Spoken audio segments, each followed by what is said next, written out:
Kia ora koutou everyone and welcome along to Deliberations for Long-Term Plan 2024 through 2034. Open with karakia. Whakataka te hau ki te uru, whakataka te hau ki te tonga, kia mā kina kina ki uta, kia mā tara tara ki tai, e hi aki ana te atakura, he tio, he huka, he hauhu, tihei mauri ora. Let us affirm today that we as councillors will serve the citizens of Selwyn District, to always use our gifts of understanding, courage, common sense, wisdom and integrity in all our discussions, dealings and decisions, so that we may solve problems effectively. May we always recognise each other's values and opinions, be fair-minded and ready to listen to each other's point of view. In our dealings with each other, let us always be open to the truth of others and ready to seek agreement, slow to take offence and always prepared to forgive. May we always work to enhance the well-being of Selwyn District and its communities. We will.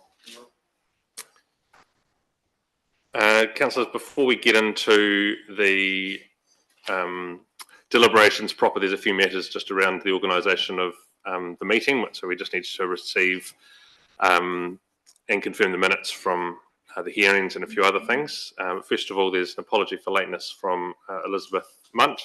And Megan Mackay won't be present for the deliberations. We have a mover and seconder that we received that. Shane, thank you, and Sophie. All those in favour say aye. Aye. Anyone against? Declare it carried. I haven't received any extraordinary business today other than the matter that's in front of us around the long-term plan, nor any extra conflicts of interest that haven't already been captured through other discussions. But if anything does come up today that councillors become aware of, please just alert the meeting and we'll make sure we deal with that appropriately. On page 6 through 66, we have the minutes of the Friday, Monday, Tuesday, Wednesday of our long-term plan hearings. There's an apology that just needed to be noted for Deborah on the Friday. So we'll note that. And does anyone else have any comments on the minutes? Yes, Nicole? I was actually late joining on the morning that the Tim Carter spoke. Can't remember which day it was. Pardon? But I have listened to that recording, but if anyone actually looks at the live stream, I won't be on it. Okay. Then, just for completeness of... Thanks, Nicole. Is someone happy to move and second then that those are true and accurate record of the hearings processes that we went through? Phil, thank you. Lydia, all those in favour say aye. Anyone against? Declare it carried. And that brings us to item 2, which is the council report, the draft long-term plan from 2024 through 2034. And this is receiving the report, which includes staff recommendations and analysis of all of the submissions that we received, the 1,525 submissions. And as you can see, the 8,392 submission points that we've identified, and accepts the late submissions which we noted during the deliberations of Sam Lambie, Royal New Zealand SPCA and DL Prouting. So at the moment this is not confirming the decisions within the report, it's just receiving that report, and we'll get down to what the actual discussion around the decision points are.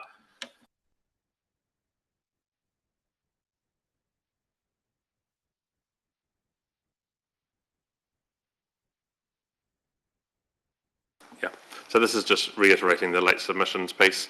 Sort of a mover and seconder that we receive all those submissions and everything else. Malcolm, yep, Shane, thank you. All those in favour say aye. Aye. Anyone against? Declare it carried. And we now have the preparation of the staff to share with us an analysis of all of the LTP work that's been done.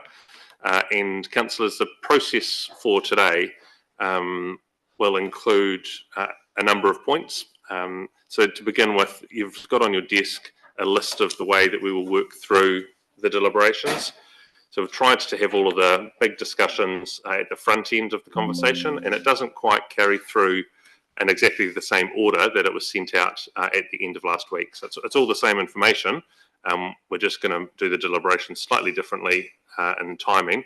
And that's that the big decisions around public transport, Leeston Park, Whakatau and Melbourne Recreation Sports Facility will be at the front, as we would expect. Those were the ones we talked to the community about.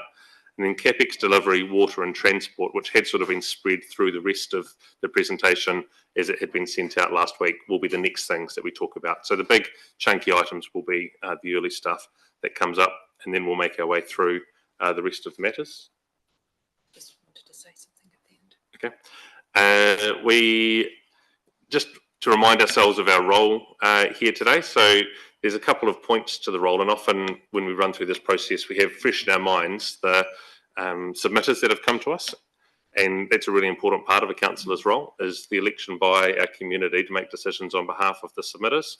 I think as we enter into these deliberations, it just remind us that the oath that we all took at the beginning of the triennium was to represent all of our community, all of Selwyn District.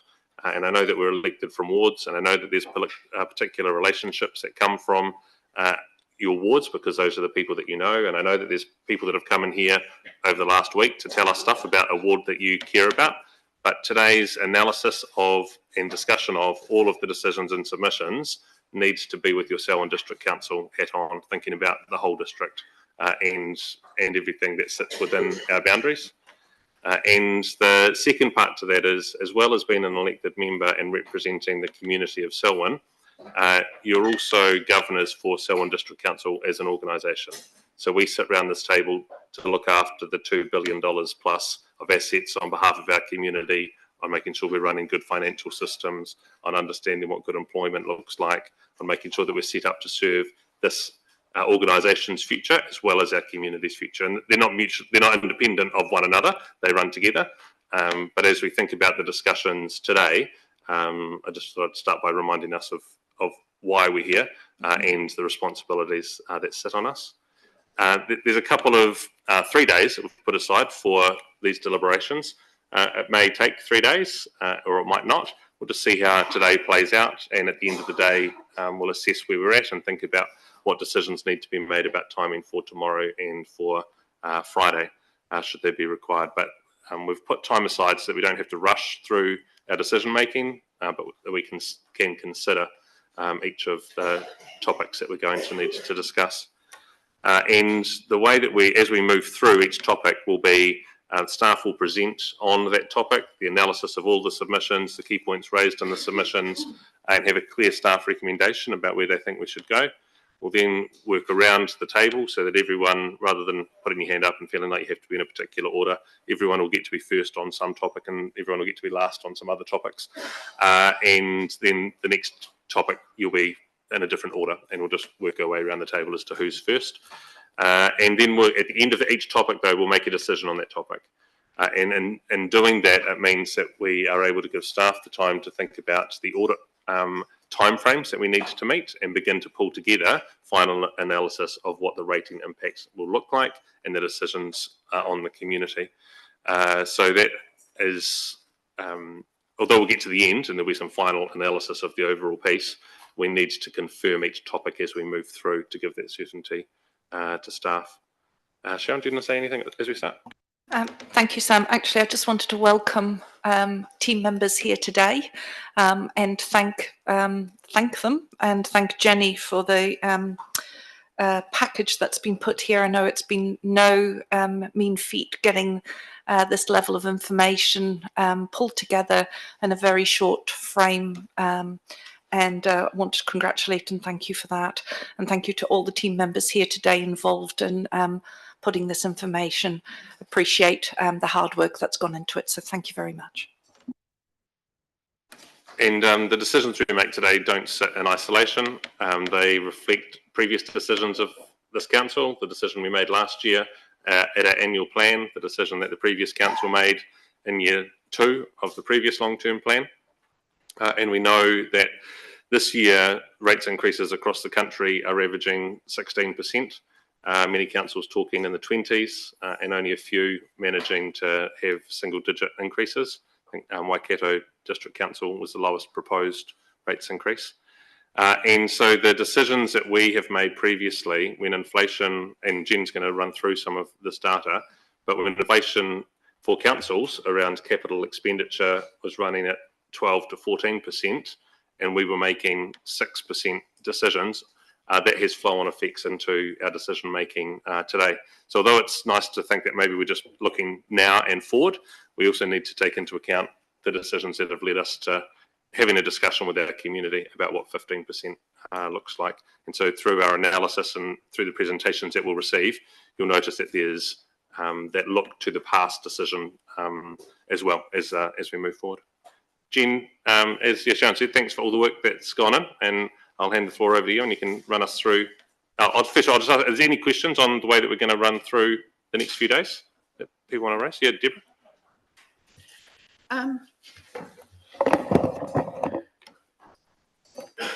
Sam, we have some projects that are listed from the staff's recommendations points of view. And the reality is, because it's under an umbrella, i.e. it might come under water or it might come under transport, we don't have a breakdown of the costs of what that's going to cost and how it's going to be paid for by the residents. And I just want to highlight that because that's a little bit of a concern to me. If we don't know how something's going to be paid for, and we accept that it's going to be in the document, and we haven't actually gone out to specific consultation with those communities, then I don't see how we can adopt it in our LTP process. That's my comment. Have you got a specific example, Deborah, that you're talking about? Is this around development, whether it's paid for by development contributions or by rates, or is that the question that you're asking? Look, one of them is requests. The staff have looked at water supplies up in the Melbourne area, okay, with regards to upgrading some of the water supplies, unknown what the costs are. We have questions from Upper Selwyn Huts with regards to their sewage system versus the proposal from other sewage systems. We have some communities that are requesting projects that we haven't actually costed in the reserves area, and that one's Castle Hill, a submission from Castle Hill about understanding how much the request that they've come along with. And I'm just saying there's these gaps in this document, and I think it's a little bit unfair if we don't know what the cost is and how it's going to be paid for and how it's going to be proportioned. District-wide, is it going to be taken up by district-wide rating? Is it, and when we look at our rates, we're looking at an increase in the general rate component, right? Remember, water as a district-wide rate, everything that comes under water as a district-wide rate, that's an increase that will have to be considered on top of the general rate component. Then we have reserves, district-wide rate.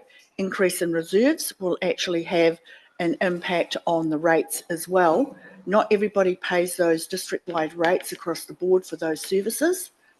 Everybody does, but some proportionately will pay a percentage, not all of it, because of the way that we've actually ring-fenced it. So we actually come under our uniform annual general charge rate of 30%. Okay, so if the particular questions around water and reserves, they'll get picked up as we work through the document.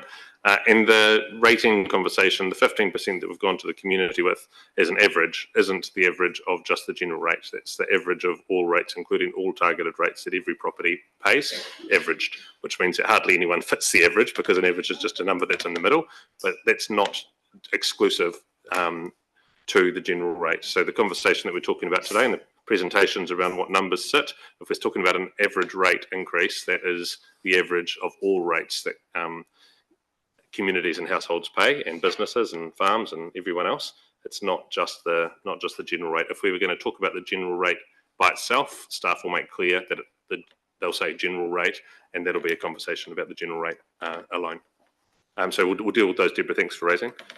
Anyone else got any questions about the process of today and how we're going to work through? Jen. Thanks, Sam. Good morning.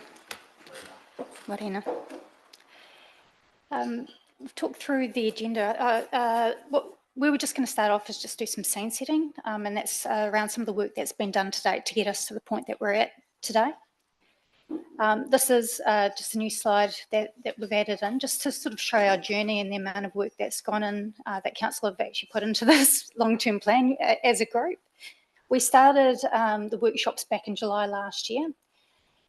We're now towards the end of our process with the deliberations, with a date looming of the 3rd of July to adopt our long-term plan. Yeah, so it's been a definitely a journey. It's for staff. It's been this is a good 18-month process that goes through this as well. The next point is around council's role and what we do in our community and in society, and what we're set up to do, and that's around servicing the well-beings. So that's with our long-term plan, where we focus is on trying to find a balance within those 4 well-beings and how we work towards that and what we provide our community with in terms of the environmental, economic, social, and cultural well-being. Continued growth for our district. So when we started back in July, we presented a high growth rate. We're still predicting that to continue. And that's probably as much as I'll say on that slide. I think it's just that I think the graph sort of shows that we're still on that trajectory. We also went through a SWOT analysis. So this takes me back to early September, where we looked at where we were strong as a council, where we had opportunities, what were the threats that we needed to combat as we lead into this RTP, and where the areas that we could potentially build on to strengthen our capability. Reflecting back on this now, I think we see in our proposed RTP, we've looked to address many of those points and taken advantage of our strengths and opportunities and looking to address our weaknesses and threats. So the context we're operating in, this is also takes us back to September when we were setting the early scenes. And we've put this around our 4 well-beings. So I think the biggest difference, as you'll be well aware of, is last RTP was sort of pre-COVID. We're now going into post-COVID times, which has changed the landscape for us quite significantly, particularly in the numbers area. So I think going back to the key takeaways, we have a rapidly shifting global market impacting our economies. Our cost of living remains high, and the equity divide is getting wider. We are seeing more frequent extreme weather impacts, and we do have a greater focus on our treaty obligations, and those are the landscapes change in a number of different ways. Moving forward, it was early September, I believe, we did our early community engagement, and that was a successful engagement for us. We are getting quite a lot of feedback from our community in terms of what was important for them. We also went through the process with yourselves as councillors and our staff recommendations and their expertise that have gone into that process to look at where are the synergies, what are the things that this LTP needs to focus on. So the intersect that we landed on was looking at our natural environment, protection and restoration of green spaces. Water quality also remains a priority, as well as safe and effective transport infrastructure.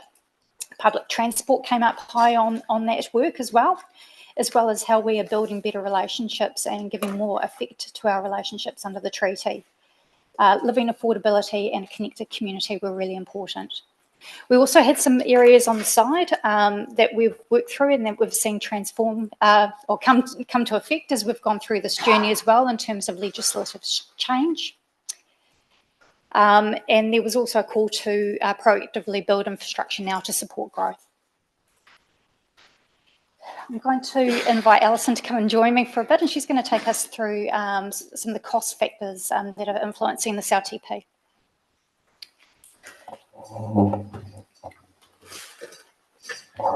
Thanks, Jen, and good morning.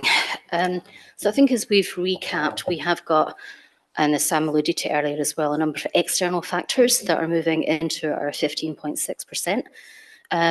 Is noted on there. We've got increased costs going through in sewage, bridges, roads. Our borrowing costs have increased since our last long-term plan. So we've gone from 2.5 up to 6, and our last annual plan was 4%. We've got higher overhead costs as well that we cannot control at this point, which is insurance, utilities, and some of it is generally due to as well some of the legacy stuff that we're incurring through on the back of the pandemic. I mean, this is just a little bit of a deeper dive and again, a recap on what we've presented previously. So some of the key areas in here, we've got personnel costs. We know we've had the recent organisational restructure, the costs of which have increased in terms of our operating cost base. Maintenance expenditure, again, a similar theme that some of the costs there have increased, which has flowed through into our rates calculations. Our overheads, our other costs largely around our insurance, etc. We've got increased staff in certain areas of the organisation, which is necessary to ensure, if we go back to this consultation, we've got the good engagement for our community and our finance costs as well, that I've alluded to earlier. Again, there's a little bit more of the same here, but just getting into a little bit more detail. So if we look at utilities alone, that's increased by 40%. So if we play this through to our numbers, that change is quite significant. There's not much we can do. We can look at our providers, and we've gone through that exercise to ensure we are getting the best deal we can in that space. Insurance alone, I mean, that increase there is quite significant at 1.6 million. Circa that impacts rates by about 1.6%, which in its own right is a significant number. Maintenance, you can see on the screen there, that's increased from the last annual plan, and it's increased in years thereafter as well. Again, all of these things flow through into our rates calculations. Interest rates I've talked to already, and population growth, and making sure we've got our projects lined up in the way it's fit for what our growth trajectory looks like. So that's your external factors. Internal factors, I've sort of talked to this before. We've got additional staff cost. With additional growth, that comes with additional work that we need to do within council, whether that be in finance, within the infrastructure and property team, and across the board. We know we've got additional costs coming through in digital, which is, again, key to make sure we digitise the processes to get the best value we can. Our overhead allocation, increase of additional staff, I've sort of talked to that. And also I think it's just worth noting that in the previous budgets and annual plans, that some of the costs associated with new capital projects had not been fully budgeted. I'm not going to go through the whole detail on that because we've covered that previously, but I think it is worth just noting that as a recap. Jane, if we can just flick to the next one. And I think, I mean, we're at 15.6 just now, but I think it's just worth rewinding a little bit. When we started this process, we were at 23. There has been quite a big exercise for management and staff to go through to rationalise what the costs were. So we've got on screen there the things that we have taken out, and the key things that we've taken out that's allowed us to move from the 23% average to the 15.6 that we're sitting at just now.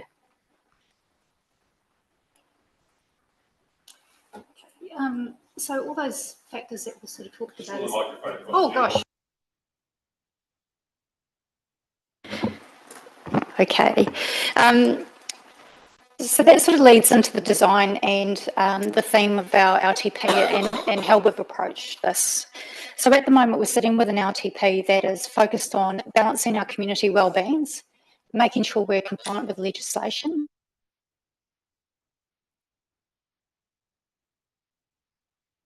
the projects that we're already committed to, and also prioritising projects in our LTP that will support growth and keep us going on that directory. So that's the key themes that have sort of input to how we've designed this LTP collectively. So this next slide is just a bit of a scene set in terms of information collated on one page that goes into our next document. I'm not going to spend a huge amount of time on this one, other than just the first line item, just noting that our first year rate bill, we've got the number on screen there, and that's the average per ratepayer. So it's linked back to that 15.6%. We've got all the different big decision projects in there that we'll talk to in more detail as we come onto them.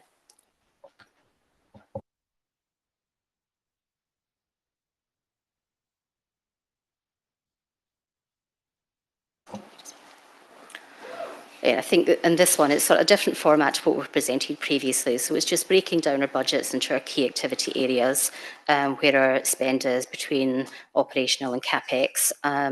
We've noted previously, I think in other presentations, where our debt profile is, and our debt profile is largely around our what's deemed as sort of core services, eroding water.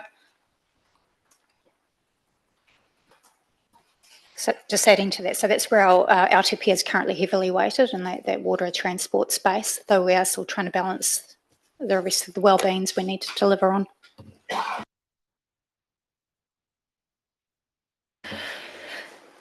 So I'd just like to give a quick summary of our consultation process. Just key themes and numbers at a glance. As you're well aware, we had great engagement from our community this LTP. Looking at the number of submissions and submission points that we received, which is quite a rich base of information for us to work from, and also for yourselves for decision making. We had a high number of people who initially requested hearings, and we had 137 come and speak to you. In terms of this slide as well, and it will be easy at a glance, we try to give a breakdown of where people have offered the information of where they live, so that you can see where we got the most participation from in the LTP. And overall, at a really high level, when you distill it all up, we had a number of key themes come through. There were a number of requests from our community for additional projects, facilities and services, and I think that was quite prevalent also through the hearings process. There was a need or a request for us to complete projects and maintenance on time and to a good standard, ensuring our community voice is heard in decision making, focusing on the essential services versus the nice to haves. And there was also a bit of a theme around rural versus urban testament, and that's around also townships versus Rolleston as well, and where we're funding. And that was just a high-level synopsis of our consultation process. And what we can do now, Sam, is actually go into the big decisions if everyone's ready to make a start. Yeah, Jen, thanks for running through how we got here, because I think that's a really important context setting for today's conversation. Councillors will now move into thinking about each of the areas one by one, and so this is the big decision one, public transport, and as noted on the page that's on your desk, it's page 106 through 110.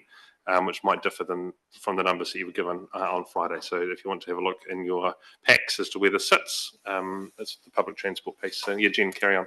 And I'll just explain, we're going to invite the executive leadership team leader and their staff expertise around presenting this to us as well. So there'll be you'll see other people presenting during the day, and they'll come and sit at the end of the table so they can more easily take part in the conversation. Yeah, thanks, Jen. Awesome, thank you. Andrew. Mr. Maisie.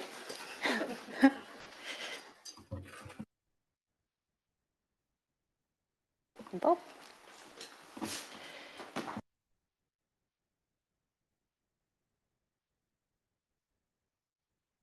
All right, good morning, councillors. Big couple of days for you. Good to start off with a transportation big ticket item. So thank you for being able to have the opportunity to talk this through with you. So as you see in your information and on the slides, just if we go to the submission analysis, we've had over 1,500 LTP submissions on public transport, our big decision. And this is regarding the key infrastructure that we want to install over the next 10 years, hinged around the 3 park and ride sites, one at Lincoln and one at 2 at Rolleston. So yeah, there was a lot of good feedback, and as you can see from where they occurred in the district, Rolleston factored very highly. Interestingly, Darfield came in after that, and of course we had the usual in terms of Lincoln and our other bigger townships following that. As you may recollect, the options are in terms of that we build our park and rides, which is subject to co-funding with Waka Tahahi, NZTA. We also have the other option in there in terms of asking the question, well, should we just do this anyway and fully fund it ourselves? And thirdly, it was more the question around, well, should we be doing anything and just delay any sort of decision or intention to do anything until the next LTP?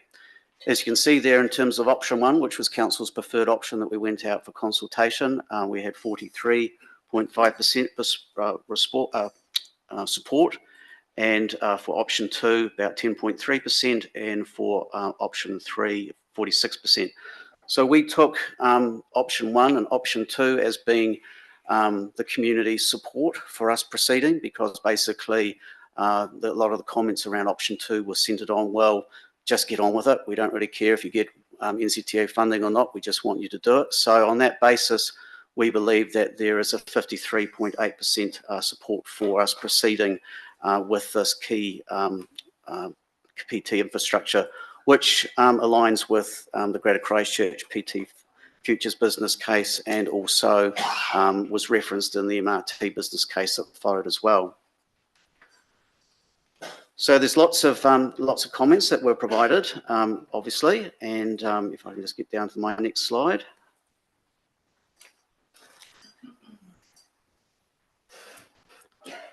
And I'll just probably summarise those because there's a lot in there. I think from my perspective, a lot of people actually question what is a park and ride and what is the role of it. A lot sort of suggested, well, why can't a grass paddock out in beside the township work? That's not going to work because we need levels of service to be able to facilitate the ability to attract people to use public transport. And these park and ride facilities are aligned with the eventual and hopeful implementation of more direct and express services from our key townships like Rolleston and Lincoln to the city. So it's around that, and and they're also staged on the basis of what ECAM believe that they can deliver those additional direct services. In particular, in the MRT business case, it talked about that these were becoming or would become more important for the district in terms of connecting onto MRT. Obviously, in the urban areas, we got a lot of feedback from people sort of saying, well, okay, park and rides are nice, but actually we want more bus stops. That would be fine, thank you very much. But we know that there's problems with that in terms of what ECAN can provide those services. And we have requested, as you probably know, many times to ECAN that we want more regular service reviews undertaken in our townships so that we can extend our bus services.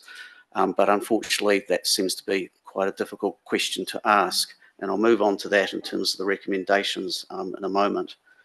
I think the other thing too is that certainly a lot of feedback in regards to the more wider district rural connectivity for PT, and that factored very strongly in the submissions and people saying, well, it would be good to be able to move around on PT in the wider district, but even connect from our more rural townships to our key townships like Rolleston and Lincoln, where you're creating PT hubs. So that would sort of be the very sort of broad level summary that I would provide on that. So it's probably best then just to have a look at the recommendations, and that probably I can talk a little bit more about those in terms of that context. So based on what we believe as the majority support, we are recommending that we do construct our 3 new park and ride facilities at Lincoln and Rolleston, but it's subject to receiving co-funding from NZTA. And we have to go through a business case process to do that. We request that Environment Canterbury undertake more regular public service reviews and so on to take account of our urban growth, that is, extending our bus services in and around our key townships. But in regards to recommendation 3, Council proceeds with Environment Canterbury to investigate additional and on-demand public transport services within its larger townships. And I think this is the key, if you want to put it that way, in regards to the move from perhaps a more traditional bus going around urban areas to on-demand services, and that is perhaps being the way forward, if you want to put it that way, in regards to being able to address that problem that the community has expressed. And fourthly, we also will ourselves explore how we may be able to provide additional PT services across the wider district, further to what Environment Canterbury can provide. But that would come at a cost, and it would probably come at a direct cost to us. And so while our community are obviously very supportive of things like this, and that's rightly so, they may get a fright when we start talking about what potentially it might cost in terms of being able to use it. It wouldn't be like in the metro services, a $2 flat fee like we've got at the moment, would probably be significantly more.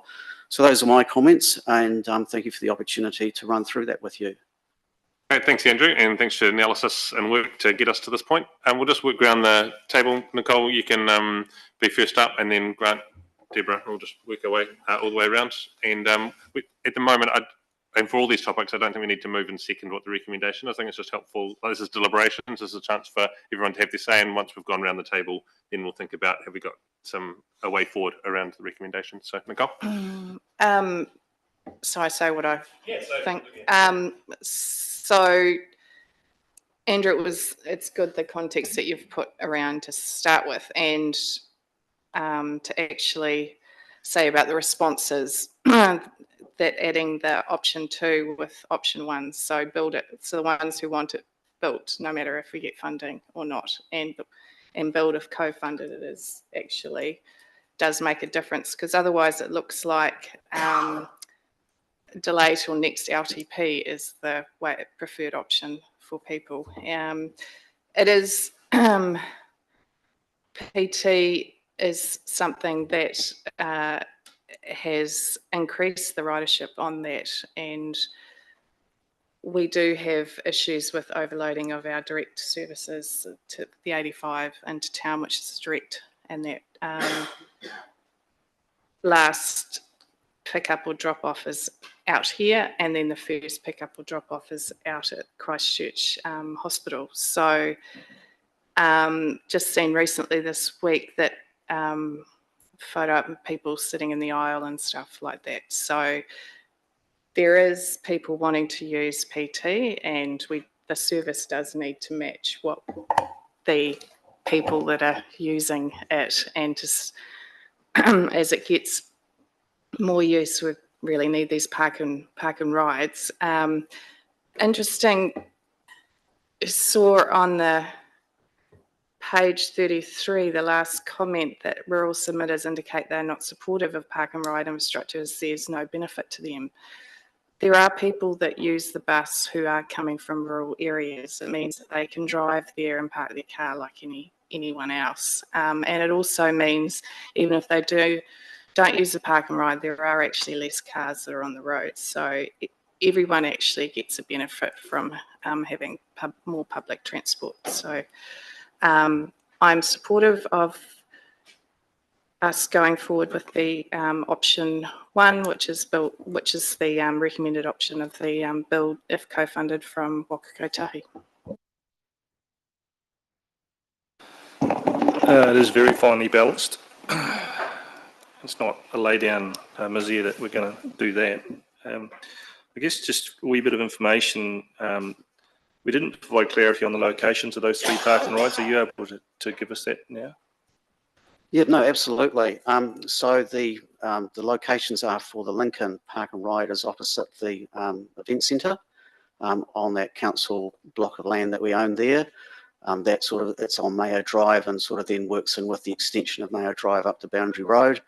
For the Rolleston Park and Rides, the first one would be on Kidman Street in that area next to McDonald's, and that's being worked in with a sort of flyover design and concept around that area. And then the next one would be on the corner of Jones and Hoskins Road on that triangular block that we own there. And the advantage of that is that it's close to the railway line and potentially the iPort development. So we've got opportunities to sort of dial in opportunities in that regard. The challenges I face with those sites, the Jones Hoskins Road, I certainly accept.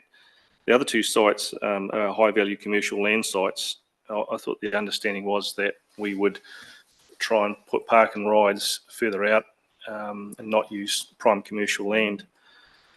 And also about the Carter proposition of an integrated hub, which sort of has failed because of the flyover change, or doesn't seem to have wheels because of the change of direction of the flyover.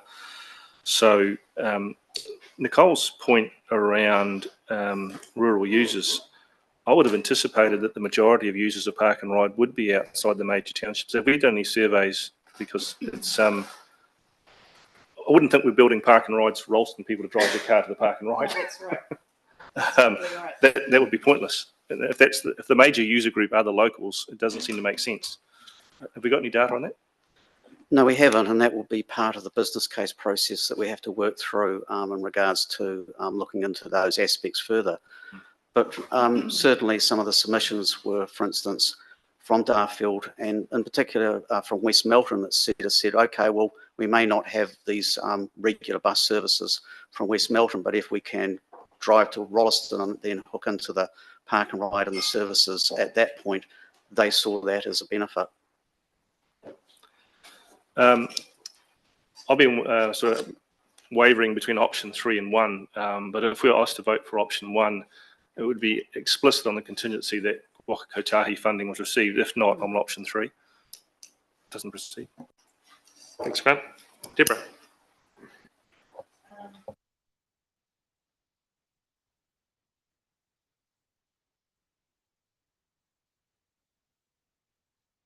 Sorry, with regards to the park and ride, the land that you've proposed, my understanding is that it was zoned living 1, so it is actually being able to be built for housing. And earlier on in our discussions, when we purchased that land for the Lincoln Event Centre, we decided that that would be a strategic area that council could actually develop and get some revenue from with regards to section sales when Mr. Marshall was here. So that was a really early plan strategically within Lincoln of why we were actually purchasing that site and the opportunities for that site through Boundary Road. So I tend to agree that is there an interim position where under the Lincoln Master Plan we could develop the parking that exists behind the shopping area that's been proposed and use that as a temporary park and ride with regards to Lincoln until we get a future plan of where we could actually put it. I do agree with transport projects that we look at 51% with regards to Waka Kotahi, but that may prove some difficulty across the board with transport. The reason being is that cycleways may be another area where we could be forced to actually fund 100% through our rates if they do not go ahead and agree to plans with cycleways throughout our community being adjoined to their projects. So I just want to highlight that particular issue going forward and appreciate just some comment around a temporary measure of using the Lincoln situation for the park and ride. No, I appreciate those comments, and just to start the answer your question, the whole transport program is pretty much contingent on what NZTA will come with us in terms of approving co-funding. So we're all sitting here with bated breath waiting for that. And no doubt we'll have to have a conversation with council once we get that sort of information through from them, once the GPS has been finalised, and then they start working out what they can allocate to all the various road controlling authorities throughout the country. In regards to the Lincoln situation, yes, I'm familiar with what the original role for that land was potentially for. As I understood it, the potential development of that land for the sort of residential purposes that was first talked about, there was significant opposition from the surrounding area and adjoining properties. But moving along from that aspect, it's actually a very strategic location and appropriate location for the park and ride.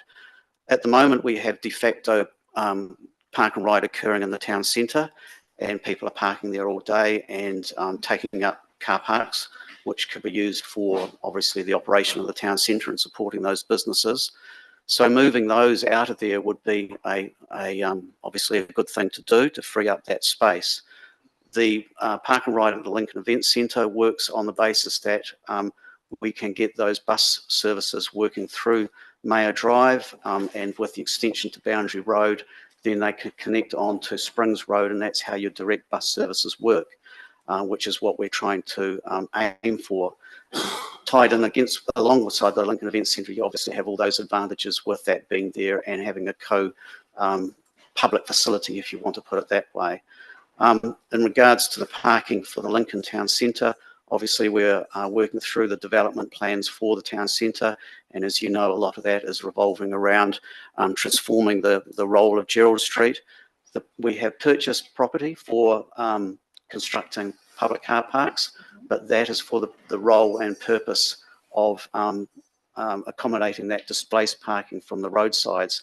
We would not have the capacity to include park and ride, and also the basis that it's difficult if you move it further away from bus routes potentially, then it's less attractive for people to use it because they have to park and then walk or whatever it may be to the bus route, and that the closest bus route is obviously on Gerald Street. So simple answer to your question is that we've brought property sufficient for the Gerald Street and town centre redevelopment, but not sufficient to incorporate park and ride. Thanks, Andrew. Bob. Okay, yeah, part of what I was going to ask you is just what you've told us, but have you looked further into the future for other areas so that they would actually work into this, so that we've got a system for the whole of Selwyn ultimately, and when they would be done, because I think that would be interesting. But on with 1, if we get funding, and 3, if we don't. I think that the key aspect is the 3 that we've identified in the, I will say, short to medium term. I can certainly see that there are options, or there's the ability to create a facility, for instance, at Darfield. I'm not sure so much about the likes of Leeston, because we're running into a few problems with the viability of that surface as it sort of sits at the moment. But certainly that would be the next sort of couple of cabs off the rack in that regard. But at the moment, we're seeing these as district facilities so that the district can use them, even though they have to drive maybe a portion of their journey to them. Thank you. Shane.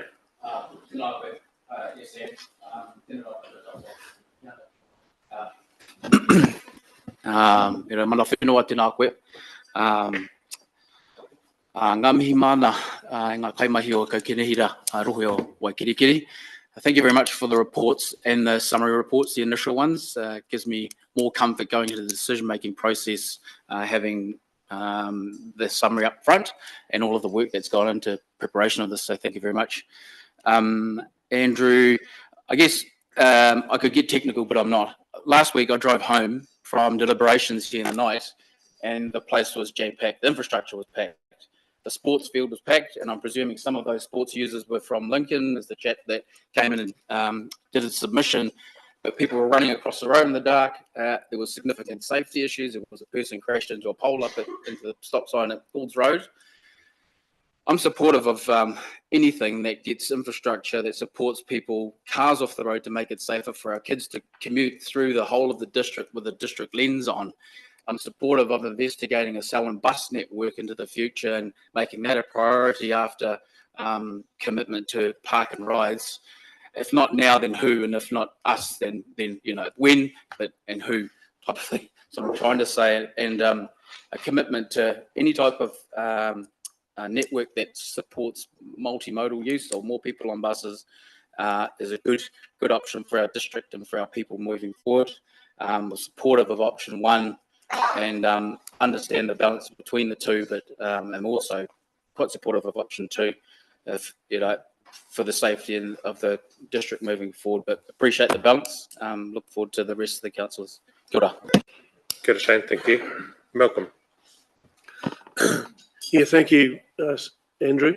Thank you, Shane. You've actually just said some of the things I was going to say. It's about safety. Our roads are jam-packed. Springs Road's got 20,000 cars a day going down it. I can only turn left out of my driveway, and it doesn't stop on the weekends. It's continual. I live in Prebbleton on the main road. I have at least 5 cars parked around my property who get on the bus every morning. So that is park and ride who are coming from perhaps lifestyle blocks or whatever. They're parking in the township to get on the bus. And that is great. I talk to these people. Some of them have to say, would you just give me a bit of room to get out of my driveway? But other than that, I give them as much encouragement as I can. I look at park and ride as a transitional thing. We need to get mode shift. We need to get people out of their cars and onto the bus. We know that 46% of the people in the Springs and Ward and the West Melton area travel to the city to work. If we can get those people in a bus rather than on a car, let alone the 30,000 people in Rolleston, we are winning. Giving free car parking, which is what park and ride is I have a problem with that, but it's a necessity. As I say, I think it's a transitional thing where we get people to transition from using their car to getting in. The Lincoln experience at Maya Drive, it's an ideal place. It's dual use. At the moment, it's overflow parking for what's happening at the event centre on multiple occasions.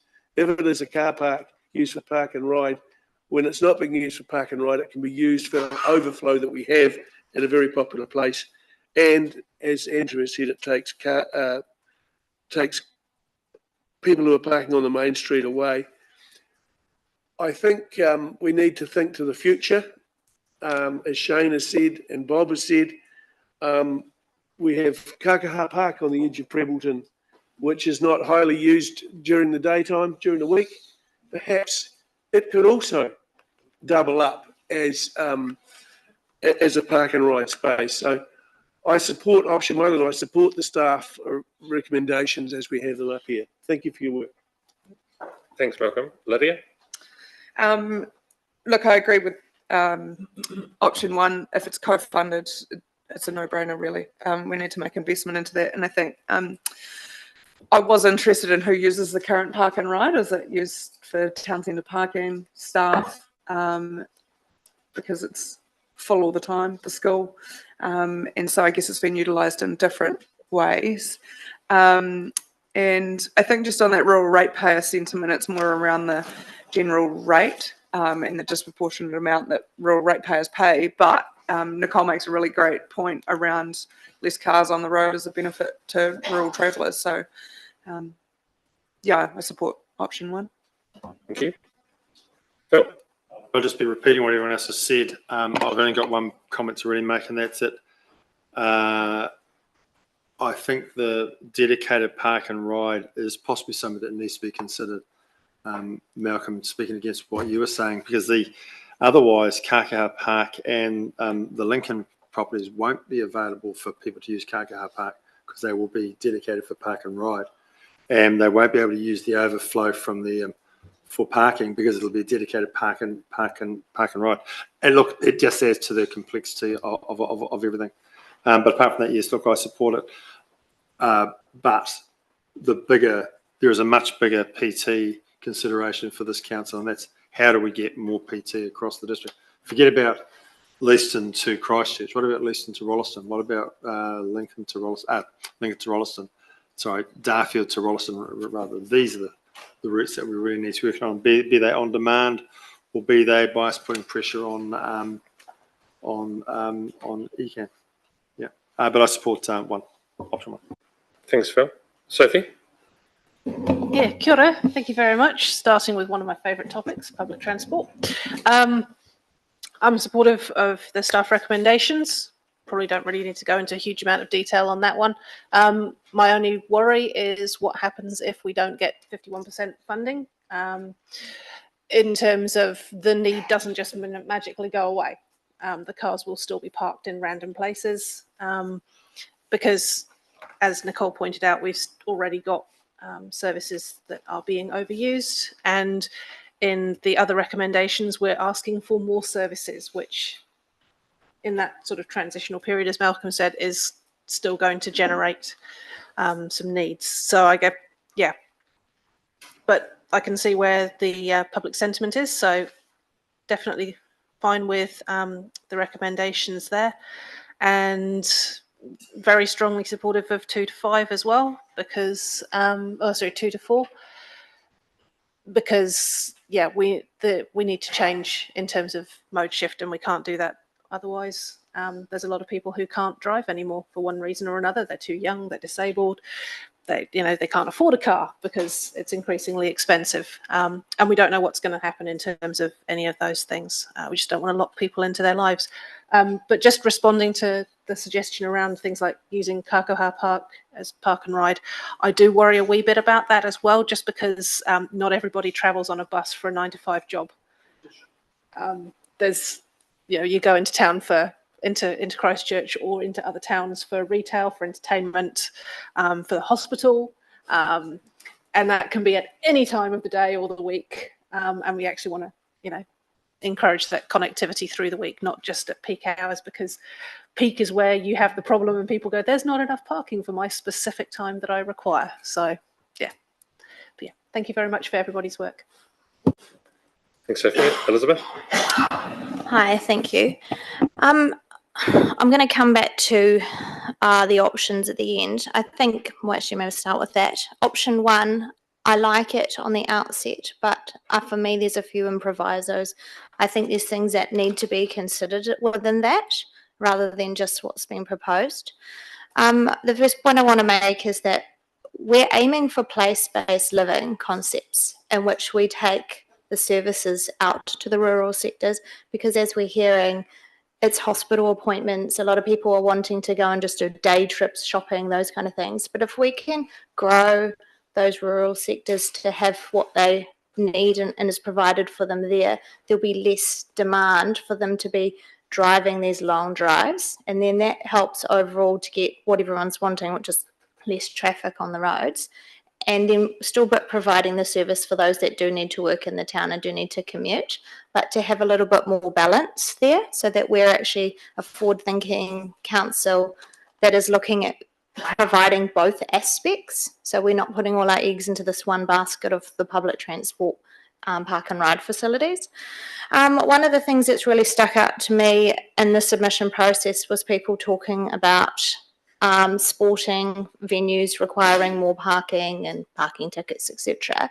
I think that as we look at marrying up the way that the facilities are multi-use, I think we should marry up that car parks are also multi-use. And as was previously mentioned, sporting facilities are particularly those after work hours. So why don't we utilise sporting car parks as park and ride, and that means we bring ECAN on board, that the public transports are utilising those as primary stops. So that's what I'm going to suggest, is that Lincoln already has a car park at the back of the rec centre, which is not really used much during the day. We don't probably need to develop the Lincoln public park and ride at this point, but utilise the parking there and bring the bus service to that point and get that utilised. So we don't build and go into the next stage until there's an outstripping of that demand. And I feel that that's where we need to go with all of this. I would probably at this point say I would like to see it staged. Rolleston, we hear clearly in this particular space do require more parking. So that would be my suggestion. I also like the fact that we're looking at sponge cities going forward. And I think that whole sponge city movement really talks about not having a tar sealed car park. I know that you've talked about that before, but there's got to be a better method in which we can create a good outcome on both fronts, where we do have a reasonably compacted car park, but we're incorporating the sponge city model into a car park, which hopefully we can do on a cheaper scale. Primarily, I really want to see us really focus ultimately on providing things, but at the absolute best bang for buck. And I think that needs to be what we deliver, and any decision we make on this park and ride needs to give the whole community, not just those who work in town, but the whole community, a sense that we've looked across the board at how we can bring that best bang for buck for everybody. In terms of user pays, there is potentially the concept that there is a fee that for those who are using it 5 days a week could potentially purchase some kind of ticket, in which they, like you do if you have a disabled parking permit, that you display that on your car window, and then that gives you the access. So if you've already got a parking warden, you've got access to 5 days a week, because the parking warden's going around and measuring whose cars are there 5 days a week. They're going to know pretty sure who are the people that are using it regularly. And I'm not talking exorbitant amounts of money, but I think if we can at least look like we're making it a fair deal across the board, that would be fantastic. Let me just check I've got through all my points. Yep, I think that's pretty much it, and thank you for putting that proposal forward. Cool, thank you. Yeah, I support the recommendations that are in front of us, but not the locations as currently identified, and I look forward to the business case conversation around that. I just think the opportunity cost and the lost opportunity, particularly around Kidman Street and commercial opportunities, and investigating other opportunities for my drive, need some further investigation before we've confirmed today that those are the locations. And so thank you, Andrew, for saying there is another process around the confirmation of those two pieces in particular. Andrew? Yeah, if I may just help on that aspect. So the budgets that are being put forward include the value of our land. So in theory, if we get the co-funding from NZTA, we recover half of that cost anyway. So I just wanted to put that in context for you. But I agree, there's a lot of water that has to go under the bridge yet in terms of developing the business case. The sites will be looked at. I suppose the sort of the obvious thing at the moment is we own them, they're available, we don't have to go out and purchase something else, and that's sort of the main thrust of it.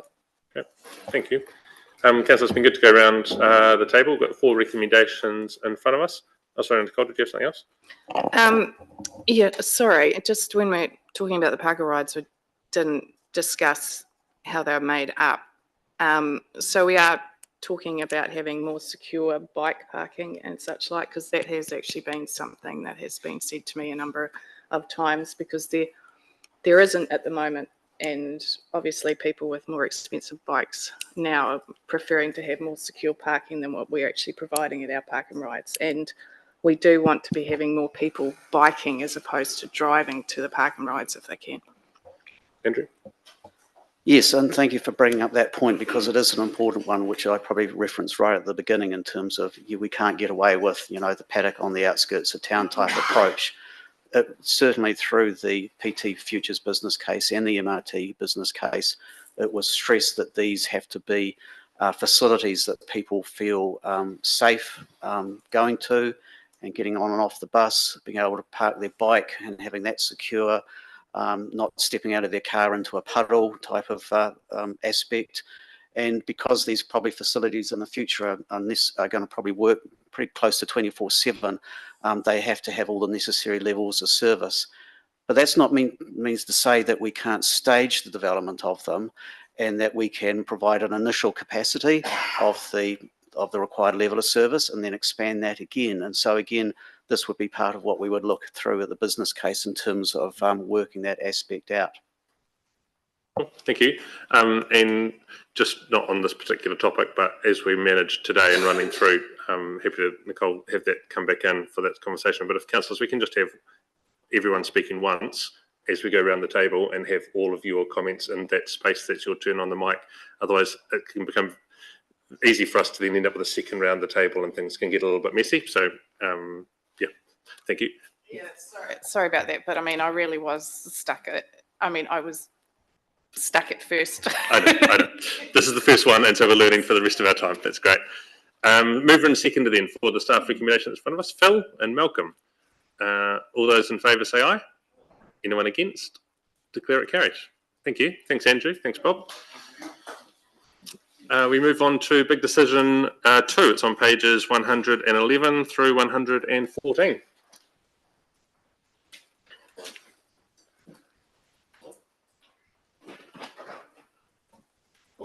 I'd like to invite Phil and Tim to join me, please.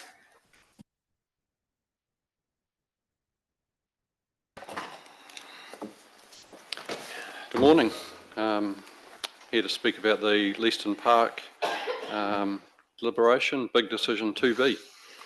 So we took 3 options to the community regarding the future of Leeston Park, and they were basically, the first one, do the bare minimum. Second one was do the basic park improvements, a middle house really. And the third one was carry out the full master plan, which would have been designed up in-house in council. Our recommendation really is to go with option 2, which is the basic park improvements at the cost of 3.4 million. There was about 942 submissions on big decision 2B, and the feedback through the submission process leaned towards supporting the budgeted option 2, which is the basic park improvement, and we can see there that 51.3% of the submissions supported option 2. And that really is extending the playing fields, upgrading the playground equipment, car park and sports lights, installing a new toilet block and sports field irrigation. An interesting submission was received on potential multi-use facility for target sports at Osborne Park. And this is related really because of the rifle range building that we have at Leeston Park. So staff believe there is merit in exploring this further in conjunction with submission related to archery at Osborne Park, particularly with the future of the rifle range building at Leeston Park still to be determined. And as I've said to council previously when we talked about Leeston Park, the good thing about the Leeston Park master plan is that it can be implemented over time, and we've got various elements to the master plan, so we can just take off and implement items from the master plan as budgets are available. So it can be implemented over a stage process, even up to 20, 30 years time. To summarise, staff recommend progressing with the Leeston Park improvements as budgeted in option 2, and also progressing with the report on the future of the rifle range building, along with exploring the potential for a multi-use facility for target sports, potentially at Osborne Park. Yes, I'm happy to take any questions now or any comments. Yep. Thank you. We'll run around the table again. Grant, if you're stuck, Nicole, you'll be last this time round. In some ways, it's unfortunate. I think this is probably better if it went after the Watarao discussion, to be honest, because they both feed into each other. But I raise concern about option 2 because there's a number of issues in there which could go somewhere else. I mean, seal the car park. Local feedback is that the car park by the netball courts doesn't need sealing, and it wouldn't be the place you'd put a car park. So to the locals, they say, well, that seems a waste of money. The toilet block, for instance, that should be included in the community centre. There's 2 toilet blocks and that there. Playing fields, there's still concern about the use of the Carrada site and the contaminated ground. So really, although the community is, I said 51% asking for landscape improvements at 3.4 million, there's a whole lot of money in there, which I'm concerned is either going to be spent in the wrong place, if it's spent in the right way, or may result in us coming back and having another go at it because things are not provided there. So, yeah, I'm really concerned about the way this is being put to us, and I'm not convinced, to be fair, is what I would say.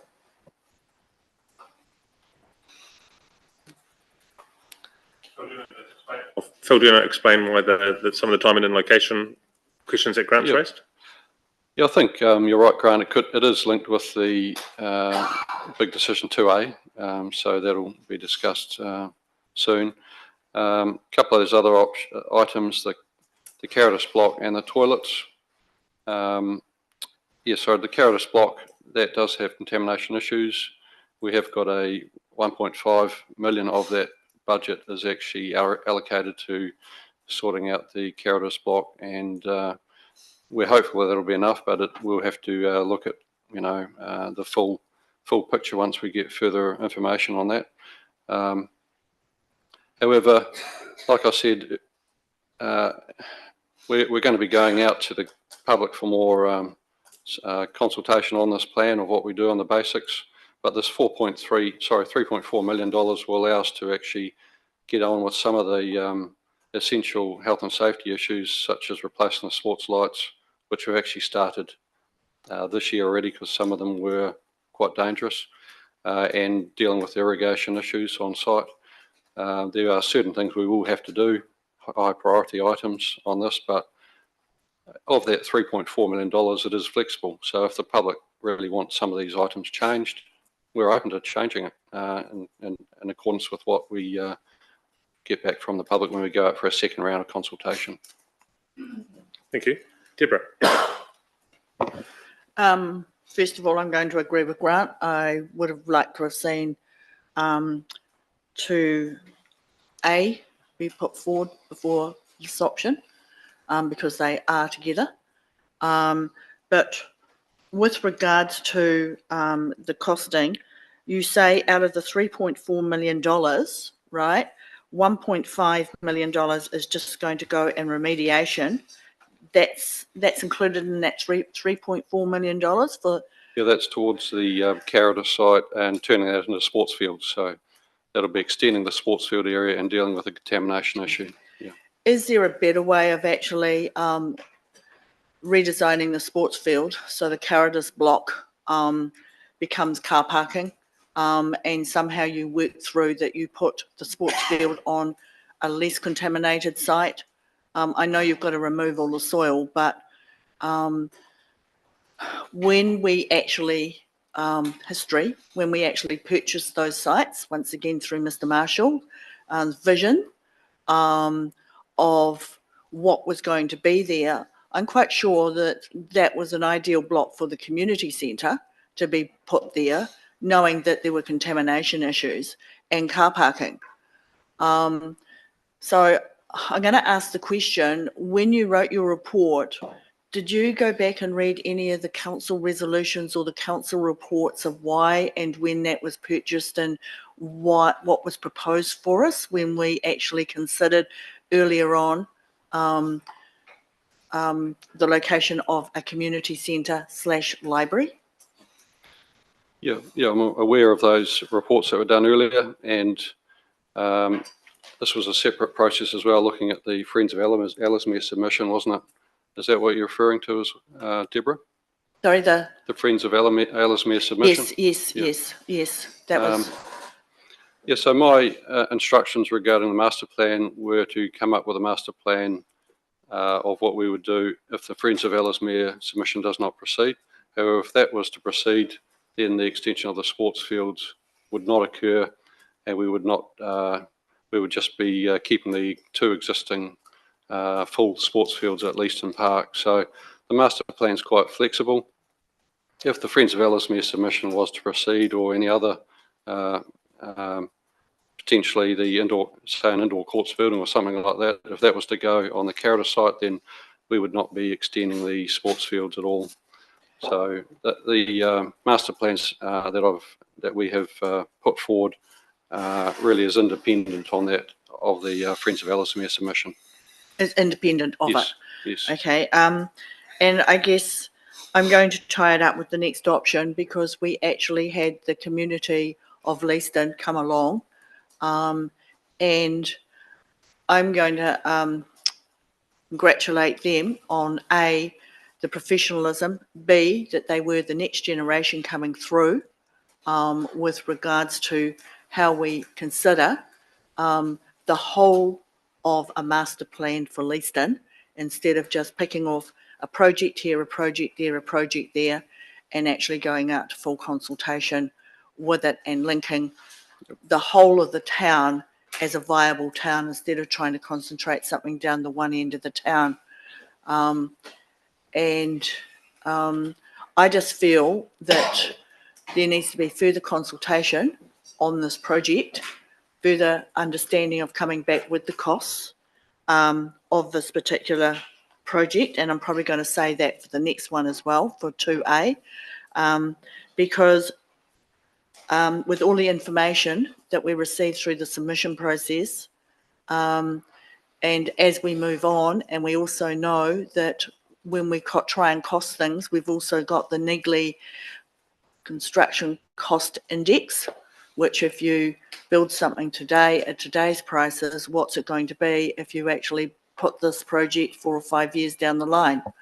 And I just feel that there needs to be more work, more presentation coming back to us at a council. And the year that's actually put in there for this project, I just wonder in 3 years' time whether we could come back and revisit it when we actually do our 3-year review of our LTP process. Cool. So I think it's important we listen to what staff have told us in previous answers as we go around the table today as well. So there's a couple of times Phil has already raised that we're going to come back to this. There's going to be consultation with the community. There's going to be a second round of input into things. So today's discussion, it's not just on this matter, it's on all the matters. It's really around setting some budgets rather than confirming overall design, because you won't notice in our papers any particular design that sits in there. And that's for the not just this one, but the future things coming up. So as we continue this discussion on Whatato, if we just keep in mind there is further engagement with the community. We're not confirming particular locations yet, and there's other reports that sit independent of this that may also impact on where this is, particularly around the Friends of Ellesmere Hospital. Thanks for raising those things, Deborah, but I think that's really clearly been answered already. Sorry, just on that comment, if that's going to be the process going forward and we've put in a budget, and the budget doesn't come to that amount of money, can we actually get a reprioritization of what you've just said would cost? Maybe it could save us $1 million. I don't know, but I'm just looking at how do we actually save money instead of putting money in there and knowing that the budget's there and then suddenly, oh, we've got this money, we can spend it up to the cap. That is not prudent spending. I would rather have an understanding of if we're going to reprioritise something, is it the $3.4 million budget, or can that be reduced to say a $2 million budget?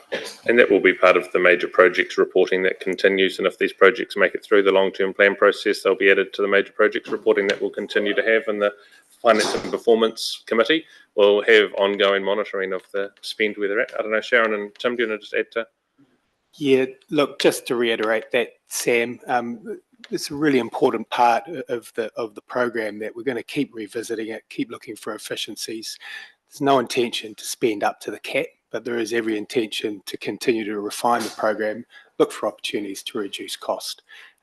As Phil said, there's a fair amount of consultation to go in regard to this, but yes, the intention will be to continue to look for cost savings. If we think about the past, we've often, like we've asked staff to go through quite a different process, this long-term plan, and think about the actual costs, the ongoing operations of facilities, thinking about inflation in a different way than we did last long-term plan, and build that in rather than, Tim, you've raised, we might be able to save some money.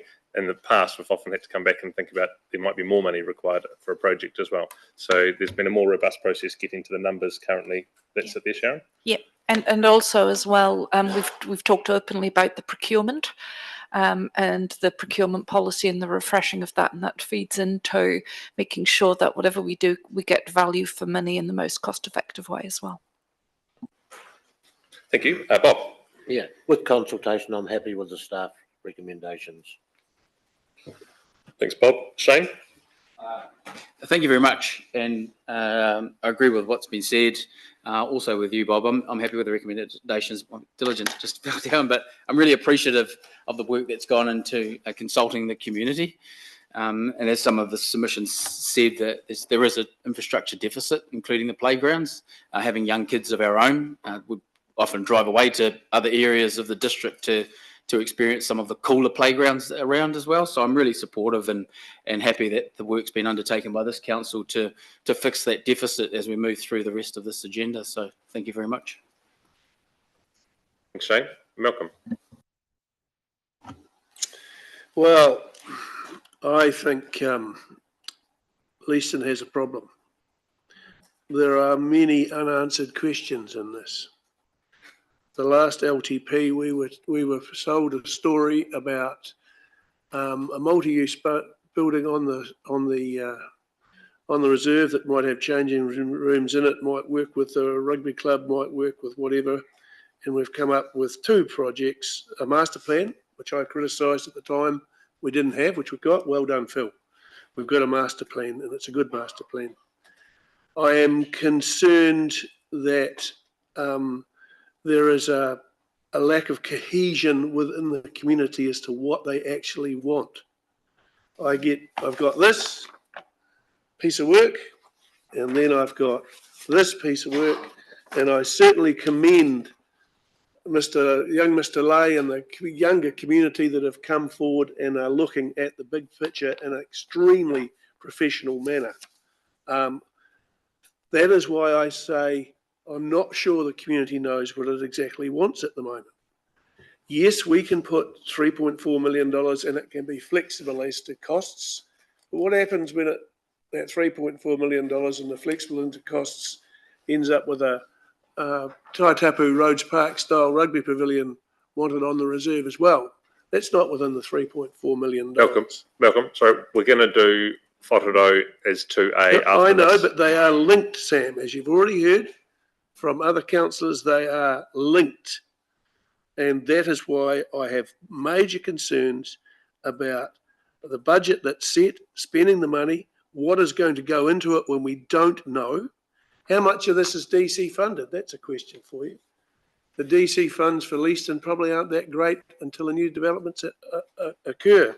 We have already spent a large amount of money buying properties on this reserve, which is not even shown in this budget, to extend the reserve. I have a great deal of difficulty with this proposal.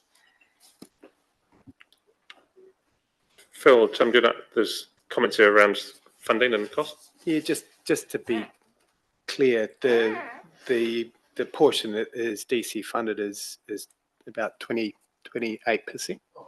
So that's on the pack there, Malcolm.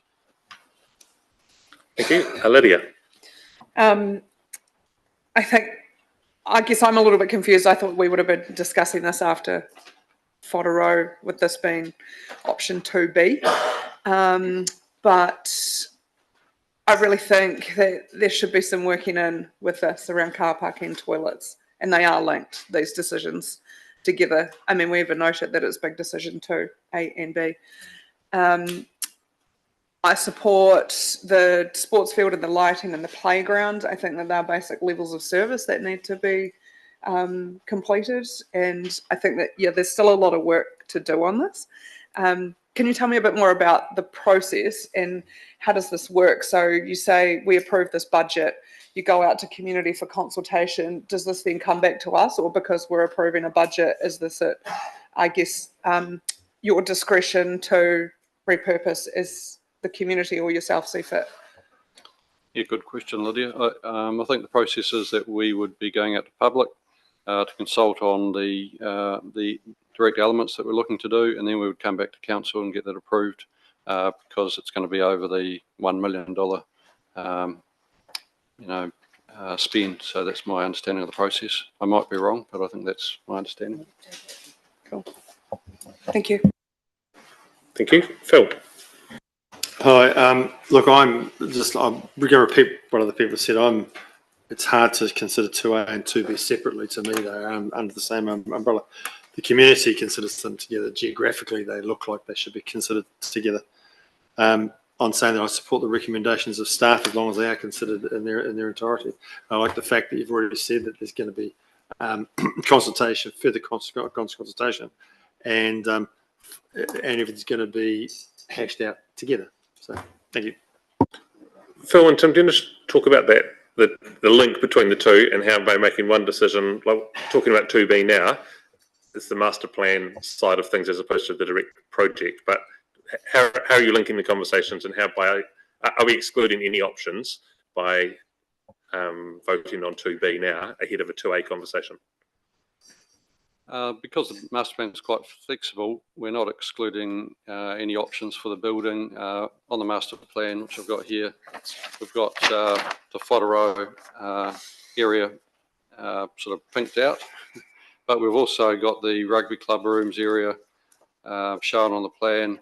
If that was to become available, for example, and the building could easily be incorporated into the master plan there with no problems.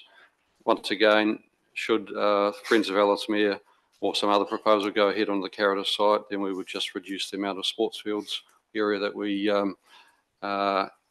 do. So the master plan is actually very flexible the way that it's been created. We can do certain elements of the project.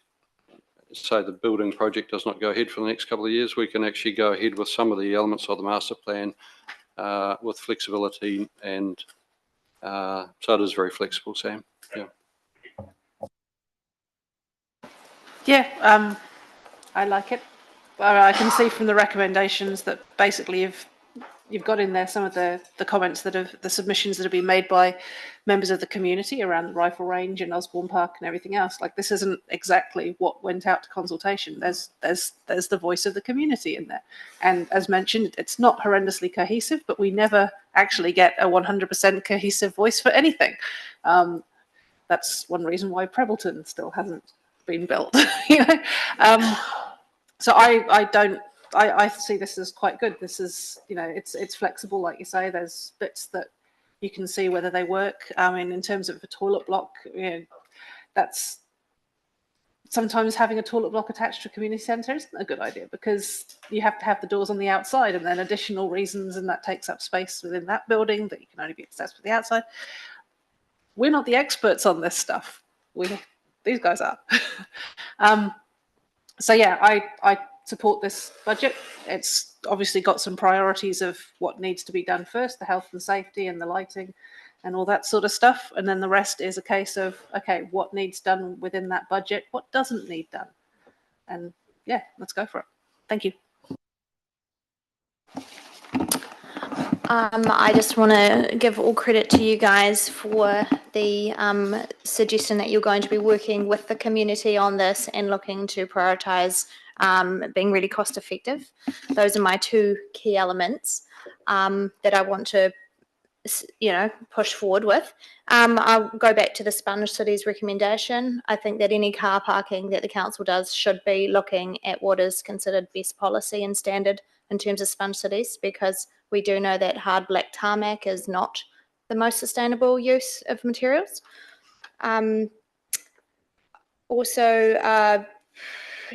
Just some different things getting in amongst the community about this whole LTP process. There's been little comments made, people talking about things like, do we need a new toilet block? Do we not need to just refresh what we've got? This community is incredibly focused on best bang for buck. They are really the rural people who are used to fixing things with baling twine, and they would like to see our council do the same and be cost effective. Volunteerism has come out as a really key focus for this community, and having talked to the Taitapu guys when they built over at Taitap, they saved a huge amount of money by actually the community taking on with volunteers to put all the landscaping in themselves, and this community has said they would like to have that opportunity to do the same here with this project. Thank you. Thanks, Elizabeth. And Nicole. Thanks, Phil. And you have given us a number of options with how you're doing, and we'll be accommodating from what we've seen you guys do in the past. Definitely very good at working with the community and to see what they want. The toilet blocks, so my understanding that's a changing facility as well, and the whole idea to keep it away from the community centre or anything else is this is where people play rugby and get quite dirty. It's quite good to keep that stuff, the dirt and everything, away from a community centre, just for obvious reasons. If we're talking about winter sports and such like, and that's what my understanding is when we've been told in the past about why having a separate block. And it would also have, which we've done at Kakao Park as well, having a awning sort of area that people can have barbecue under and stuff like that, from memory. So it is actually looking at how the park will be used by having it like that. The community centre itself, as everyone's already talked about, is a separate conversation to be had, and looking at that thing more at isolation than looking for it at the park. So I support the option 2, that we go and do the landscape improvements. Thanks. Cool, thank you. And I think it's been raised here, and Jen raised it at the very beginning of the day, this sense in the community that Rolleston was getting everything.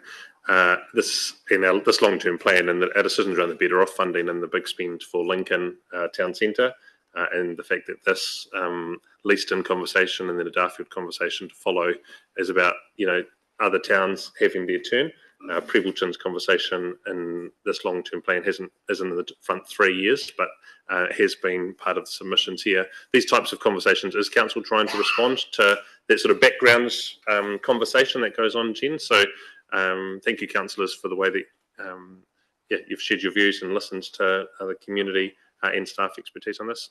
Nicole just asked a couple of questions there, Phil, around the location of things. Did you just want to touch on some reasoning around that? Yeah, I think the point I'd like to make is that between the fields is the ideal place for the change room toilet block, and so that's where we'd like to put it. Should the community centre / library facility move towards the centre between the grounds, then they could be combined facility. You could have the change rooms toilet block down one end, and it could be designed potentially in a way with that satisfies those criteria. However, if the whātaro is going in its present position over on Leeston Lake Road, that doesn't really work in terms of a location for a toilet block and shared sort of facility, because it's too far away from the fields, especially from number 2 field, which is the number 2 field is actually number 1 cricket ground for the Leeston district. So having a toilet change room block probably about 250 metres away is a bit too far. And so the flexibility here too so whatever we decide now, and with 2A in a minute, there's no, 2A doesn't even lock us down to a location anyway, so we're still going to be caught with needing to make one of these decisions, and they're both flexible enough to accommodate shifts over the coming months, depending on the outcomes of the recommendations. Yeah, that's correct. Okay, thanks. Just a point of process clarification. We're voting on the options in the paper here, but the staff report has 2 new options, being 2 and 3, which are included. How do you intend to vote those? Are you going to vote them clause by clause, or? If you'd like them taken separately, we can, but otherwise I'll just seek a mover for 1 through 4. It's all part of the same conversation. Well, it's not really, because there's with your indulgence, Mark. Yeah. Particularly, there was a number of submissions through the whole LTP process, not just related to Leeston, about council's propensity or willingness to provide community facilities. And the first one here is, particularly the rifle range building. There's been a sea change in our ratepayers' attitude, whereas before these were clubs which built buildings on council land and used them. Now there seems to be a perception in the community that the council builds everything and they just roll up and use them. So if we start to sort of approving this progress on the rifle range, evaluating options and costs, it signals that the council's looking to perhaps do something about putting some money into it. That's where I read it. I may be wrong, but I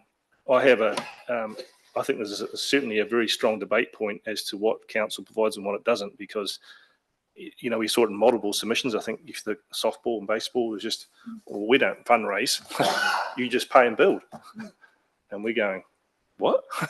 It is it's a real point, and I think it's the same with explore opportunities for multi-use facility at Osborne Park.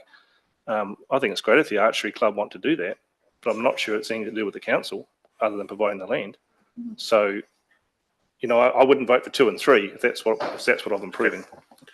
I think part of this needs to be consideration of what happened 3 years ago with an upcoming decision for Affinity Gym, and that same, are we committing to something here that we are actually able and intend to deliver, or does it get caught up in something in a different process? So do you want to just respond, Phil, to Grant's question around why they're in here? Yeah, it's a good question. I think my understanding from the archery submission is that they're looking at potentially self-funding majority of the building. And if they were to go in with the rifle range, the rifle clubs from the dairy as well, it might be that we could get something working where they're largely self-funded. So it's really facilitating the whole idea and really seeing where it leads. So it's not committing council to anything. I certainly agree with that, but I don't want to create any expectation in the community that the council is starting to build facilities for everyone with that. So with that clarification, Grant, are you happy that it's included as we move through? Well, I guess if it's crystal clear to the community that this doesn't mean we're going to be building a new rifle range or we're going to be building a new archery centre. All it means is that we might facilitate or help them on the way, but we're not providing, this is not providing funding or any inclination of funding or even the width of funding. So maybe the recommendation should be clearer on that, because that certainly was my understanding of what. I'm glad you've clarified that, because I think that will be helpful for the community. We don't want to create grey areas as we work through these decisions. So if it says progress report on rifle range building, evaluating options and costs, no funding committed by council. Is that clear and provides it sort of?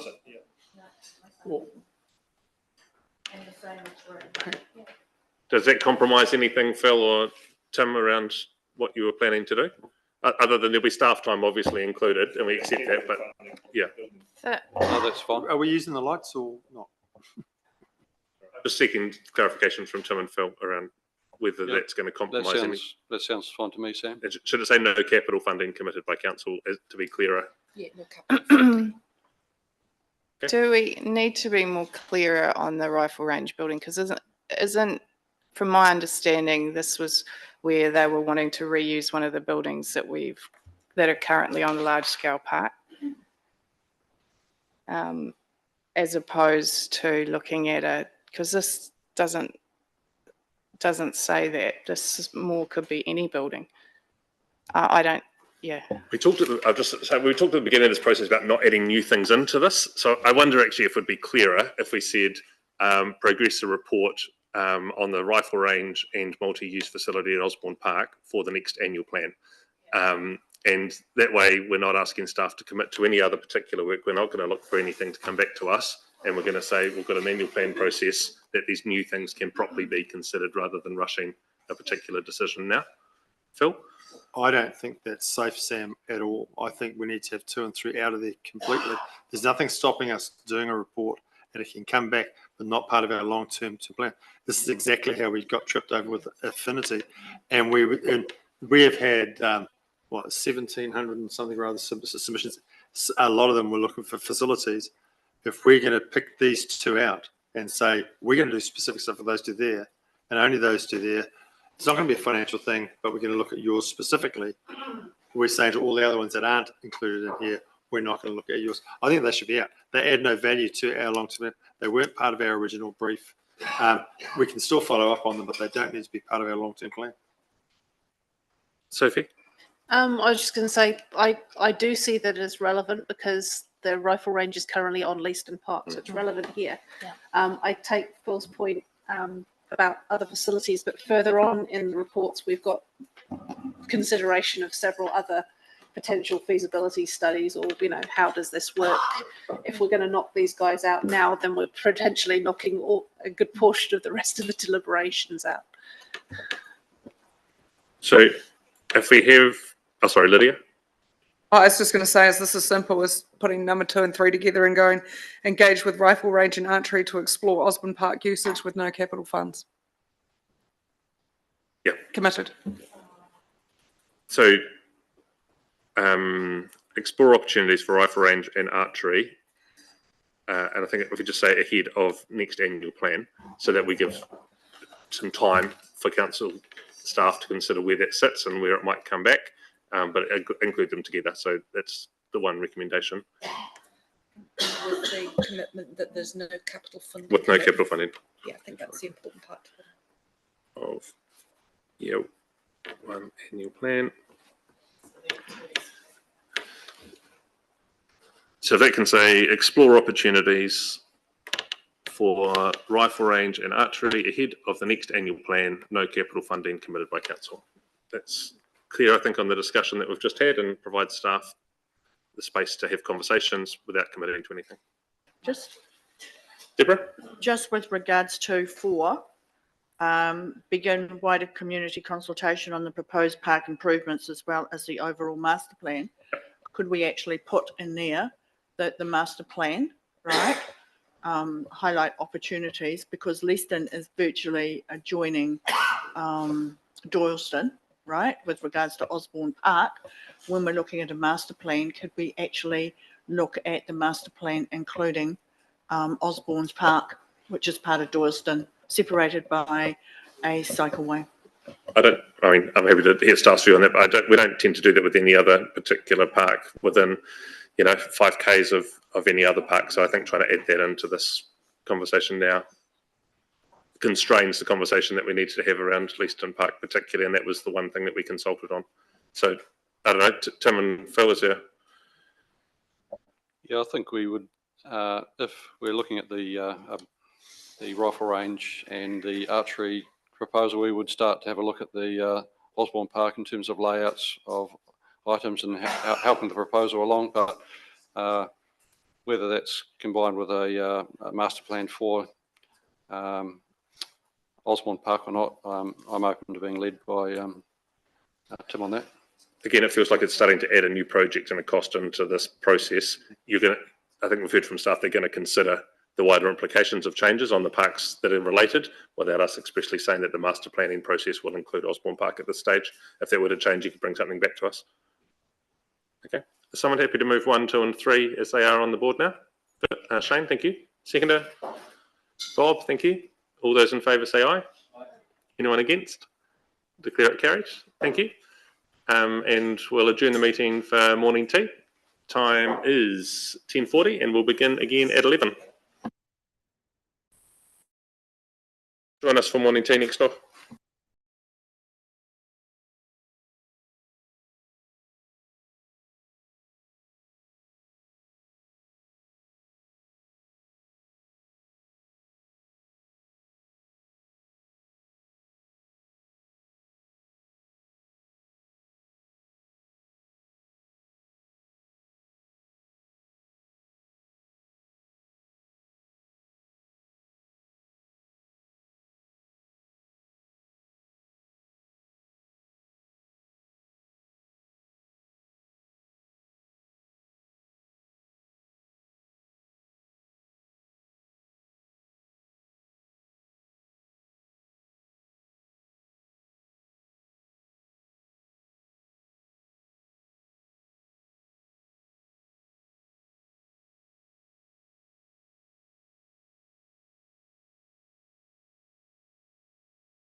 Catherine Parker on the 6th of June.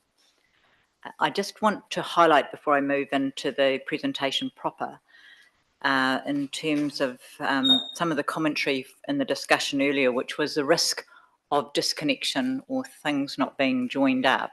And I just want to reassure you that both under the new Chief Executive's leadership and a particular element of the organisational restructure, a program management methodology framework was introduced to give council and the Chief Executive confidence that projects are joined up, and so when we're talking about a park with a building on it, so that those are intrinsically linked in terms of the actual progress and activity on it. That has not always been the case in some of the projects that we have undertaken at council, so that is quite a shift.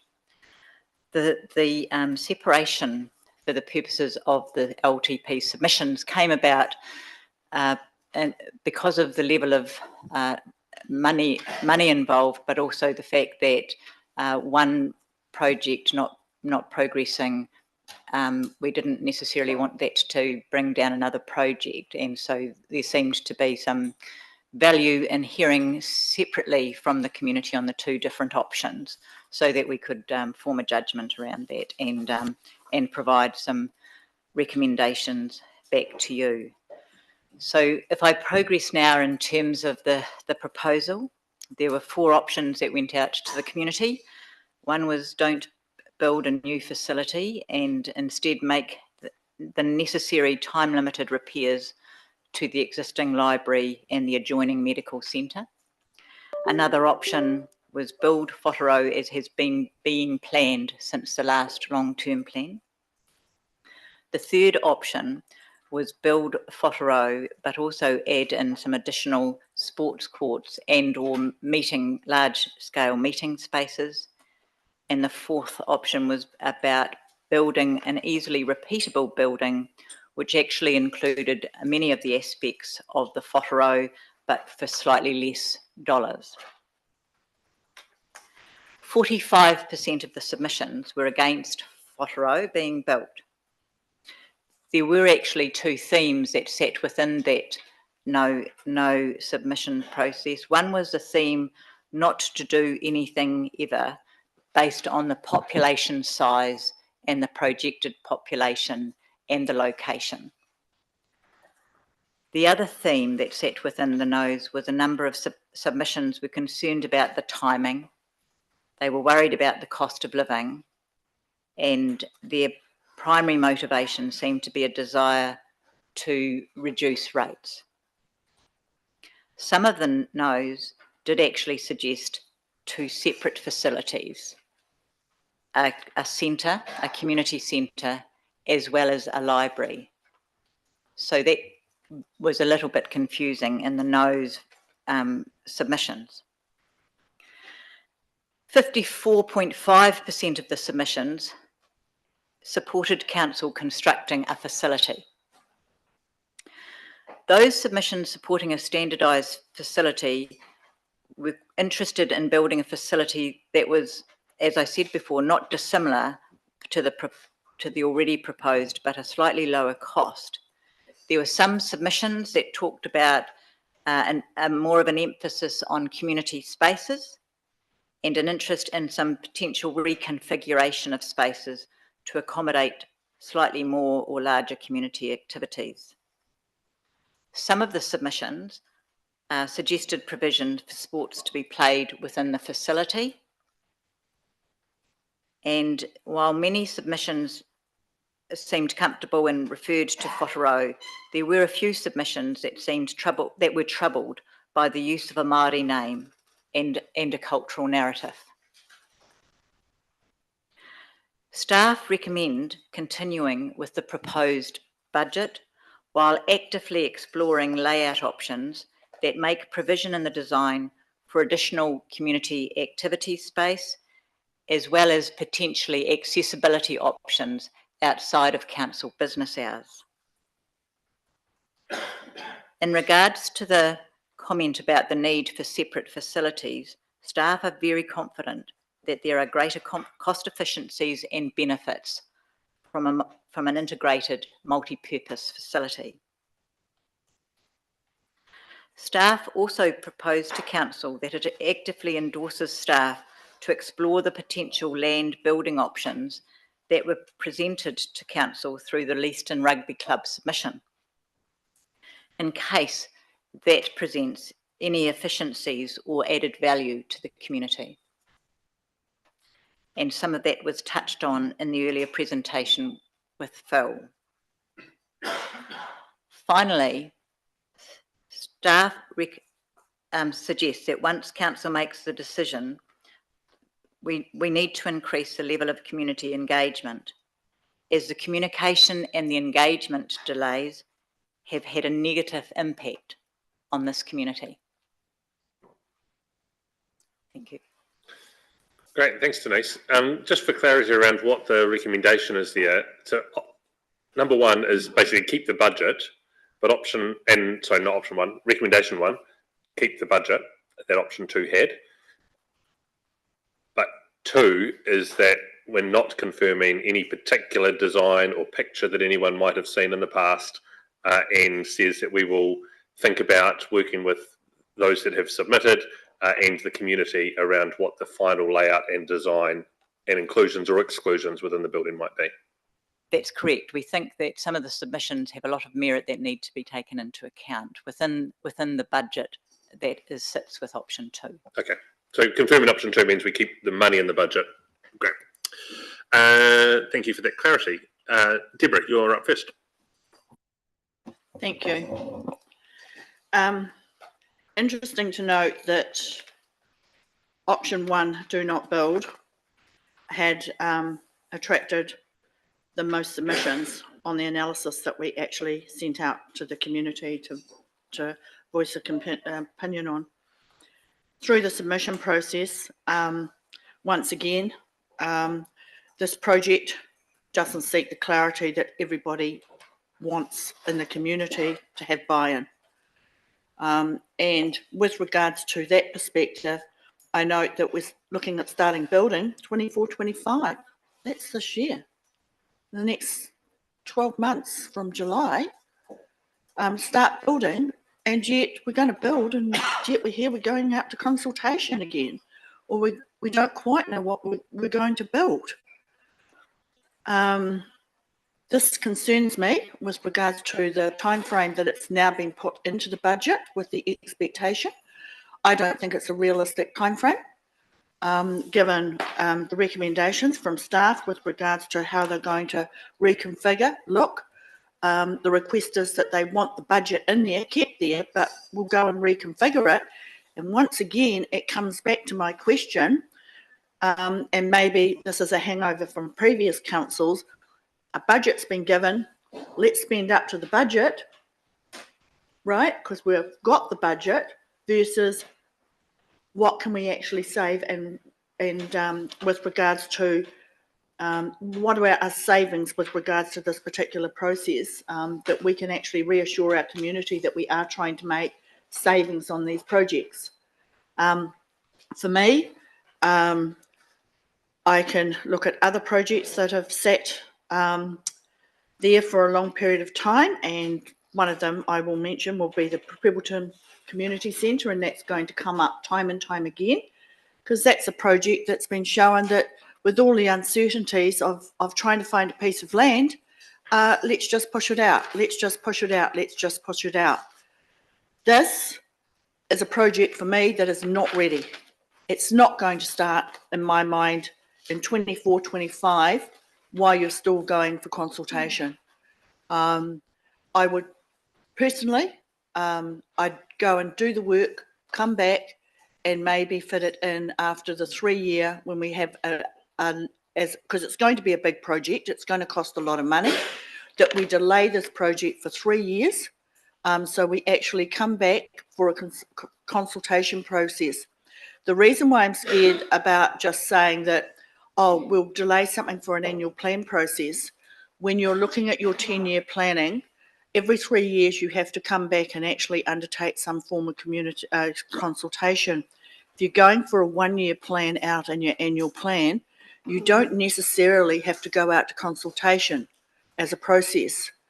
So I'm just really conscious of the fact that to say, push this out for 1 year and we'll come back and we'll give you an onset, it's going to push all the other projects out of kilter because it comes back to the capacity to deliver. So I would, if anything, this is not a ready project for me. And consequently, the timeline needs to be pushed out to be realistic, to give due process to what the staff recommendations actually say. Thanks. Denise, a couple of key points there around the timing, and I guess we're talking about a multi-year project, which will take, might take 4 or 5 years from final design through consenting and build from where we are now, rather than like the years that you're talking about at the beginning, and also the cost. I think Deborah raised some points around cost and the ability to think about cost savings within the current budget. Just as you said, Sam, some of the comments that I'd make were that we were talking about communication and better engagement as opposed to consultation. So it wasn't proposed that we were going to go back to the beginning. We did think, however, that some of the submissions had merit. And while there has been conversations with various clubs and groups as part of this process, some of the submissions declared a different position that we think are very much worth exploring. And while we could ignore them, we think that might be to our detriment in the sense that might actually offer some cost efficiencies and some savings, particularly in terms of the location within the park and whether or not that's less flood prone than other parts of the park, that sort of thing. So we do feel a responsibility to investigate. And we have, I guess, been caught wanting in the past where we haven't had sufficient time to get a proper costing together to present that. So we're just saying that we do need to do some further refinement and some more detailed costings associated with some of the new information that's come in through the submission process. And yes, it's a start of a project, not the completion of a project in 24-25. Okay, thank you. Bob? Yeah, I'm much with Deborah. I think that that we haven't gone far enough into it. There's no real feasibility studies. There's OPEX and CAPEX. There's all of those things that haven't, in my opinion, been finalised, and I don't think we're going to do it in 5 minutes. And I don't want to see us back to where we were a couple of years ago, where we had lots and lots of work on. They're all escalating because there hadn't been work done on them. So I'd like to see the work done before we agree. Thanks, Bob. Shane? Ngā mihi mana, e rau mana whenua, whatarau, ngā mihi. Ngā whakamaumaharu e ngā kōrero e Rulon, te ara atea, te tuatahi whatarau. I just wanted to acknowledge the mana of our mana whenua on this particular project from the outset, and also for the work done by this council to engage the local community. And whilst we could always look back and do things better, we've hired professionals and experts to deliver for us. And Sam, you summarised it at the start, to provide the budget to be able to deliver facilities of equal, if not better quality than we currently have. And there's no cheaper time to build than now. And delaying any projects, and I'm not using that loosely, because being diligent is part of the role. At a governance level, that's why we have experts, a building of experts to deliver, and costs should and could be delivered through engagement. I'm confident and comfortable that the recommendation put forward considers all of the submissions that have been put forward, and I would just point out the fact that the submissions that were put forward from the community committee, from Jane and Mike, were of a professional standard, and we've all been there and talked about that. But my question is, should this be approved, what engagement will you have, and how will that be reflected in the future build? what we've highlighted is the need to have an engagement plan. I guess we haven't gone through the detail of that, but we think that there's been a lot of effort put into the submissions and a lot of quite revealing opportunities that respectfully require further investigation, and that we do need to get onto that as a priority, and some of the potential costings and options that might present, while we hold on to the original intent and the original needs analysis and the subsequent engagement that did take place with the community that said this is what we want. So we just feel the responsibility of going back to the people that have taken the time to submit to just check some of those options that presented. So we haven't got a detailed engagement plan, but we see it as taking place imminently. Thank you, Denise. Amongst the submissions, I noted that several people were confused about the name and wanted to understand more about the name and wanted to understand about the cultural narrative. So those are the sorts of things that we could communicate as well, and as part of that recommendation. So more information. I think the biggest concern, and what we're hearing here from councillors and also from some of the community, is just around the costs and the infrastructure and architecture and that type of thing. But really, the council is in the business of building infrastructure that's viable and fit for purpose for many years to come, for 50 years. And it was put by one of the councillors around this table that this is it. This is an opportunity for this community to receive infrastructure that supports the community, developing community, for the next 50 to 75 years. So I would not like to see infrastructure being delayed while we have professionals here that have committed and said they are committed to delivering all of our infrastructure capital projects, to the detriment of a community that has failing infrastructure, substandard infrastructure at the moment that our young people, our tamariki, are using, that incorporates and pulls our community together. What we've seen here is 50% of the community, or those that submitted, are in support of better infrastructure.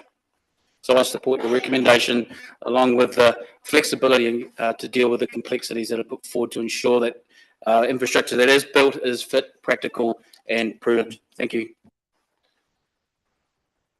Thanks, Shane. Malcolm. Yeah, well, my comments are somewhat similar to Bob and Deborah. As I've said in the previous discussion, I don't think this community knows exactly what it wants yet. I think there's a whole lot of opportunities here. I'm looking at the master plan. I've got a copy here. And the rugby club rooms has always been an issue. It's a dog of a building. What are they going to do? We've been through it. We've had a look as councillors. We were sold this 3 years ago as being a joint facility that was going to encompass all things. And now we've got a library with a cultural narrative and a community centre, which is fine, but it doesn't encompass the other things that we were sold for $9 million at the last LTP. And now we're being sold something that we're just not 100% sure how it's exactly going to be, because we're going to go out and talk to more people about it with some more engagement, and it's $16.1 million. And I find that somewhat difficult to justify that sort of expenditure when I haven't got something in black and white to what it's going to encompass, what it's going to spend. There are 2,500 people in this community. Yes, they have a broader community, as many of us do, but let's not lose the fact that it's a small community.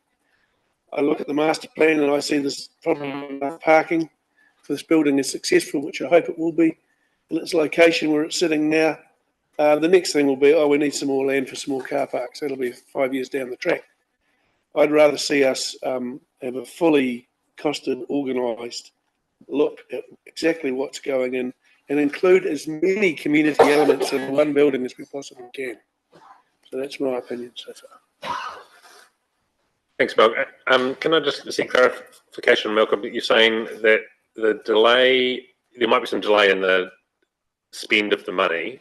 It's not about whether the project's worth doing or not. It's about the timing of the money within the next long-term plan to fit with design expectations and scope?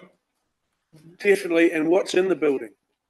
Can we cobble up some of the other the rugby club? Can we change locations? Can we make this a truly multifunctional building that is of a nature that we can repeat this building somewhere? Cool. Alison, I just wonder, because that question's kind of around the dollars that sit within a long-term plan and where they sit and how having it in any particular year affects the rest of the thing. Can you just talk to that? So just now, I mean, we've got the project phased quite early in the long-term plan. So it's an 80-20 split between loan funded rates versus development contributions. And I think it's just worth noting as well that if we don't go ahead with this project in its current shape, we do have a sunk cost in there. What we will need to look at in a little bit more detail, Sam, is if we phase this along. So we've done the piece of work that we presented early May around taking some stuff out of the capital programme and how that impacted on our borrowing. I think year 4 was the key point where we were sitting previously at 223. It really depends on where we move this project and how it's going to then impact on the borrowings and ultimately then the rates as well. Lydia. I think when we were originally, I guess, given the proposal, and it's hard for me because I haven't been here for the previous decisions that have been made and the conversations that have been had over time. So I guess I look at this as what we were given a few months ago and what I have now in front of me. And I brought up having discussions around building smarter, where we can incorporate multi-use facilities. And I look at Whoraro, and it's an architecturally designed library in my mind. And I think that we need to actually incorporate a lot more into this. We haven't got community cohesion, and I feel like we're just a bit far off the mark. I look at the DC funding, and at 19.5%, I guess I want to see a little bit more because the rest of our general rate or debt funding is going to go towards this. Essentially, what is the Whoraro OPEX budget? It says in here that we've got adequate provision for operating costs, but I don't know what that budget line looks like. And earlier this morning, we noted that we haven't budgeted well for OPEX in past capital builds. And when we take into consideration the park upgrades of 3.4 million days, at the end of the day, we're looking to approve a $20 million project. And I think, am I comfortable with this? And it's not that I'm not against providing Leeston and Ellesmere with infrastructure. It's about the spend and the best value for dollar that we can actually give our district, and a multi-use facility to me is a better dollar spend than that. And I guess I also need to see the Halls report, and which I know is a work in progress at the moment. But what happens with the surrounding facilities that we already have? Is there been engagement with the community about, are they happy to divest some of those to fund this, or what does this look like? And I guess I just have too many questions. Thanks, Lydia. Denise, do you want to there's a few questions in there around some of the submissions we received were, this is a library with a few spare rooms on the side, or other people saying there's community space in a library and that's all it's encompassing. And Lydia's questions around how broad does your number 2 recommendation revisit the design brief? What does that mean? From my perspective, and I'll get Nikki to comment, we did just get a feeling that the community felt that some of the community aspect of it was missing, and that there was some further consideration that while it was implicit, it wasn't explicit in the level of design that we had progressed to, recognising we had not progressed to any sort of detailed design. But what we are saying is that we do need to revisit some of that community spaces without necessarily introducing sports courts within the design, which takes it to a whole nother level, that there were other elements of how the community might use it that we want to be absolutely confident that have been given sufficient consideration as we move into the detailed design. And some of that was, so in a sense, that's what the proposal is. We think some of those comments around community have merit. I think the comments that you make around a level of confusion is that the journey has changed over time. It was originally a community centre, and then there was a council resolution, as we've shared previously, that actually, given the issues associated with the library, it would be better to do a multi-purpose hub type of facility and incorporate them. There are lots of cost efficiencies and benefits in that arrangement.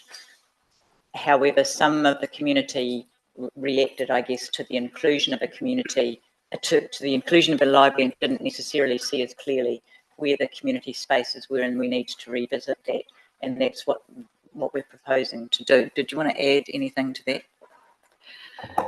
The three things that come to mind from the submissions are about the usability of the community spaces, perhaps the shape of them, and the flexibility to accommodate different sized groups.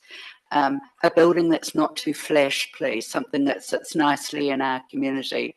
And so when I think about revisiting the design, that's an important consideration. And space to actually be able to host events effectively. And that could be as simple as a much larger servery bench space to be able to put platters on. So quite simple things that could be revisited in the design. Hey, thank you for all that. No, I've certainly been taking on this more than has taken up a great deal of my time trying to get my head around whātaro, because as Lydia says, I haven't been here for all the other previous decisions. I guess for me is that the big thing is that if we're going out and we're going to be authentically engaging with the community again around whātaro and around this thing, then I guess that's what we can ask. It's interesting that of the 55% of people who support the bill, they're pretty evenly split between options 2 and 4, which is really interesting because it shows that there is some understanding that a generic, I think you just said not flash building, is possibly an option. And then, of course, once we get the generic one, then we can use that elsewhere too, which is fantastic. So I can support, I think your recommendations there are great. My only concern is that have we allowed enough time for consultation with the community? Bear in mind that we're starting the project now, and is the community going to feel authentically listened to if we're saying we're listening to you, but we start the project at the same time? Yep. Thanks, Phil. Sophie. Yeah. Yeah. Social infrastructure in small towns is important because, it's good to have as much as you can feasibly within a community, but we've got to bear in mind that even with the growth projections, yes, in terms of the current population of Leeston and Ellesmere, it is going to grow fairly significantly, but that still remains, that's still going to be one of the smallest towns in the whole district. So I guess I'm supportive of this for the most part.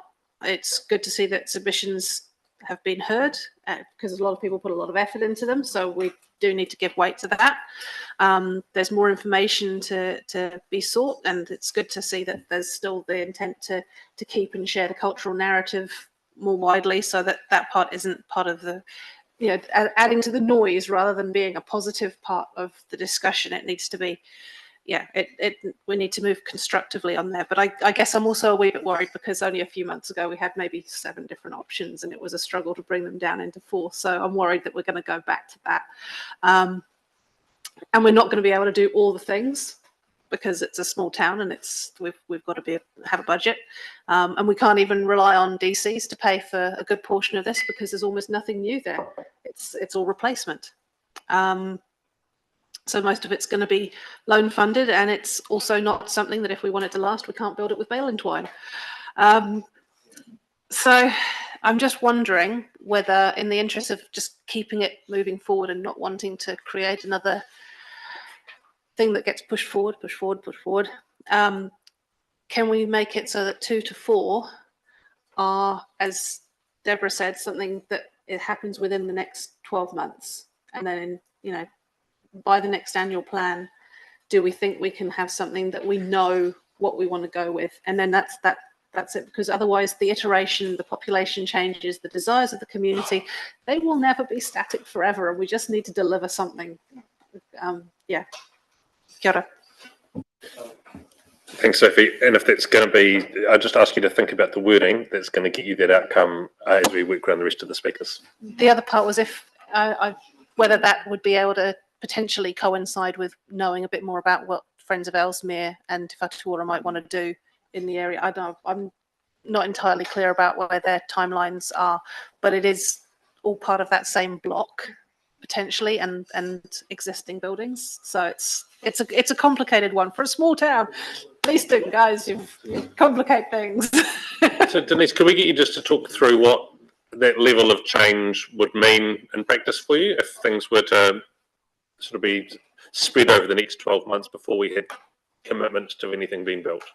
As I understand what's been proposed in the discussion that I've had with Nikki is possible is if the money is retained in the budget, it's delayed by 12 months and allows us to come back with one plan, having engaged with the community around and recognising that it's got to be within the budget.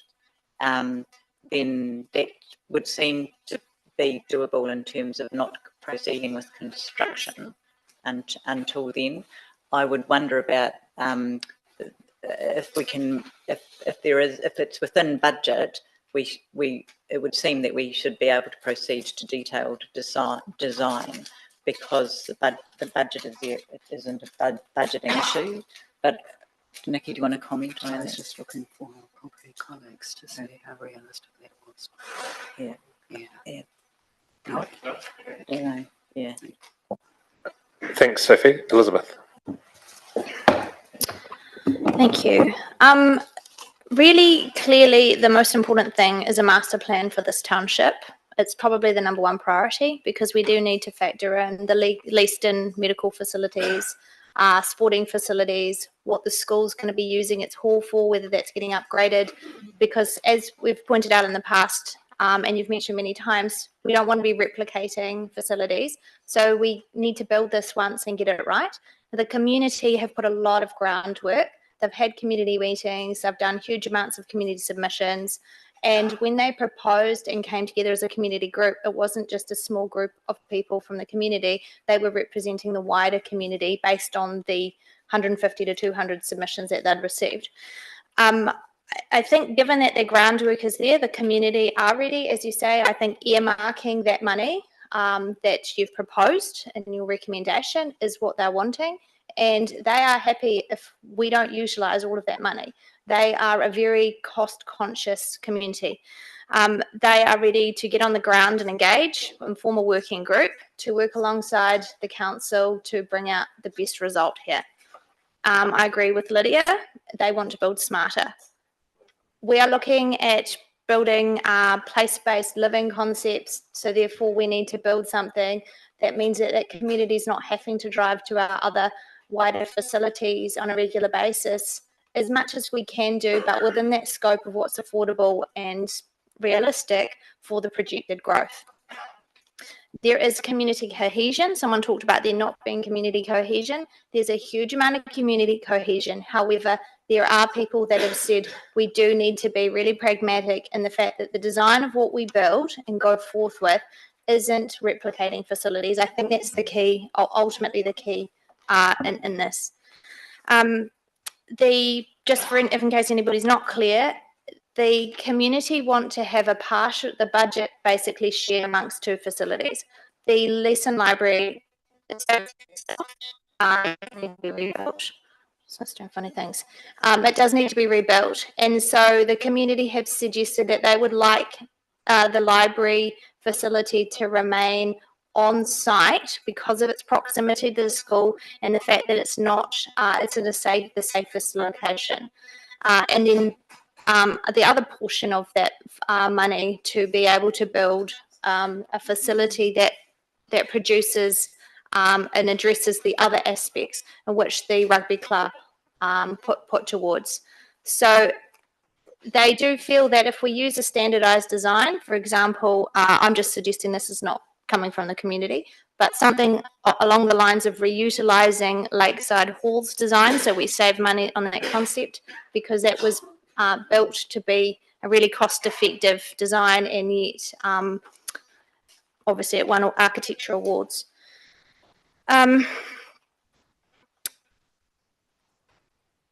The library would, of course, be fully funded by council and staff, but the other facility, the second facility, which the community would like to collaborate on the design principles, they are keen to build at a lower cost, is to be something that's multiple utilisation. They have suggested a larger community area, facilitating the needs of the local park sporting groups, including storage facilities and a bar for after-game functions.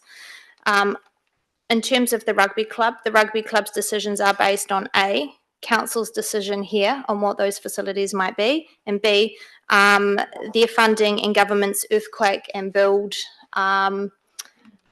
restructuring, which is occurring at this point in time. Now,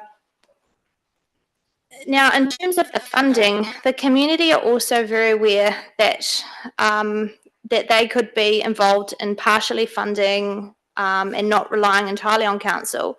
The option to utilise other sources such as club fundraisers, donations, user pay costs, funding partnerships, volunteer time, and other resources to offset the costs.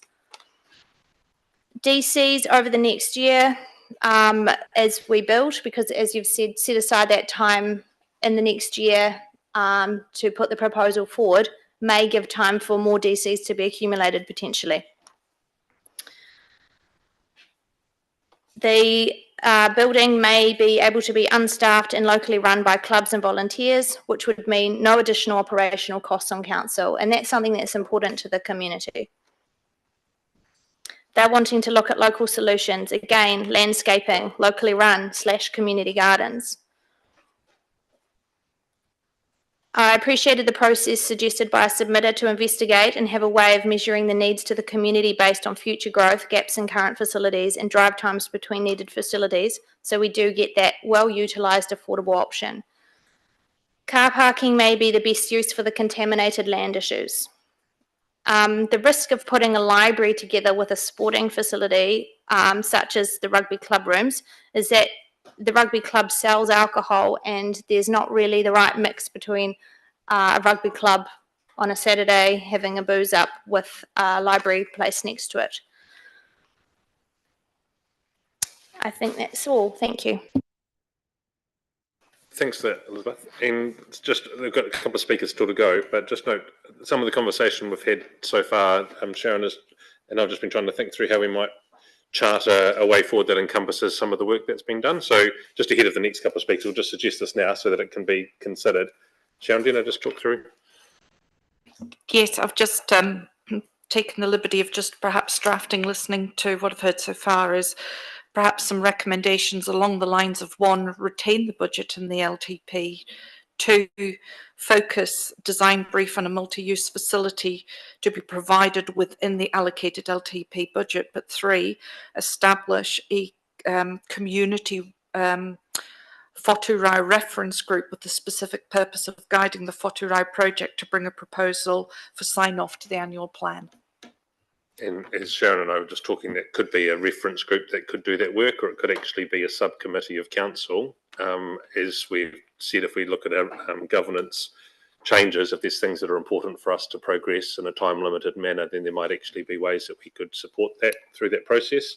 And note that, Grant, you've already done a lot of work down there with the community and leading some of the conversations, and could be part of leading that future work. So just some of the thinking as we talk about where that's been so far. Nicole? Thanks for that. That's sort of clears things up a little bit for me. I'm very uneasy about this project. There are so many different views on it.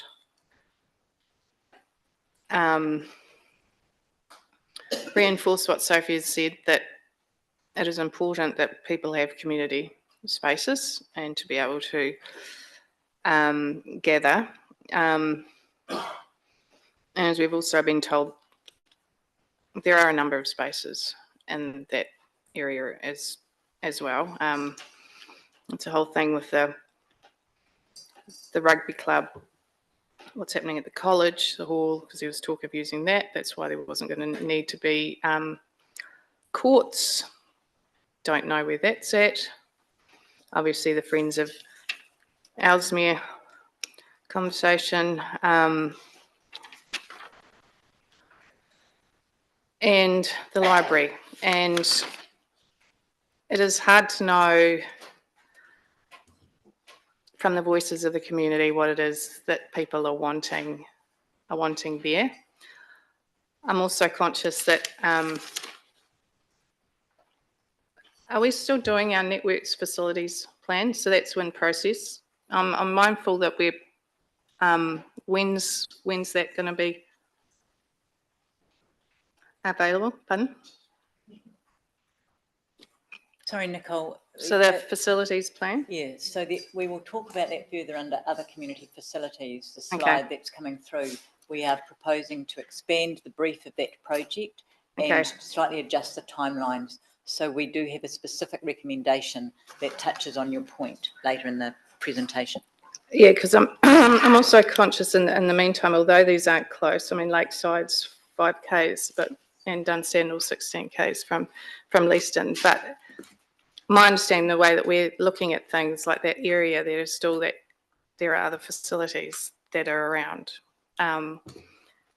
as well. It's unfortunate that obviously the library is affected, and that's part of this conversation as well. So just wait to see type out those things, and I'll have to consider what I choose then. But sorry, I'm still confused about this whole one. Thanks, Nicole. Grant. It's a shame we're confused because the community's not, never has been. Not one iota. They want a community centre. They've always wanted a community centre. And it's us who have caused the confusion, not the community. From day one, they've known, 10 years ago, they wanted a community centre. They always said the only large town in Selwyn without a community centre. They have been advocating and advocating and advocating, and finally we came to the conclusion we would build them a community centre. And the hurrahs could be heard from here, that finally we had heard what the community wanted. But we've confused it by what we thought was a good idea of including the library. The library and the community centre are two separate issues. We've already got a library in Leeston. It's already there, already built. That's an SDC issue to maintain, upgrade, relocate, whatever it wants to do with it, it has to do it itself.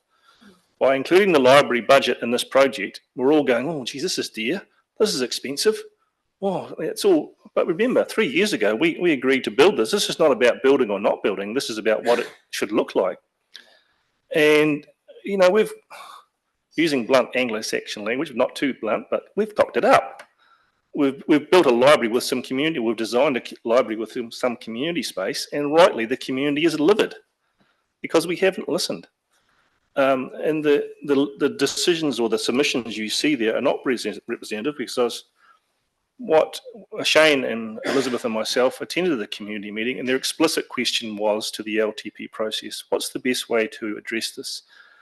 And the advice that we gave them was put in one submission and get general support. So the Leeston Community Committee submission may only number one, but it's got widespread support. So their preference is a multifunctional, usable space, which is, if you wanted to have an example, Taitapu would nail it. Now, if we look at the proposed budgets, and looking back at Phil's last budget, we've got a car park, which is in 2B. We've got changing rooms, which are in 2B. We've got an RSA toilet renewal budget, which is also could be allocated to the project. What we did at Taitapu was collect budgets and optimise the expenditure. This is what we should be doing here. Whether the library is there or not is ancillary to the community, because they've already got one. It can stay where it is. It can come down there. They don't care. What they want is a community centre. And they just absolutely want us to listen. And we seem to get confused around the table here about, I don't know what the community wants, and we're all a bit wishy-washy. That's us. It's not them. They've known from day one. And, you know, this thing should have been built and opening the doors. Sam should have been cutting the ribbon by now. It's an absolute embarrassment. And sitting here now and saying, well, let's delay it for a year, or let's go back and have some more community consultation. The community's going, well, why? You didn't listen last time. We told you we wanted a community centre, you came back with the library and some community space attached. So I think if we're going to go back, and I think Sharon's proposal sounds like a reasonable way forward, it has to be with real intent to listen to the options. The rugby club issue is a red herring. It has been for a long time. We get conflated with a private building which we don't own and worrying about that. Let's forget that. The rugby club's committed that if a community centre went forward, much like Taitapu, they would love to be a tenant, as would a lot of other sporting and community groups. But we're stuck on this idea of a community centre which has got, well, a library with some community centre space attached. And just even the most basic analysis of the budget would suggest, given the square metres allocated to each space, that the library centre rate should be paying 66% of this building and the community centre rate 34%. But it all seems to be lumped in. This is the community centre build 16 million. So there's two different budgets at play here which are not taken into account. Phil talked earlier on about building a set of changing rooms in the middle of the domain because it's too far to walk. If you can't walk 150 metres, you shouldn't be playing sport. I mean, jeepers. That kind of thinking won't get us to where we need to be. We've forgotten the lessons of our last major builds. We had a road to Damascus sort of experience where we realised, why don't we engage with contractors early and get them to assist us with the design so we actually optimise our budget? We seem to have forgotten that. We had great success with Armitage Williams at Taitapu. Naylor Love, I think, did the building across here. Early contractor engagement, sorting out the hard-to-build designs, and if we'd done so in Te Aratia, we might have had a better result there as well.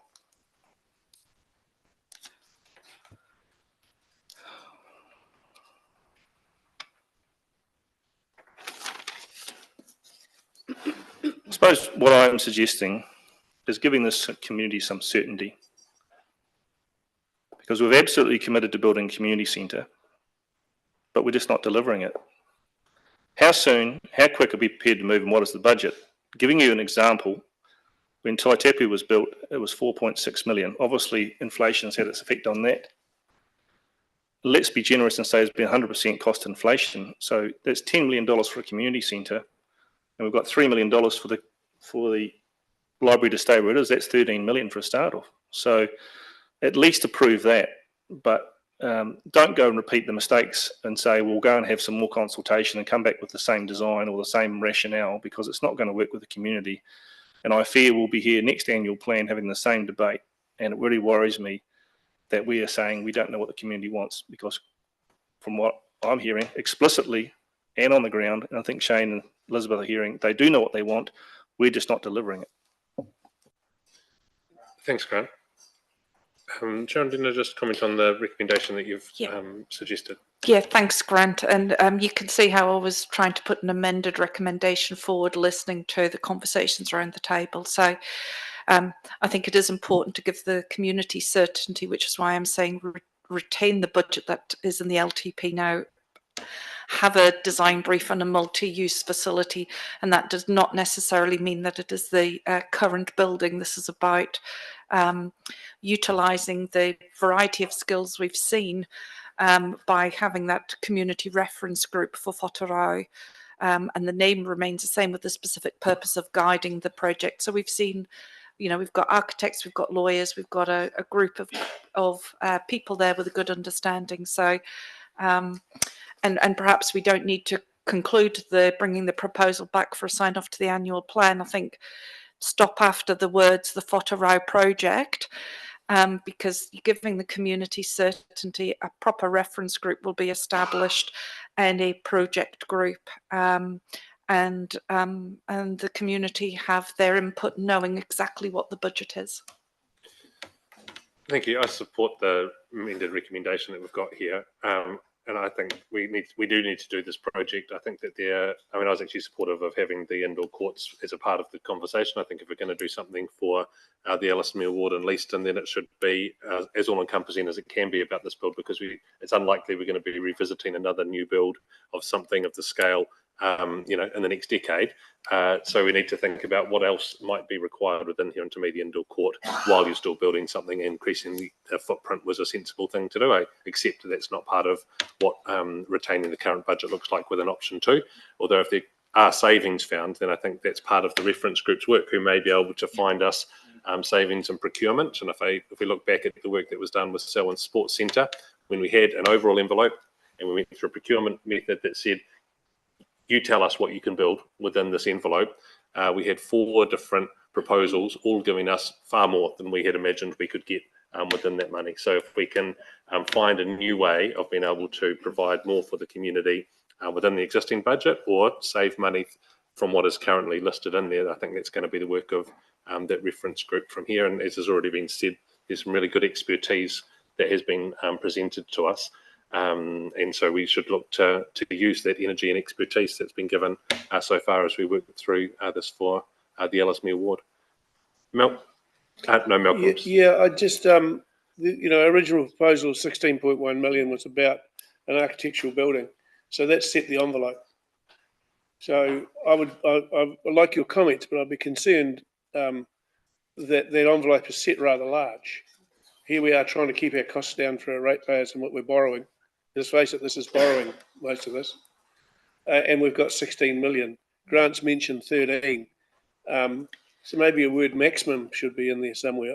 I'm just a bit concerned that the budget figure set now might be somewhat high. Sharon, do you talk about the use of budgets and maximums? Yep, and you would have heard us say several times today, just because that's the budget there doesn't mean to say that it needs to be utilised.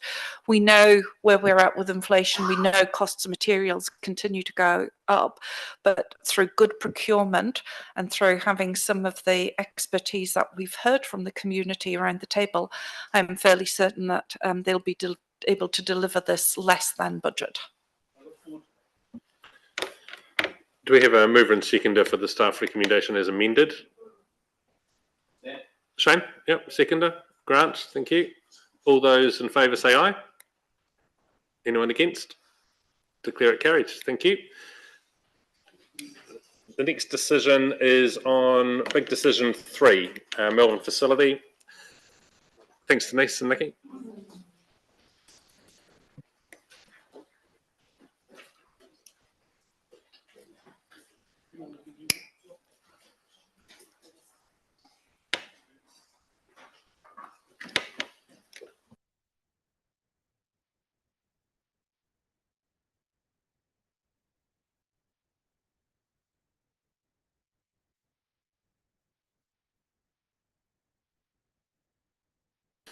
Jean, Denise, James, over to you.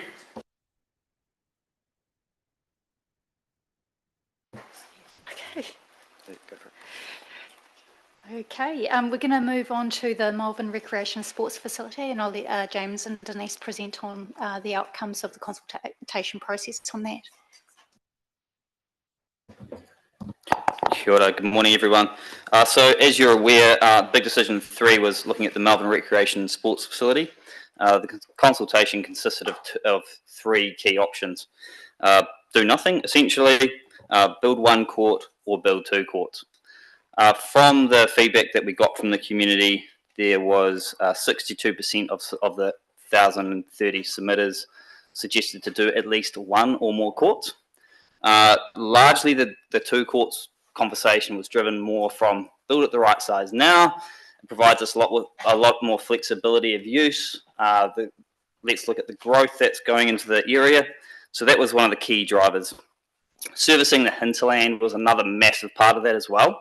So looking at the other settlements in the population that sits outside of Darfield. The provision of 1 court or no courts was largely driven by cost. There's lots of submissions around user paying for it, that the community, the users or the sports that utilise those facilities should be paying for them. But yeah, cost was a key driver, and maybe waiting until costs had subsided or come back down was key. Indeed, other options do exist, such as investigating covered courts on the existing space that exists in Darfield. However, the other thing that was really clear to note was for staff was facility location was really key. It was a key conversation to have with the community and ongoing throughout this project. I think we've heard a lot about the sports use from the college and the schools, but also from sport itself around Saturday efficiency of delivering your sport on a Saturday and how that would look. The recommendation put forward is relatively simple, which is to continue on with the project to build the 2 courts facility based on the feedback that we received, and happy to take any questions, comments, or suggestions on that recommendation. You'll note that in the notes there, sorry, Jen, if you just flick a couple of slides forward, that we are looking at procurement options such as design build or other ways of procuring the building to keep costs as low as possible. I think the key thing that we did learn from the likes of Selwyn Sports Centre was that design build is great, but getting the scope really dialed in up front with the users is real key to the success of that. And there were submissions coming through here from perhaps fringe sports that might not be looking at coming indoors as much, but cricket, for example, looking at indoor nets or the ability to take their sport inside from time to time as well. And as well as other potential sport users that haven't come out of the woodwork at this stage. So I think that's one key thing to look at moving forward is really scoping up in detail this project as things progress. So happy to take any questions. Thanks, James. Bob, you're up first. Yeah.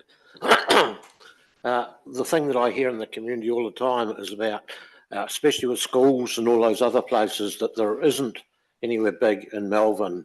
Well, there is, just go to West Melton, but for a lot of people up higher than that in schools, it's not possible. There's a huge growth in Melbourne at the moment, especially with the wastewater pipe we've got in. I mean, I live in Colgate and we've got 2 subdivisions going on at the same time at the moment. That's never been heard of. So I think the growth is there. My only thing is that I think that we've got it totally wrong, and that we should be doing the swimming pool first, but that's not going to happen. So I think that we need this for our community, and especially for the, a covered-in area which we haven't got at all at the moment of that size. And one question, what would be the capacity of this as a recreation centre? Good question. I think just I'd have to ballpark it for you because we sort of work on fire cell loadings and things like that, but we're looking at around 350 in terms of standing space in an area that size, 2 court size. Thank you. Shane.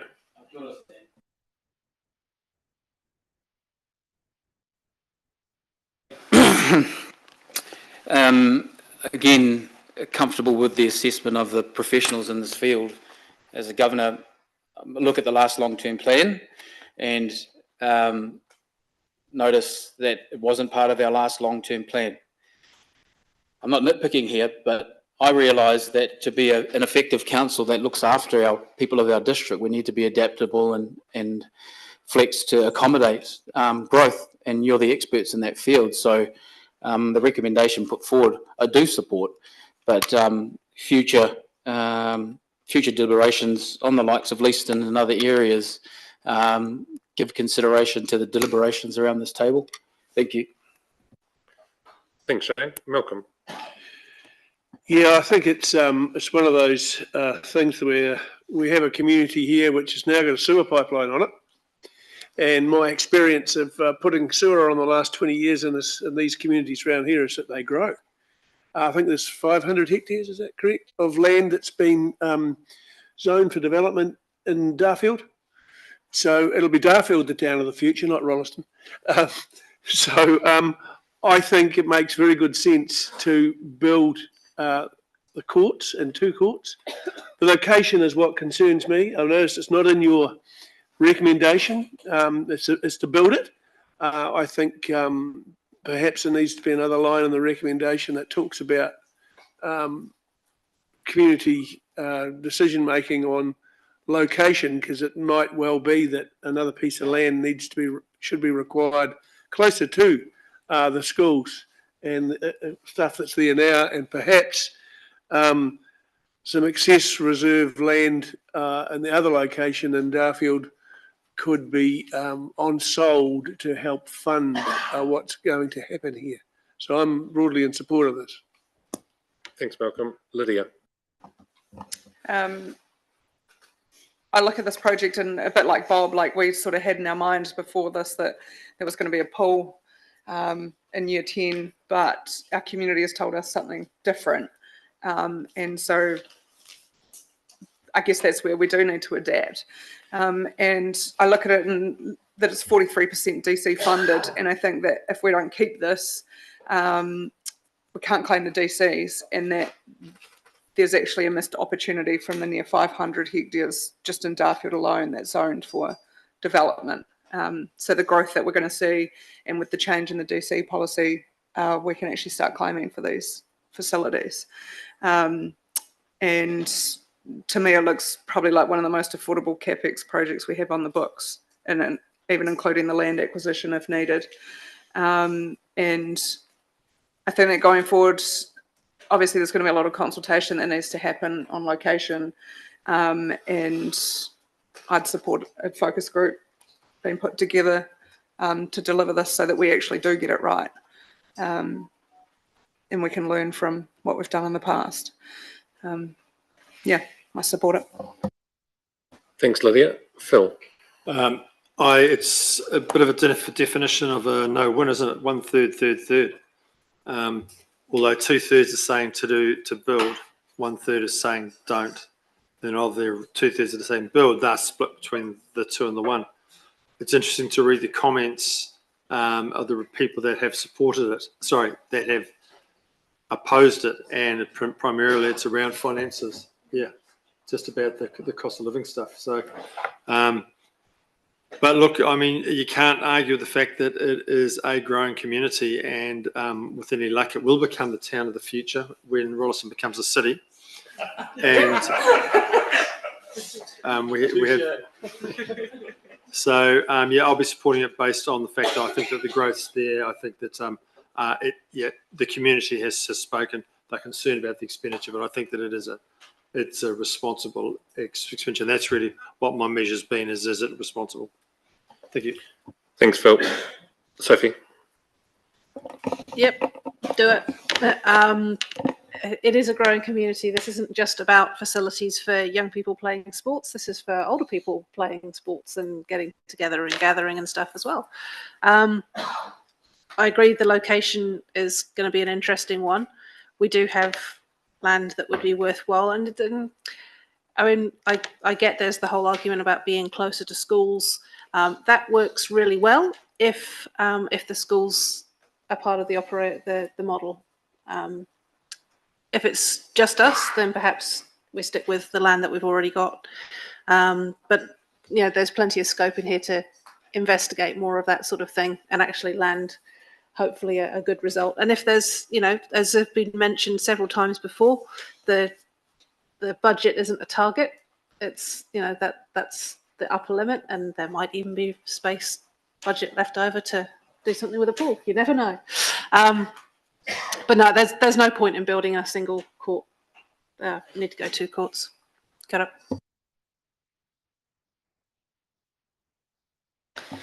Agreeing with Sophie in this, the latter part, in the sense that if we're building 1 court, we do need to build 2. However, one question was, I haven't really felt like you've touched back on the proposal from the school.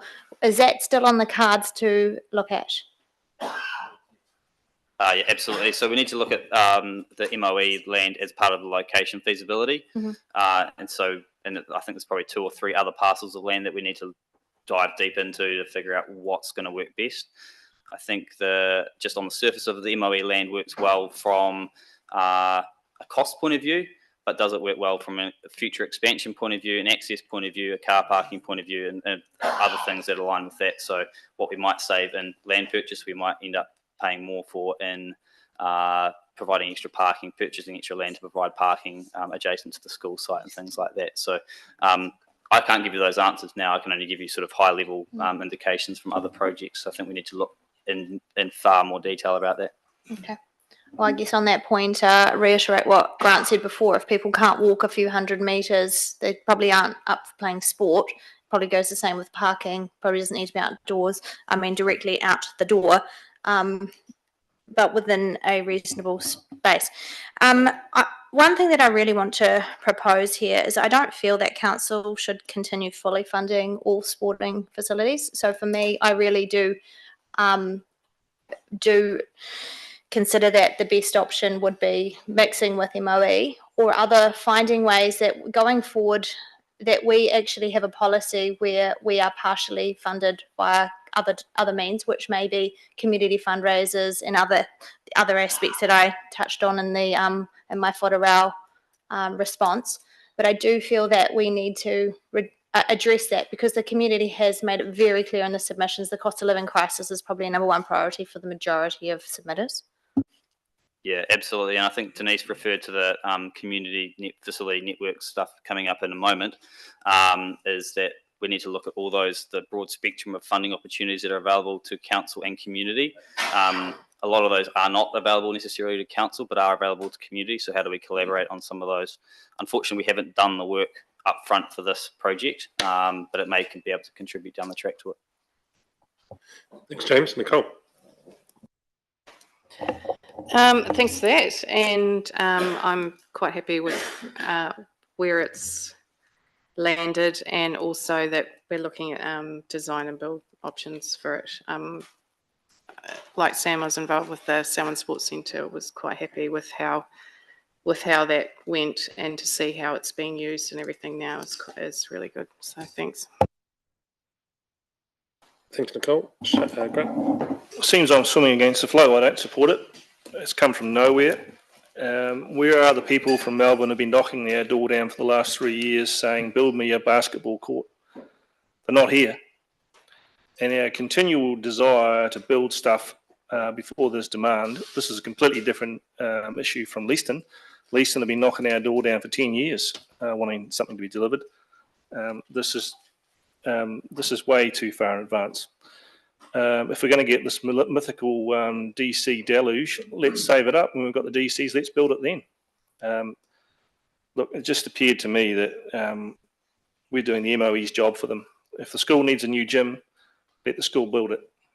And we can't continue to build stuff for the MOE, so I'm against it. Thanks, Grant. Deborah.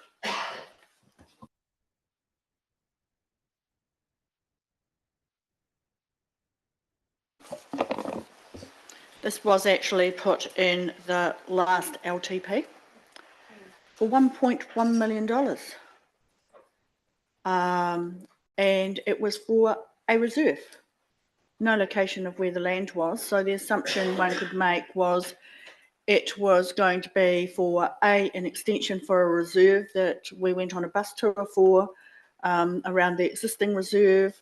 And then when we're shown a piece of land that could possibly be a prime site for a community designed building, courts, etc., by the Anglican Church. And then we have the school offering a piece of land, and then we have the proposal for another piece of land, you know, without knowing what the purchase costs are going to be, other than the fact that we have made the assumption that we have enough money in the budget to actually purchase the land. May I bring you back to Prebbleton? Prebbleton has been there since 2008, toing and froing with the land. Had a budget there with the land.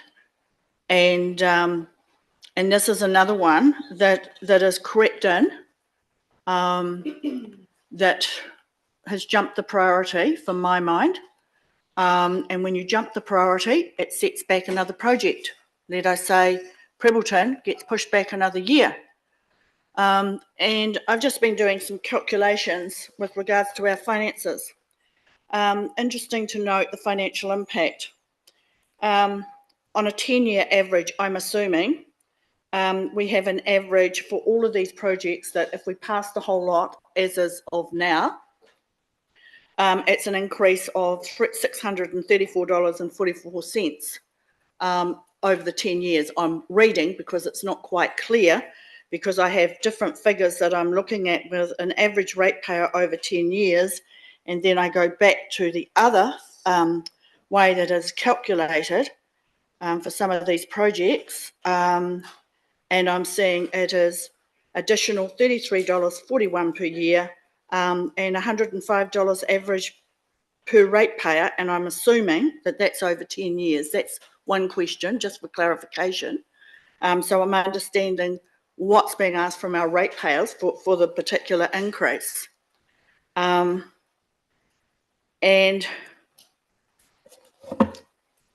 I guess at the end of the day, everybody's looking, are we looking at the best interests of our community? Well, the reality is, are we actually looking at what's good for my ward? What's concerning me, and it's concerned me for a long time around this council table, is not knowing the calculations of the DCs per ward, calculated out per reserve takings, water, sewage, what is being collected. Because if we're not collecting, or we don't have enough DCs collected for a project in the reserves collected from the development of this, say just the Melbourne area, we're debt funding this. So there's an interest component. And then when we do collect the DCs, it depends on the growth, and then it's going to have to be paid back into the pot of DCs. So somehow we get to balance it out. And my concern is, for quite some time, we have not been very good, or I'll take it on me. I've probably not yelled the loudest or not been very good at highlighting some of the deficiencies that we have in how we're actually calculating our DCs or managing our DCs for these growth projects. I have some real concerns, blowout of budgets, where they sit. We've got projects that are sitting there for some of our faster growing communities that just keep being pushed out and pushed out if we're looking at a parochial side of where the money's going to be spent for our communities. And I will look at the Springs ward with regards to the growth of the Springs ward and the delivery of capital projects that just keep being pushed out because A, we're not ready, B, we don't have an area of land to actually put the project in.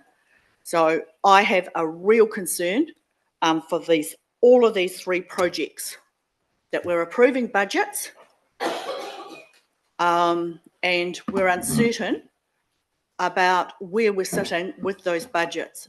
We take it on a budget and suddenly we've started building it, and then we blow the budget with regards to CCI in 3 or 4 years' time, when some of these will come on board because they're not all earmarked for next year. What are we going to do? How are we going to recalculate and come back to our community and say, well, we need extra for these projects? Because by the time we get to do them in year 26, 27, the CCI cost has actually blown it out from, say, 11 million to 15 or 14 million. And I just feel as though we don't have a contingency in any of these projects, or we don't have an understanding of what the contingency has been that is built into these projects. We're just assuming, let's approve a budget, and once we've got the budget, then everybody could sort of fit the checkerboards round or whatever, and then we can build something. It doesn't quite work like that. As we've had experience on project management coming back, it doesn't quite work like that. So sorry for being really, really critical about how we're dealing with these major projects for our DCs and probably going forward, but you know, build them because we've got the growth, but there has to be a limit as to what we can build, when we can build it in 10 years' time, and the impact that that is going to have. Everybody wants everything today, right? They want it all, but they're not prepared to pay for it, or those that want it aren't in the category of actually paying for it, right? Because they're not renters and they're not ratepayers. So I am just speaking really, really strongly about the fact that I see some shortcomings with regards to our financials, just looking at these major projects, and I haven't even started on the water and transport section. So I've had my 5 minutes worth with regards to this. I don't feel comfortable the way that we're dealing with this process right now, and I'll just leave it at that. But they're the reasons why. Okay, thank you, Deborah. Alison, maybe we could just get you to talk about the contingency side of our budgets. And councillors, you're all aware that if money is required over the budget that's been allocated, then that comes back to council for further consideration. If it's outside the plus 10% staff delegation or anything that the CEO can't already approve, it comes back to us. But Alison, the review of DCs annually or 3 yearly, can you just talk to that process should things in the community change over the coming years? Yeah, thanks, Sam. Can I just start with, and Deborah, just noting that all of these big decisions, whatever shape or form they are all included within our financials, and roll up to that 15.6%. There will be variables, and I've not done the math like you have, but I'm sure it's correct. There will be variables and the impact on rates depending on when those projects feature as part of the plan.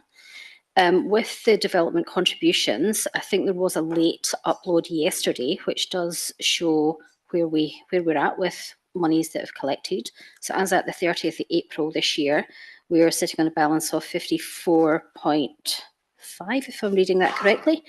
And we have also broken that down between the different areas and whether that's reserves, whether it's water or whatever it may be. If you've not got that, I can send that to you separately.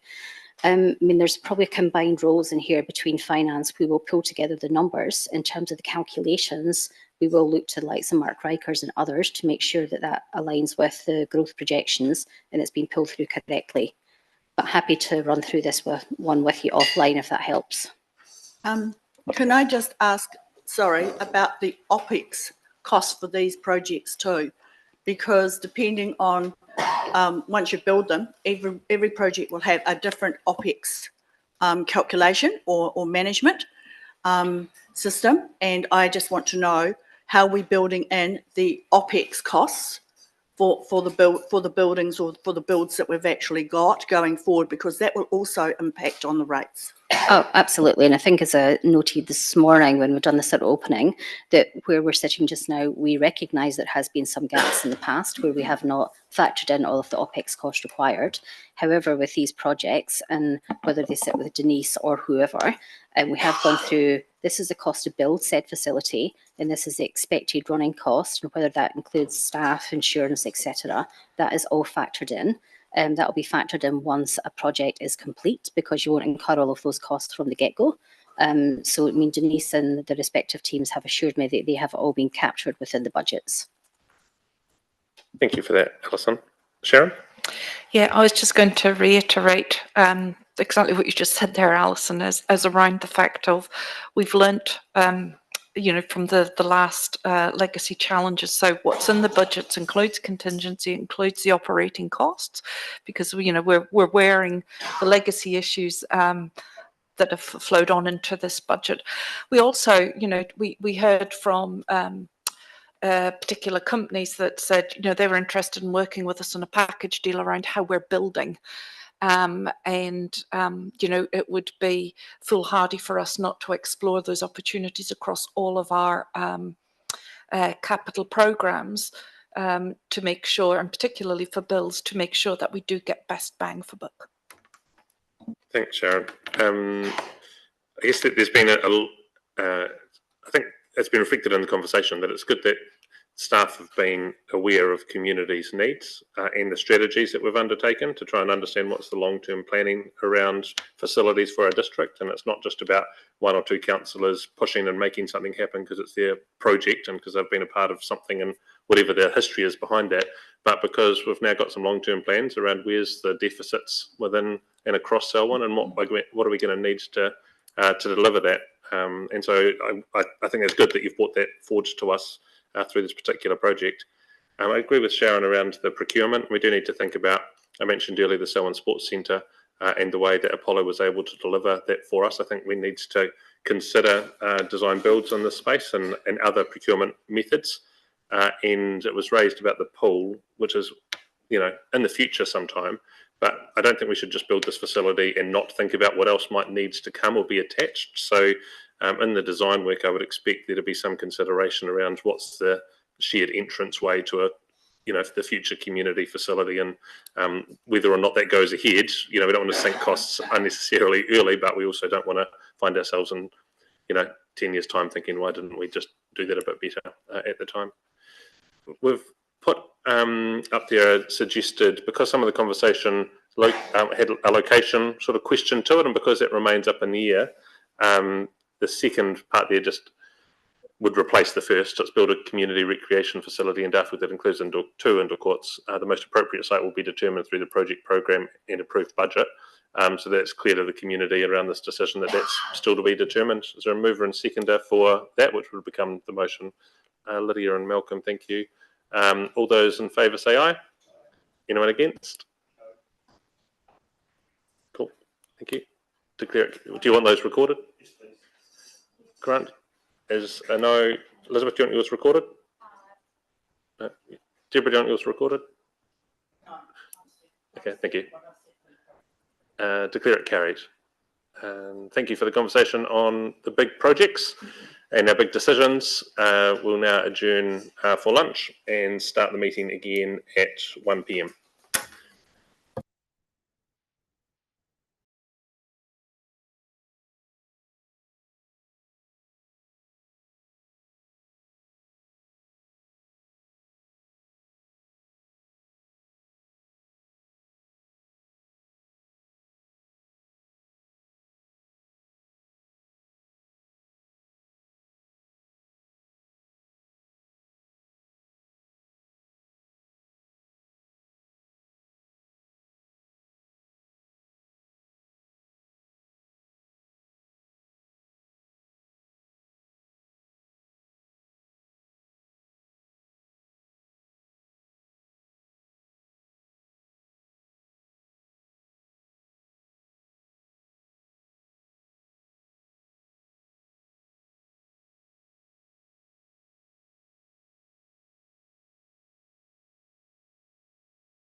So I'm not going to go into this in too much detail, given it's really just a recap of the presentation that myself and the team gave a couple of weeks ago.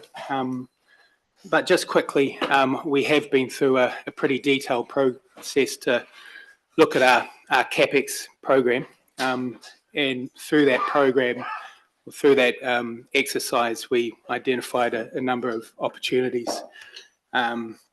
The intent of the exercise was twofold. It was one, to look at our deliverability, to make sure that we could deliver what we were saying we were going to deliver when we were going to deliver it, and two, to address our debt ceiling, particularly in year 4. So I guess throughout the process, there was 2 parts of it. We looked at our multi-year projects, and given that's just new terminology, what that means is the phasing of multi-year projects, which span into year 1 and year 2, the LTP, and our LTP program itself, and efficiencies that we found in those projects. So as far as the multi-year projects, we identified around $15 million of opportunity there. When I say opportunity not to carry that cost through into year 1 of the LTP. And in the LTP budget, we managed to find around 28 million. It's also important to note that there has been some changes to that, some small changes, since we presented a couple of weeks ago, and the reason for that is these are live programs, and we're continuously looking to improve and look for efficiencies and to understand our program better. But just for not to confuse anything, we've used the same numbers as we had a couple of weeks ago. So I don't know if Alison wants to speak to the debt, but you can see that we were successful in regard to providing some headroom. Yeah, I would say it'd be useful for Alison to just say a few words. Yeah, sure. Yeah, so on that debt slide, and sort of similar to what we talked about in May 1st, so the adjustments and changes that Tim and his team have made. So if we look at the graph on the right, that's where we started off with. And the graph on the left is post the adjustments that Tim and his team have made. As Tim noted, there are a few minor adjustments, but it's not going to materially change that graph. So we've not put those adjustments through as yet. But what the graph on the left does illustrate is that we now have some debt headroom that we didn't have previously. Yeah, that's about it. Okay, thank you, Alison. So look, we have I have Murray and Kamal with me, and we do have a list of the projects where we did identify some opportunities. So we can discuss those if you like. This does tie in to the next piece where we're going to look at the projects in more detail across water and transportation. So this, I guess, more clearly identifies some of those projects where we found some opportunities. So it's just maybe we have a conversation around those first.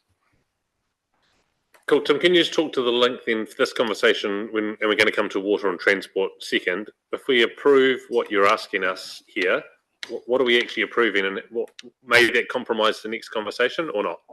No, it shouldn't. This does tie in, and as far as I understand, is reflected in the next conversation as well, and we can quite easily ring fence the discussion here. Okay. Cool. Shane, you are up first. Sorry, Sam.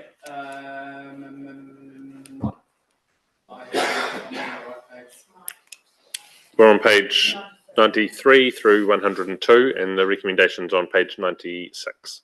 I'm on 96 now. I am comfortable. Sorry, I was a bit lost because I don't think we finished the Sheffield Pool decision. Was that coming up? Yeah, we haven't started Sheffield Pool. So on your table today, there's a list of the order of the things that we're running through. So we've got CapEx delivery, water, transport, people's budget, and then we come to the matters for community guidance, which begins with Sheffield Pool. So on CapEx delivery staff recommendation, I am comforted and I'm grateful for the work that's been undertaken to get us to this position, to put more headroom into our borrowing and to look towards cost savings. It does give me a good level of comfort. Yep, so I'm happy with that. Thank you. Malcolm. Yeah, good work. That's what I can say. Great work in getting where we are. The changes in the graphs are very heartening indeed. The current situation was very scary, and I think what you've done and your priorities are a great bit of work. I'm fully in support. Thank you. Thank you. Lydia.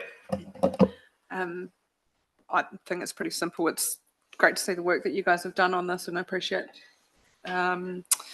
you trawling through this, and even the multi-year project transparency is appreciated, and it's good to have a wee bit of breathing room in that financial strategy, which it's been a concern.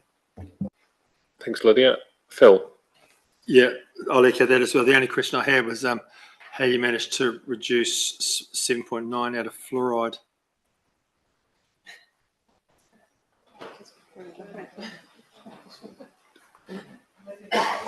Yes, at the start of the process, council decided to take fluoridation out of the budgets. And we went through this process, we found that it was still in there, so it was a paper exercise of removing that out. Thank you. Yeah, it's great. Thank you, Phil. Sophie?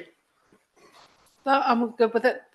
This is what we asked people to do, rearrange things so that the finance and everything lined up and it's deliverable. So that's what we've got. So thank you. Elizabeth. Page 101. Question, what's early investigation? So we've got early investigation on pretty much all the roundabouts and street lights for Lincoln. Is this the correct proposes to the transportation LTP budgets? Is that a part of the CapEx deliverers? Yeah, that's part of this. The proposed changes to the transport budget. And so my question is, do we need to continue on with those kind of measures, because that's 50k a pop, and the community wanting to see us save money in every possible way? Can we not be doing these kind of things in-house at a much more cost-effective way and evaluating without having to add those additional fees in there?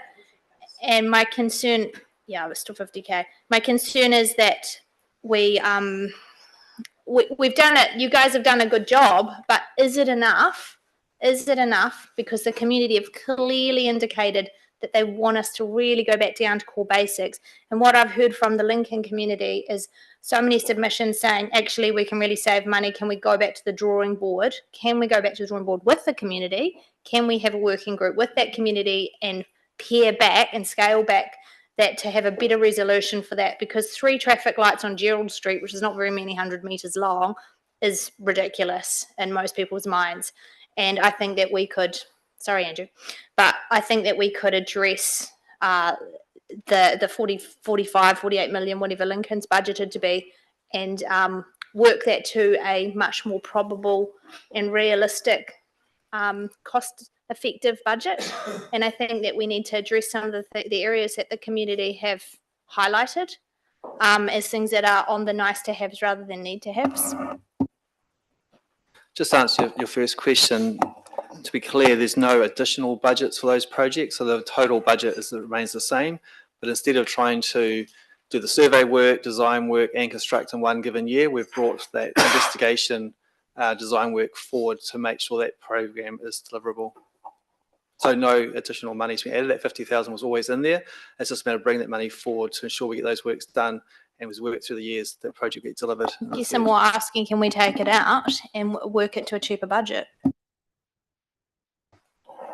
Sorry, it can't be taken out. It's primarily for that enabling work so that we can understand how we can do the construction. So as Maria has rightly pointed out and how Tim has pointed out, it's a multi-year project, and all we've done is phased it and programmed it so that we can get a better understanding of how to do the works initially and then move into consultation or design or whatever is required.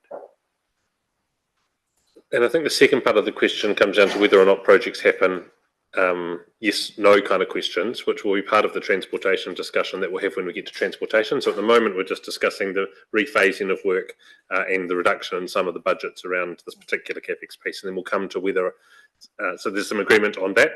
That doesn't mean that we're saying all those projects will happen. We will then get to the transportation and water budgets where we can then say, well, we appreciate the work that was done ahead of time, but we may have some other views on the water and transportation. Tim, that's your intention in presenting this? Yes. Yeah, cool. Nicole. I don't have anything further to add. Great. Grant.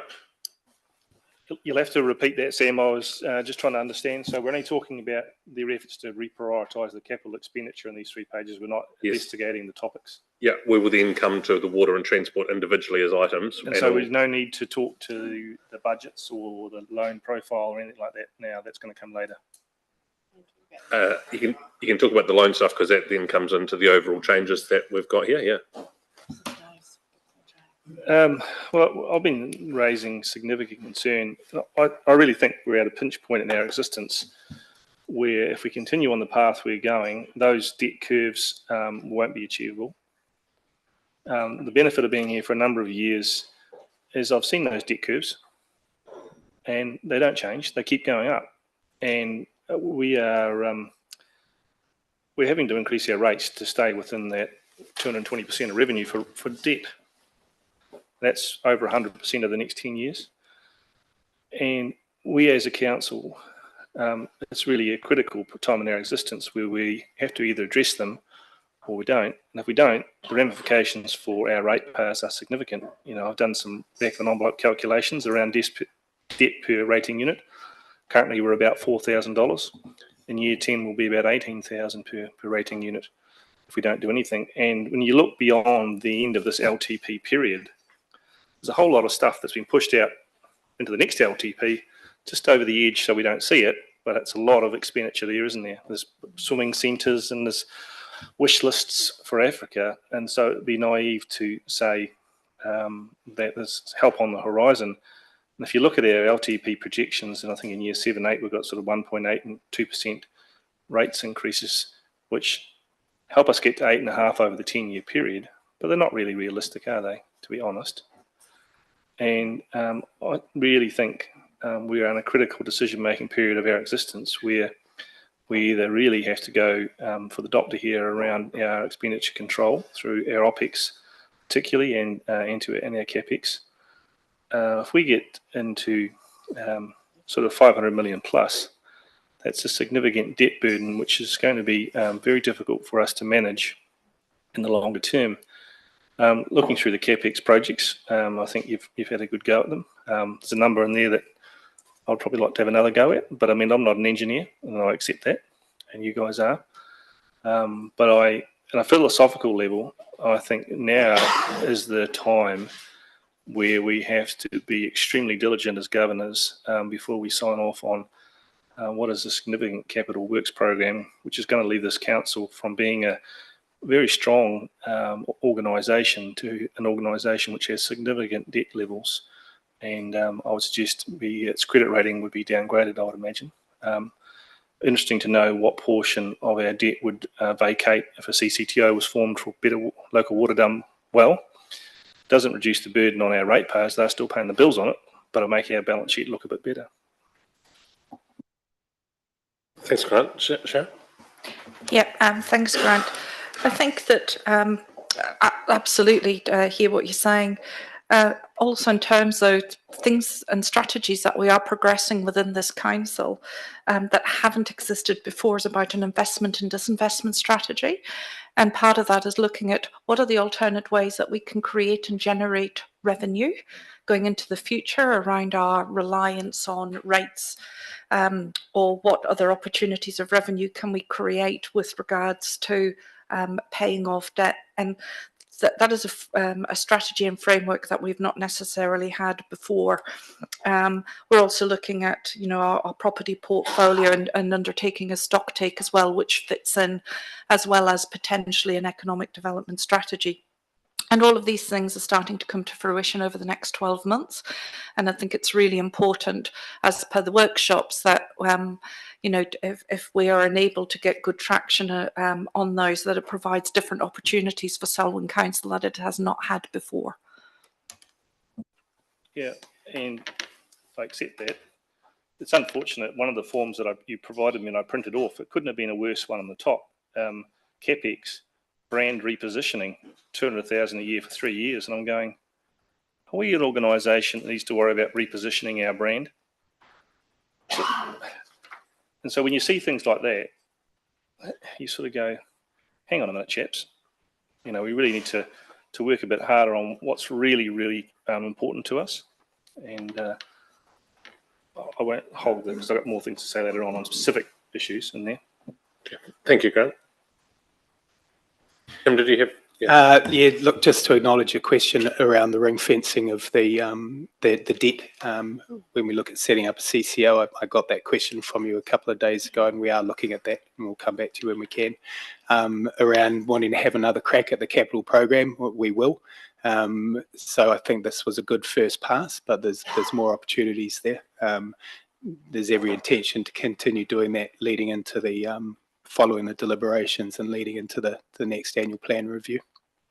Tim, can you talk a little more about that? Just because it's been raised a few times as over the next 12 months, the uncertainty around water, the plans for us to look at our total capital program, and what a conversation over the next 12 months could look like leading into the next annual plan? Yeah, it's really early days, and we're still looking or waiting for some more information to come out from the government. However, I am engaged with PwC at the moment, and we're looking at running a workshop at the end of August for councillors to make sure you're right up to speed with everything that's going on in that space.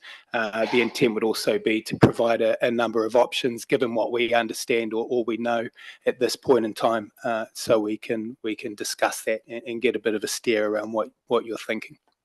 So I think it's important that the councillors understand that what we're running is a core debt portfolio. We're not paying the mortgage off like you'd consider on the household mortgage.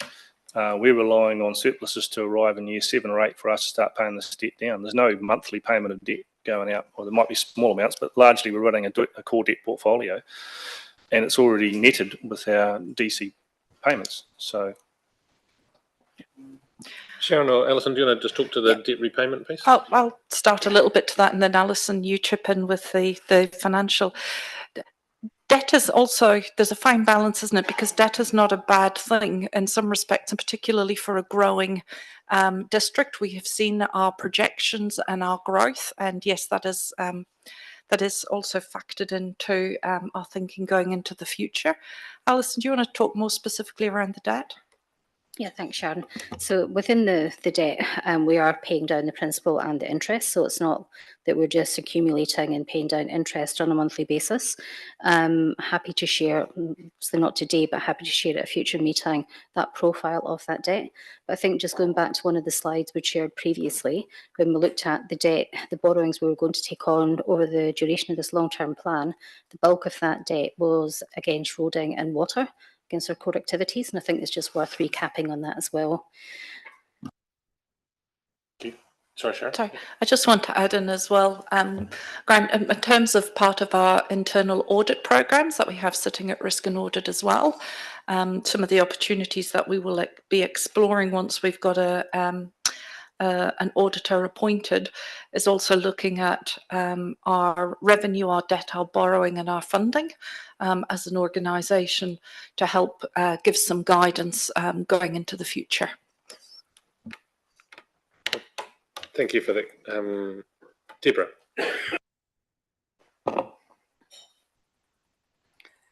Right. Thanks, Grant, for explaining the current graphs with regards to the issue. You've all heard my comments on DCs. When we go to the proposed changes budget, I'm going to be probably by some of you considered not to be too PC, but we've got wastewater, Ngāti Moki Marae.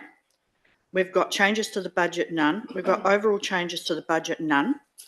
And we've got targeted fund rates funded. So we have a small community at a cost of $8.8 million for a sewage upgrade. Now, just recently, we had the situation where we had Darfield who wanted their rebate back because we made them contribute a proportion of their costs to the sewage. And we collected it over a period of time from a rate starting from year one and then going through. So they paid off a proportion of their operational joining costs as a system that might have been on septic tanks or had limited capacity of sewage to join into the Pines water. Now, it's probably not written in our policy manual, but I'd like to see it there, as to how we're going to be consistent across our district with regards to these smaller communities that are on septic tank. The difference between them being on septic tank and we've got the Upper Selwyn Huts is they own their own properties. So basically it's slightly a bit different with regards to that, the rating structure. But I think we clearly need a policy where all communities are being treated fairly with regards to their upfront costs of actually joining into the sewage systems. None of this has been discussed. It's not been brought to my attention other than this year's annual budget that this was going to be in here at $8.8 million. It's never been to a meeting that I've sat around this council with regards to this project and the project cost prices. And this is what really concerns me. And we've got considered different funding mechanism. Well, I'm hoping I've just explained council policy that is a different funding mechanism because it's not a free hit. None of it has been for the other communities. They've all had to pay. Lincoln's had to pay twice for its cost to join into the system. There may be cheaper options for some of these communities, instead of going to the Pines, a different system that may not put so much pressure going forward into reducing costs. And I'm just highlighting that one because this is what happens when we've got projects that suddenly turn up in our LTP process with a costing. And we've got no idea exactly, because we've not had a pre-discussion at any of our subcommittee levels, at a council level, any idea of how it's going to be funded, what the mechanisms are, what the council policy is for these communities to actually join in. And this community I see no different than once you've got Darfield, what are you going to do with Sheffield? What are you going to do with those outlying communities as well, with regards to them having to have some sewage system? So I just see this one just waving a red flag as to consistency in there, no policy, no report back to us as council, and yet we're sitting here and we're expected to adopt it. This is what I'm struggling with the transparency of how projects have got in here without necessarily going through a subcommittee or a council meeting first. They've just turned up in our LTP process. We've consulted, put them there through a workshop, but we put them there. I thought we'd taken some of them out, but obviously they've come back in. And this is not good governance. This is not a good process. And this sort of process will end up tripping you up within your communities. And I've just chosen that one. And as I say, it's probably a controversial one, but it's one that highlights that all of our communities need to be treated equally with regards to joining into these systems. So I've spoken enough on that one.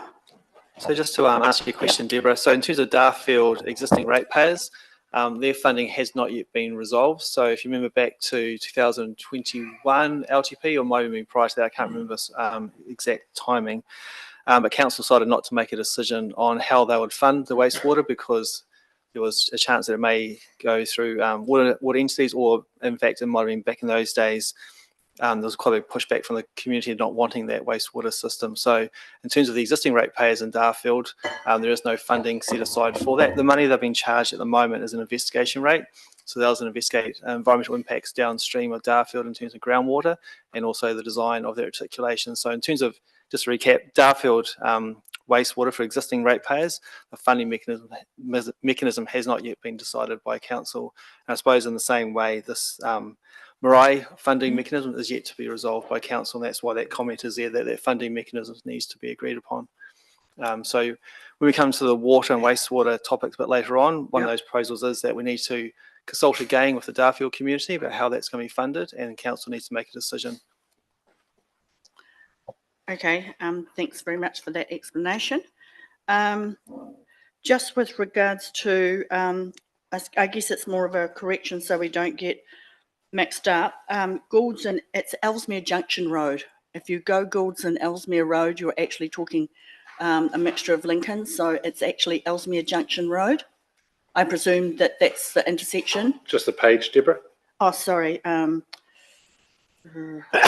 Sorry, I've just got it. Page 100. 100, yeah. Yeah, I'm presuming it's Goulds and Ellesmere Junction Road as a safety issue, and not somewhere else in Ellesmere Road like Tancred's or Ellesmere Road. It's just getting the priority right with regards to what we're talking about. We'll just find, is that yeah, no, we that, need that to is, change it? that is so we'll just make okay, cool, thank you. Okay, so we need to add 60,000 into the budget for that particular project, and that's subsidised by NZTA. So the other thing is too that with regards to our NZTA subsidy for some of these where we say subsidised, how secure is that funding for those particular projects? Is there any like the Prebleton Cycleway into the city, which is mentioned? Is that secure given the government aren't going to be funding cycleways at this time? Yeah, so just to answer your question, we've got as much certainty as we can at this part of the process with Waka Kotahi, so we'll have more certainty around October when that funding is approved or otherwise, but at this point it's our best understanding of what they will fund at this point. And just on that, Sharon and I met with James Cagle yesterday around his expectations of timing, just that matches what Murray has just told us. There's always been an issue with who announces their projects first and then does the other agency actually co-fund the work that we might agree to. So, and James said yesterday, someone has to go first. But if you don't determine that you're going to fund your half, they certainly won't be putting forward that they're going to fund their half, so you won't be able to come back to it. So we have to make sure that if the project we want to see continue, we have to agree to it here and then just wait our time and figure out whether or not it's going to be part of the Waka Kotahi plan. Okay. Another one, page 99. And new Prebleton Community Centre. Now, I do understand with regards to the fact that projects have to be in an LTP to be able to collect the DCs. Okay, so they've got to be in there. But with regards to you've got overall budget unchanged, and I think it was sitting. They had about $6.1 million in DC funding ring fence for that since about 2016 or something. With regards to their projects, we've got it's still sitting at what, 6.1, the costing. This is what I mean, we're doing a budget and we're looking out and we're going out to year 4 and 5 with that LTP, but we know realistically that when we look at CCI charges and when we're going to do these projects, that they're not really going to be sitting in within budget at 6 million, which was calculated at 2016. Because of where we're going from. So, Deborah, just the discussion we've got here is whether or not the split is over years 4 and 5, not the total budget. Sorry? At the moment, we're talking about a budget that's it's years into the long-term plan, and I do it's now in years 4 and 5 rather than 4. So this conversation right now is really, are you supportive of splitting it into years 4 and 5, recognising exactly what you've just raised, that projects become multi-year projects, which is what staff have highlighted to us. Not about whether the project goes ahead or not. That's not what they're raising. No, I'm not talking about that. I'm just want to refer it back to where we were calculating, and this is what I brought up at the beginning of the project, at the beginning of the meeting. We've got these projects that are sitting there that, to me, don't have the right dollar amount attached to them, and we're going out to a 10-year plan. And that 10-year plan will have an impact on our borrowing. That 10-year plan will have an impact on our overall rates for that 10 So years. your question to staff is really your certainty around projects in Oh, years 4 and 5. And just to that say, certainty Deborah, of costings and charges, because that will impact when we get there within our 10-year plan. and just to say, staff develop budgets in today's dollars, and then they're then inflated throughout here. So if it's a $1 million project today, it's not $1 million we have in year 4 and 5. It's $1 million inflated year upon year up to that dollar value. So those numbers are in fact inflated going forward. Okay, thank you for explaining. Someone else can have a turn. Thank you, Deborah. Bob. Yeah, I'm happy with it as it is. The only thing that I hope that the costs that you've got there are reasonably accurate and that they don't climb past inflation too much. That's my big concern about where we've been in the past, that you have got sufficient funding to do these here without having to come back to us. Great, thank you. The current graph compared to the proposed graph, if we were to stick with the current graph, we were faced with a couple of problems, breaching our limit being one of them, and the overall total cost of the borrowing that we were going to take on.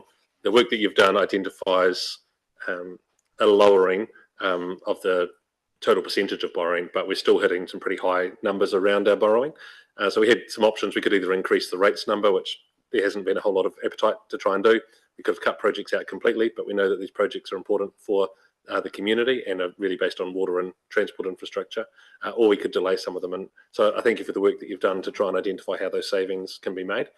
And it's been raised around the conversation table here that the overall level of rates per property, or the debt, sorry, per property, is one of those things that, and we're certainly not the council that has got the worst debt profile per property, but it shows that the current level and mechanisms for councils funding themselves is completely broken. And as a country, we have to address that. And that's part of the work that we do with LGNZ to make sure the government is aware of that work. And so highlighting that today, I think is a really important part of the conversation, so our community is aware of that wider conversation that needs to happen. Local government receives less than 10% of public funds and yet is responsible for 25% of the infrastructure within our country. And so to think that we can continue to manage and pay for and improve that infrastructure with such a little amount of the public funds coming in to be able to do that shows that we need to see some change in the system. But at the moment we're constrained with rates and borrowing really being our two forms of income. We have a few user charges where people pay for their resource consents and swims at the pool as well.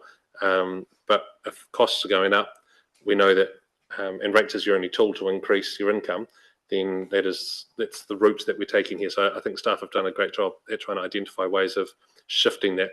But we're not going to resolve in this conversation today about overall debt levels for councils.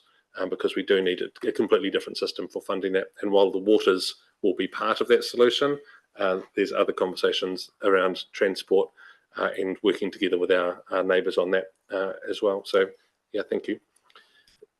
Councillors, we've gone around the table. You've received in front of you the CapEx delivery conversation.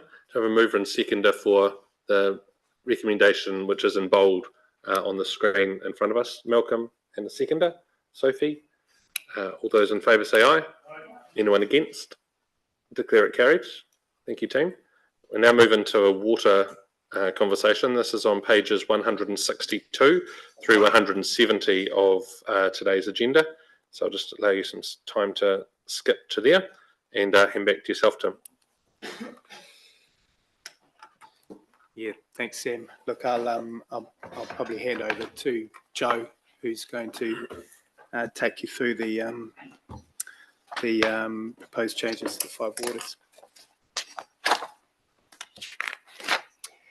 Kia ora koutou. First, I'm going to take you through a very brief summary of the submissions that we received and just some of the general themes, and then I'll talk to some of the staff recommendations after that. So for the general providing safe drinking water topic, we received 23 submissions, and 10 of those were specific to Arthur's Pass and generally supported acceleration of the water supply upgrades, specifically to replace the plastic tanks that are in place at the community centre. There were concerns around the lack of flat ground in the township and the tanks taking up space. Other comments generally focused on supporting core services and believed that the waters were part of those core services. So general support for water and water quality as a priority for the community. Next slide, please. Thank you. So for the topic of chlorination, we received 85 comments in response to our proposal to continue to chlorinate the drinking water supplies. 12 of those supported chlorination and 64 opposed the proposal, so therefore supported seeking chlorination exemptions from Te Mata Arawai. Those in support generally indicated that it was a requirement, acknowledged it was a legislative requirement, and believed that the cost was prohibitive and the level of risk was unacceptable. Those that opposed it were on the grounds of a perceived low risk, the cost to chlorinate, so both sides talking about cost, use of chemicals, taste, odour and skin complaints. We did have a number of submissions requesting a community filling point for dechlorinated water, specifically from the Darfield Township, but I'll talk about that when we get to the staff recommendations. Thanks, Jen. So on the next topic, nitrates and low nitrate water. So we received 40 submissions on low nitrate water sources. 10 of those were in support of doing investigations. 15 supported low nitrate water. We had 5 opposed to the proposal and 4 just generally asking for more information about nitrate levels. So health outcomes was the primary reason for supporting the proposal. And there was general support for council working with Environment Canterbury to reduce sources of nitrate via land use changes. So there was also a general theme of people wanting council to acknowledge a lower nitrate threshold. But obviously at the moment we're working towards the maximum acceptable values under the drinking water quality assurance rules. Great, next slide please. So fluoridation, we received 31 submissions on fluoridation. 8 of those supported fluoride to improve health outcomes and 23 opposed it. And generally the opposition was around health concerns and the community wishing to have freedom of choice. Thank you. So the last section was the general water comments. So we received 63 general water comments. 8 of those related to the rollout of wastewater reticulation in Darfield and Kirwee. And we had 50-50, half in support of the rollout to existing properties and new developments. And then the other half not wishing or expressing concerns about the costs around that. We also had support for wastewater treatment upgrades in Castle Hill and Arthur's Pass, and a request for council to continue to look for ways to remove the development constraint related to wastewater in the Taitapu Township. We did also have stormwater and flooding submissions, and those included support for the Springfield Flood Bypass, flood risk reduction works in Glen Tunnel, Kirwee and Horata, and alternative funding sources for the Arthur's Pass flooding, particularly around the underpass, which I'll get to in the staff recommendations as well. Great. Next slide, please. So in terms of the staff recommendations that have been put forward, so for dechlorinated filling points, so this is where the community have asked for a location to come to get dechlorinated water. So we have investigated an option where we could introduce a modified drinking fountain, which could be in a few strategic locations in a township, like for example a park or a shopping centre, somewhere with good access parking. And we've estimated that that would cost about $20,000 capex per drinking fountain, which would be supported by another $20,000 of OPEX each year. And these could be modular and added as sort of demand was demonstrated. But staff recommendation is that that chlorine removal is best achieved at a household level so that the costs are met by those who wish to benefit from that service.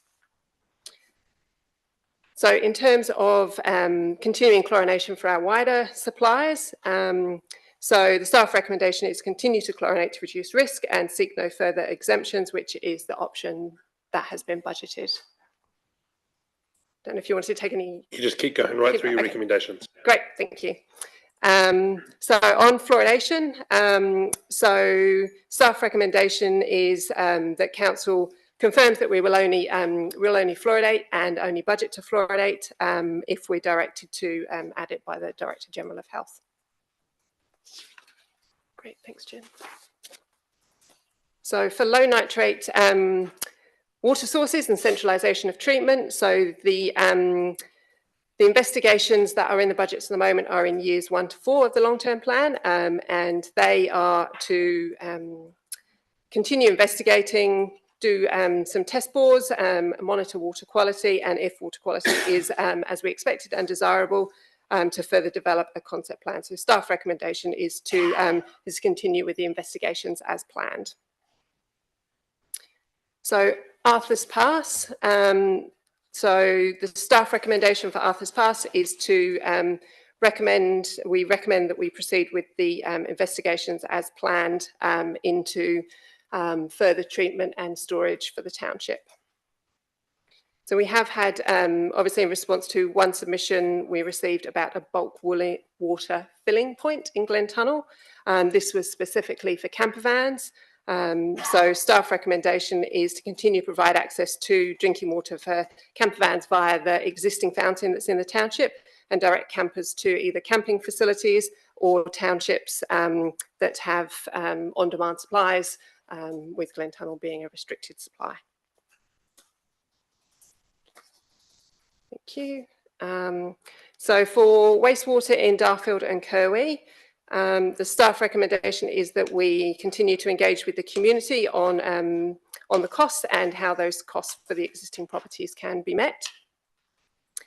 For Taitapu wastewater servicing, we're currently working with Christchurch City Council on a temporary increase to the discharge volume to the Bromley plant. So staff recommendation is that we continue with the upgrades as planned to connect the Taitapu to the Lincoln Township, which is budgeted to be completed by 2028, noting that the agreement with Christchurch is the temporary increase to Christchurch would be temporary while we can, just to give us some time to do our planned upgrades. So stormwater for Kirwee, staff recommendation is that we are developing a district-wide stormwater model, and if desired, we could further investigate, once we have the modelling, we could further investigate options to benefit the property that had submitted on that topic. Arthur's Pass stormwater flooding. So staff recommendation is that we investigate the underpass flooding and do some design on what improvements could be made, and this is budgeted in year 2 of the LTP. And finally, I think the last one, is water races. So we received a submission from a property around the Upper Ellesmere water race closure, and staff recommendation is that we continue to proceed with the closure as approved by council on the existing timeline. The closure for that individual property has been put to the back of the programme as far as possible to give them a little bit more time to find alternative water sources. Great. Thank you for running through those recommendations. And it really shows the level of detail that staff have gone to address the concerns raised in each submission, that we're now seeing how this looks here. So do want to thank you and the other staff that have come around the level of detail and concern you've given to submitters. Malcolm, you're first up with this one. Yeah, I'm impressed with the level of detail. You've certainly addressed the things that people have told us. I'm happy with how you're going forward with it. Well done.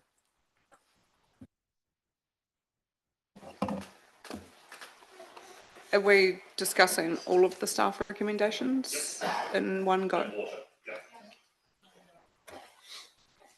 Cool. Roll your sleeves up. Yeah, righto. I guess I wanted to talk a little bit about the dechlorination stations that has come from our communities, and I guess I'm quite surprised to see the cost of 20k for an installation and ongoing cost of 20k a year. Has there been any investigation on what that would look like coming off our water supply before it's even gone through the system? Like, can you do a refill station at the water supply before it's even had the chlorine in it, which would stop having to even add it in? And I get the fact that there's 3 sitting over in Leeston Square, like I don't think they would have spent 60k on installing those. So I have some more questions around that. Let's hear that first, and Lydia, before we move on to a different topic. Unless you've got something on the same topic, but let's just hear that. Nope, that one. Yep. So thanks for the question, Lydia.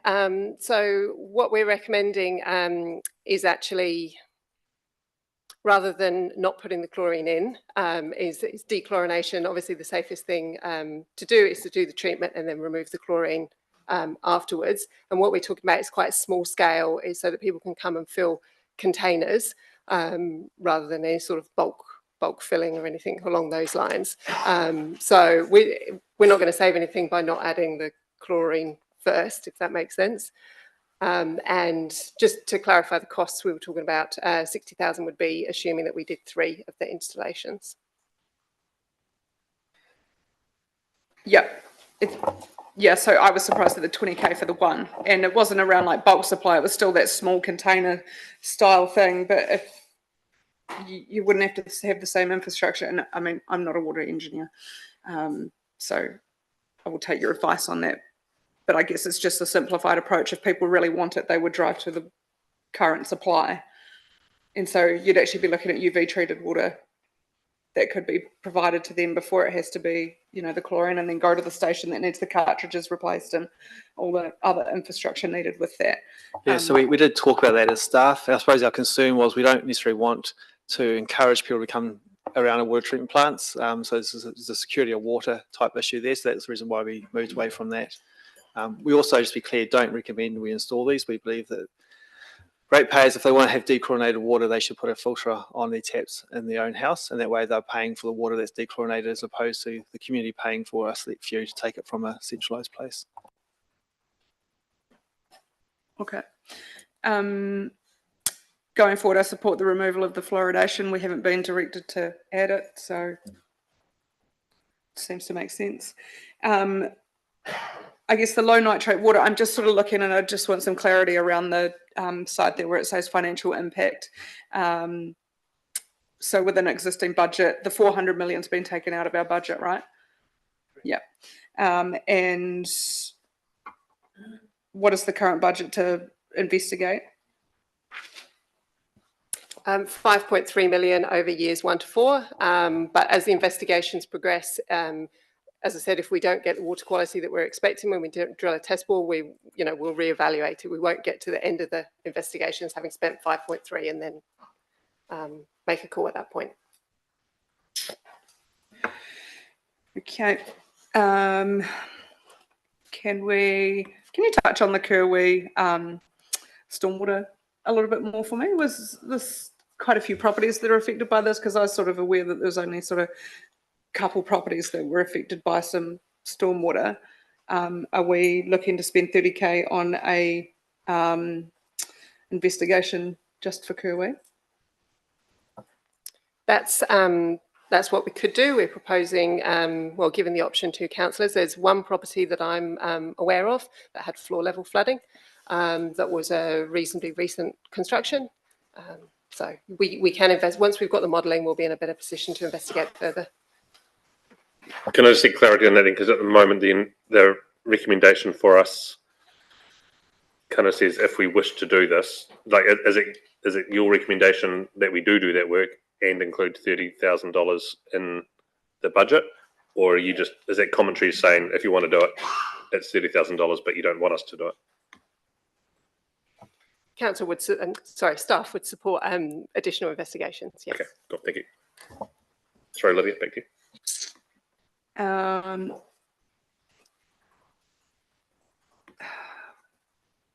Sorry, there's notes everywhere.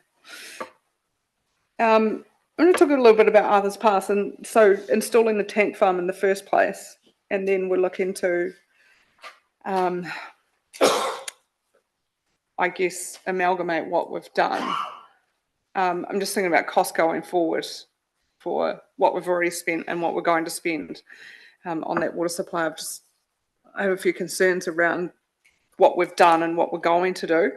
And I guess the last one there we'll talk about, which is a favourite of mine, is water races, and so closures. And we know that I'm working through this with Tim at the moment, but there's other people that are asking for the water races to be closed, and it's sort of not really been addressed. So I've got some concerns around that.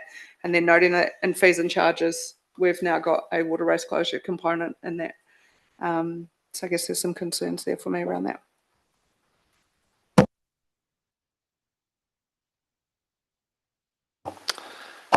So I can talk to Arthur's Pass. I've been here when some of those decisions were made. Originally, we had a water supply which wasn't meeting the requirements of then drinking water standards, and so council needed to spend money to upgrade those supplies to meet those compliance rules. Land is pretty scarce to find in Arthur's Pass. It's very steep terrain, and so the only piece of flat land that was close to the source water was behind the community centre, and that was the land that was chosen to construct the water treatment plant upgrade and also to install storage. Council staff at the time were hoping to install more storage initially, but the ratepayers at Arthur's Pass pushed back, wanting the site to be moved somewhere else. The land doesn't exist. There's no land that council has purchased for that purpose, and so the tanks were put there as a temporary solution to provide additional storage there. We have further upgrades planned currently for some self-cleaning filters to be added, so that's sort of a do minimum. But going forward, to provide a resilient supply, we will need to move to membrane filtration, and so that's a cost that does need to occur in the future. The ratepayers are still pushing for the treatment plant to be moved, and so we've allowed some budget to move the treatment plant site and purchase land elsewhere in the long-term plan. So part of the money that which is needed is the membrane filter upgrade portion of that budget. Then I suppose it's the council's decision whether we leave it on the remaining site, be it that there's strong opposition from the community there to do so, or to allow that treatment plant to be moved to another facility, another site.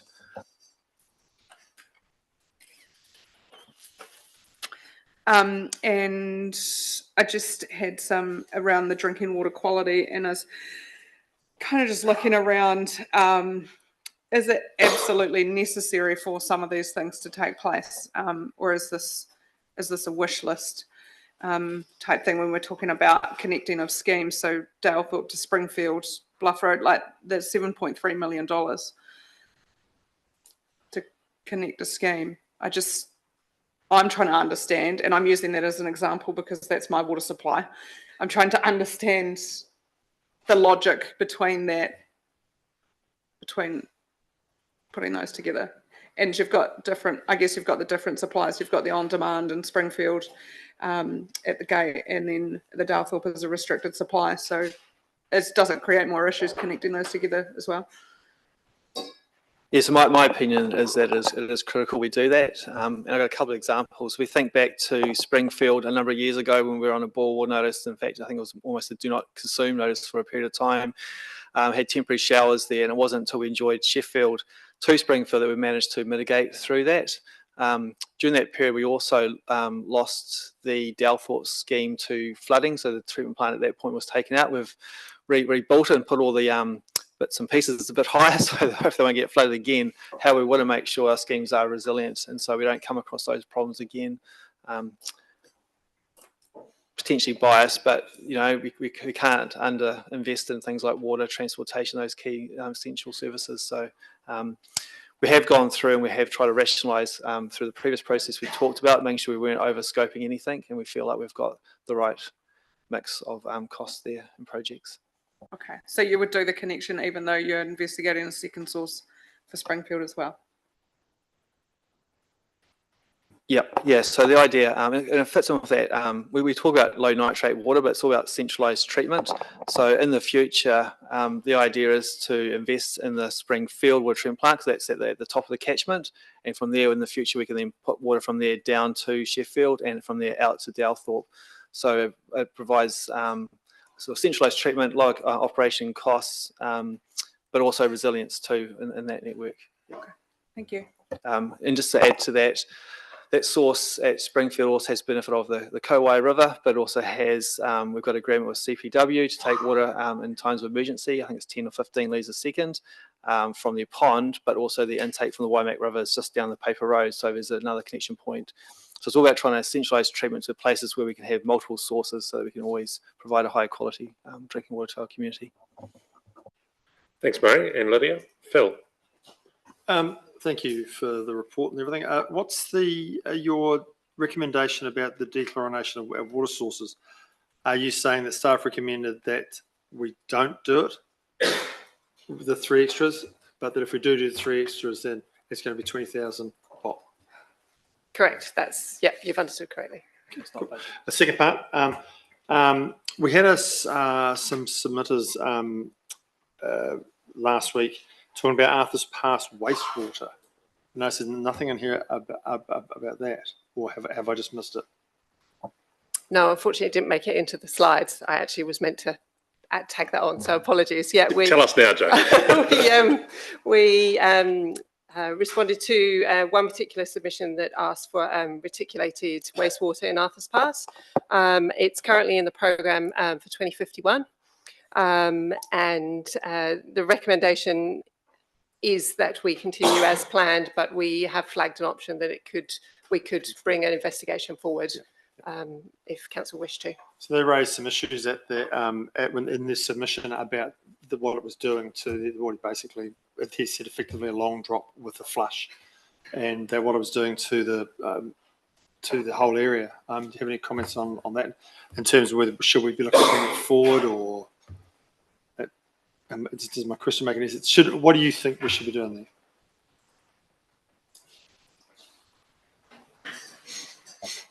there? Yeah. So our recommendation would be to bring the investigation forward, and then we can bring it to the next annual plan process with what we think the right solution would be, whether it could be connecting to the existing infrastructure that's there. Yeah. Thank you very much. Thanks, Phil. Sophie.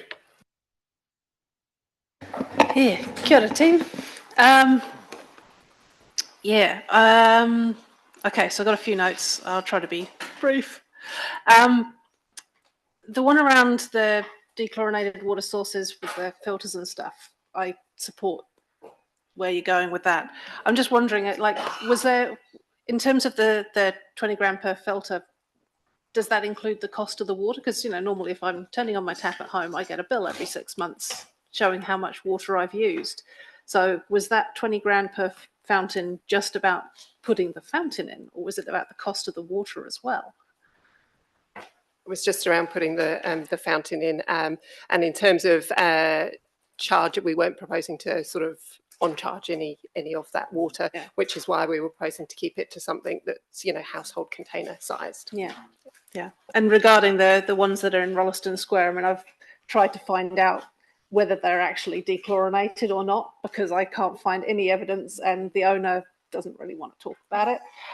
So honestly, I have no idea whether they're genuinely dechlorinated, and I don't actually know anybody who fills up there. There you go. Anyway, right. For the low nitrate water centralisation investigations and everything, I'm just wondering, is that something that is proposed to be charged solely to customers who are, residents who are on reticulated supplies, or is this being charged to everybody?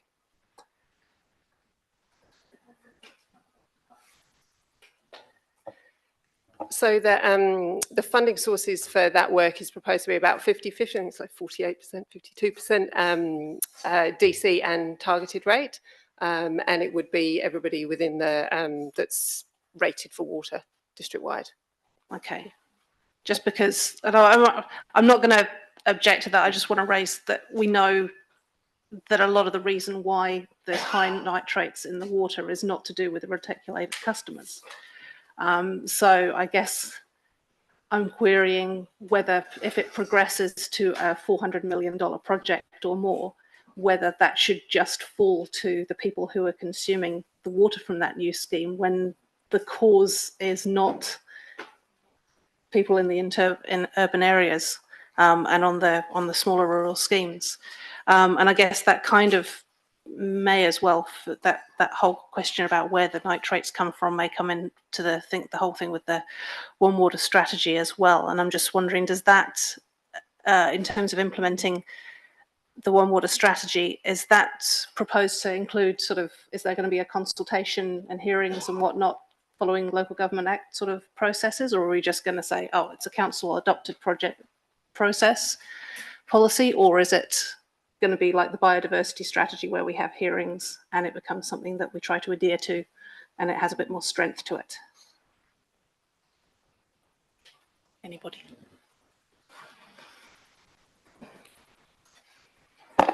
That's a good question. Laughing awkward because I'm not sure if I know the answer. And I think it's something we'll take back to the committee that's working through that One Water strategy about how they want to see that consultation happen. At this stage, it's a co-signed process, so council would sign and the partner Runanga would also sign. Whether it goes for a formal consultation, that is a good question, and one that needs to be decided going forward. Yeah. I mean, personally, I would love to see it go through that sort of process. Otherwise, it is at risk of being put on a shelf somewhere and referred to as needed as opposed to required to be referred to. And there's too much work has gone into that sort of thing to allow it to fall by the wayside. Definitely support finding a way of working out how Darfield and Kirwi connections are paid for. Realistically, we should have done that already, but anyway, it's good that it's on the list there. Yeah, what else? I think I'm good there. I'm sure at some point somebody's going to mention connections to Ngāti Moki again and to Taumatu.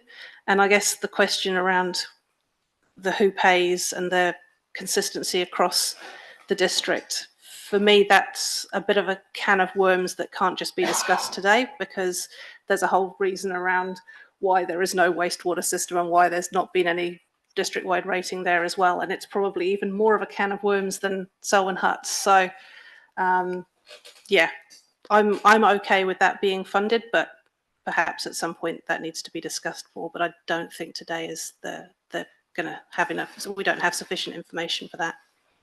Kia ora. Thanks, Sophie. Elizabeth.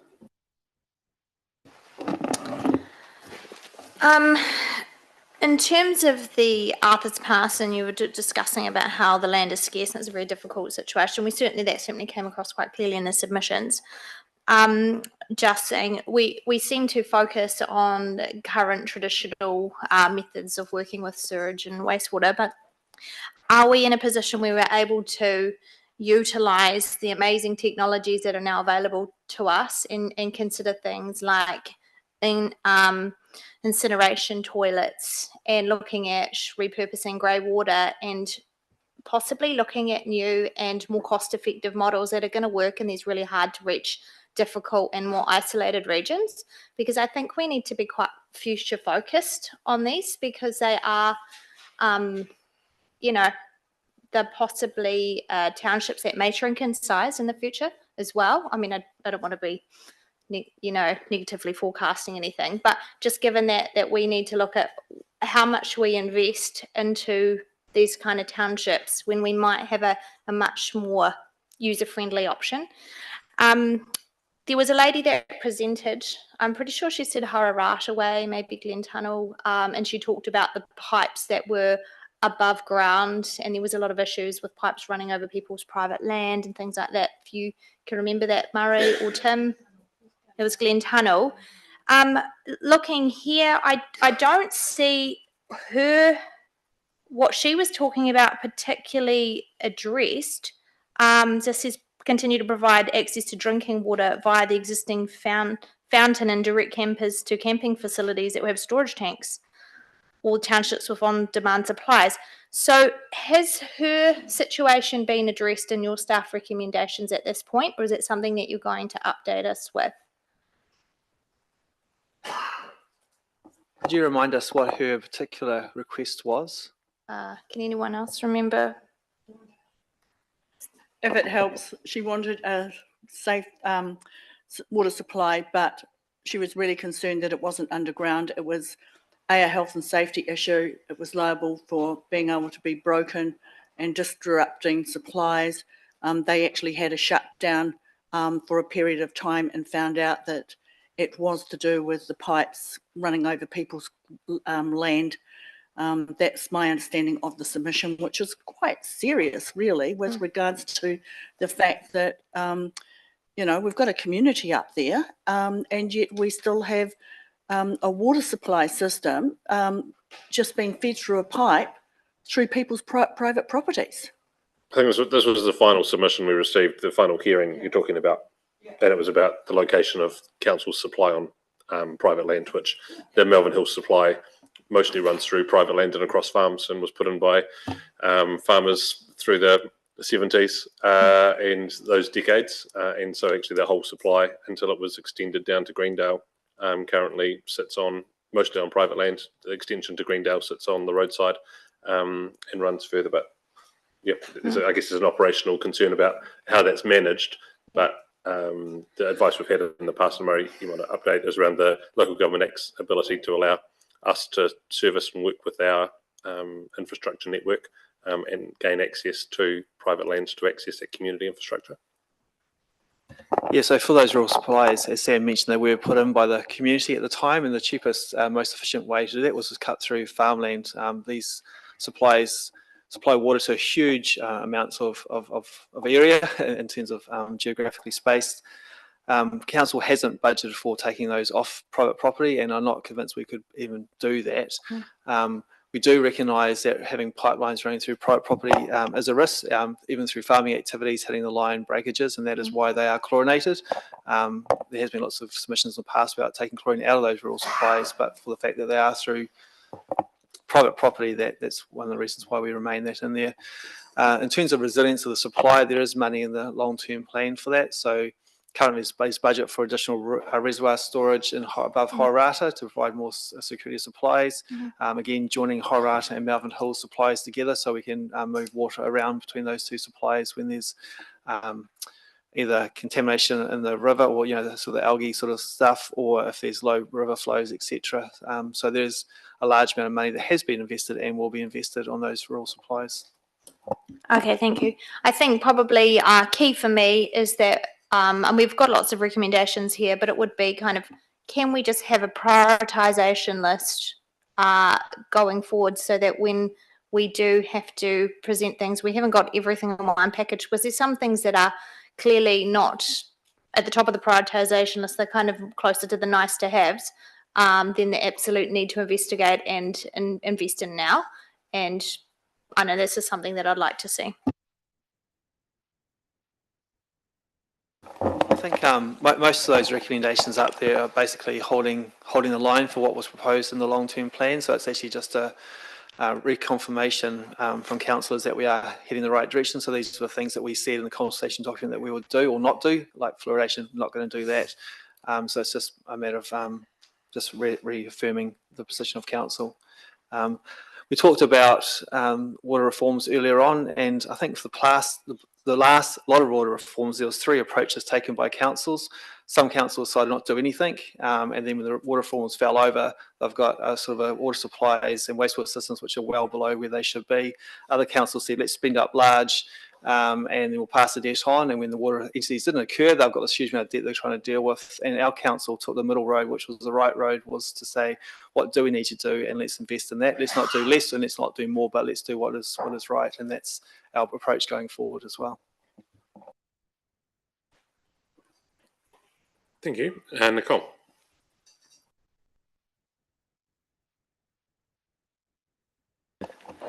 Oh, sorry. So there was some submissions asking about rainwater tanks, and I just wonder whether that's something that we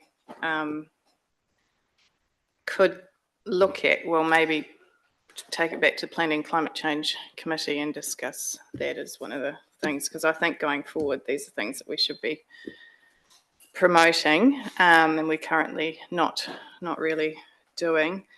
I had the same comment as Sophie about the water at Leeston Square. I just question whether it's come straight out of bore and what sort of testing, or if anything, is on that. I don't know anyone who gets water from there either, but it does make me quite uncomfortable about the whole thing. Particularly, I mean, chlorination is the way to keep the bugs out of our water and to make sure it's safe. And it really is up to people who want to take the chlorine out for them to do it themselves, I think. The concern I have, though, is around the nitrates and some of the areas with the higher nitrates, and whether there's some way of having people have access. I'm not saying not chlorinated, but to have access to the lower nitrate water. That is something that people have addressed with us. And there is a lot of debate out there, as you guys are totally aware, around what the value of nitrates and what level it is okay for people to be drinking. And that's something, I mean, I think we need to keep in the back of our minds, because it's very difficult to put a link to things, but the best way to be is to be cautious about what we're doing. And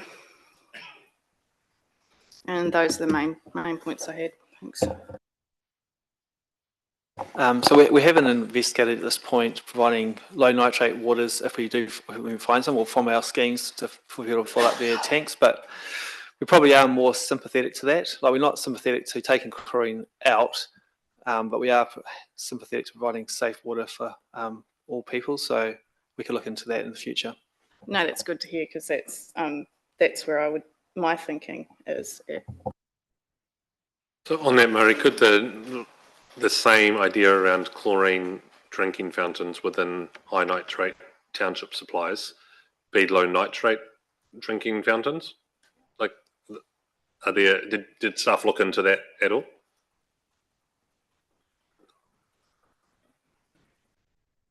No, we haven't, but that's something we can look at doing, and maybe that's something we bring through as a special project in the future. I wouldn't know what budget to put on that.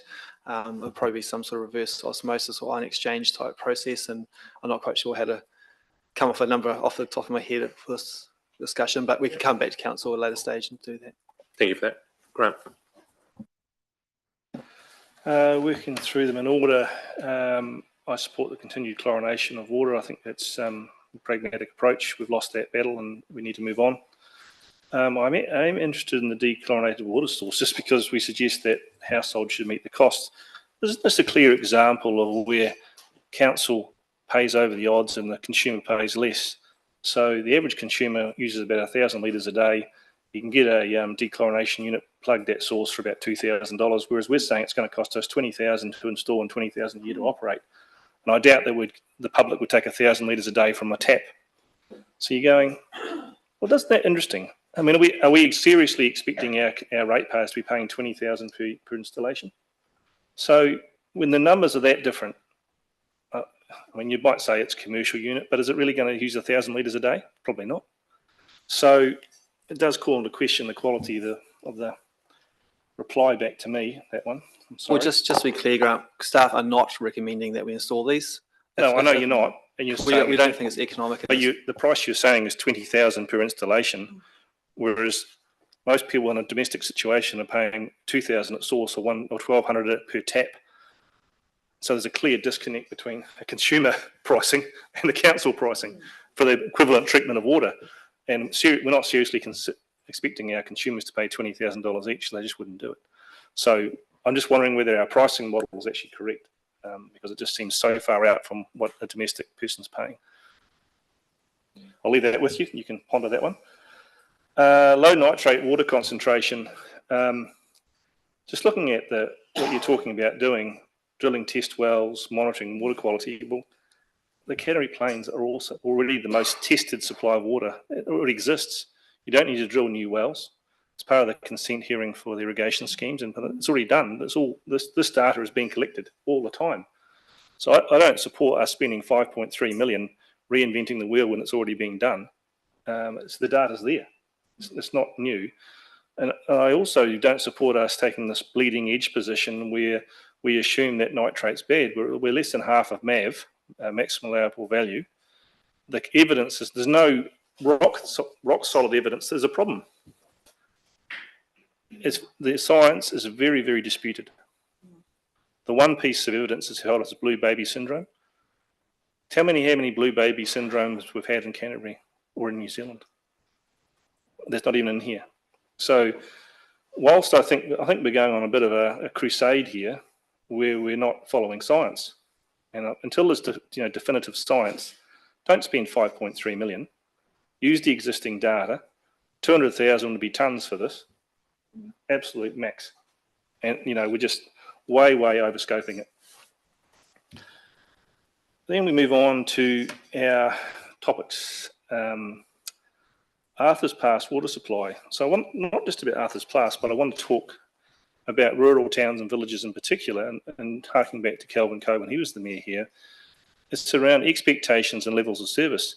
If you choose to live in the Arthur's Pass, if you choose to live in Hororado or Selwyn, you accept there is a different level of service that you will have by living there.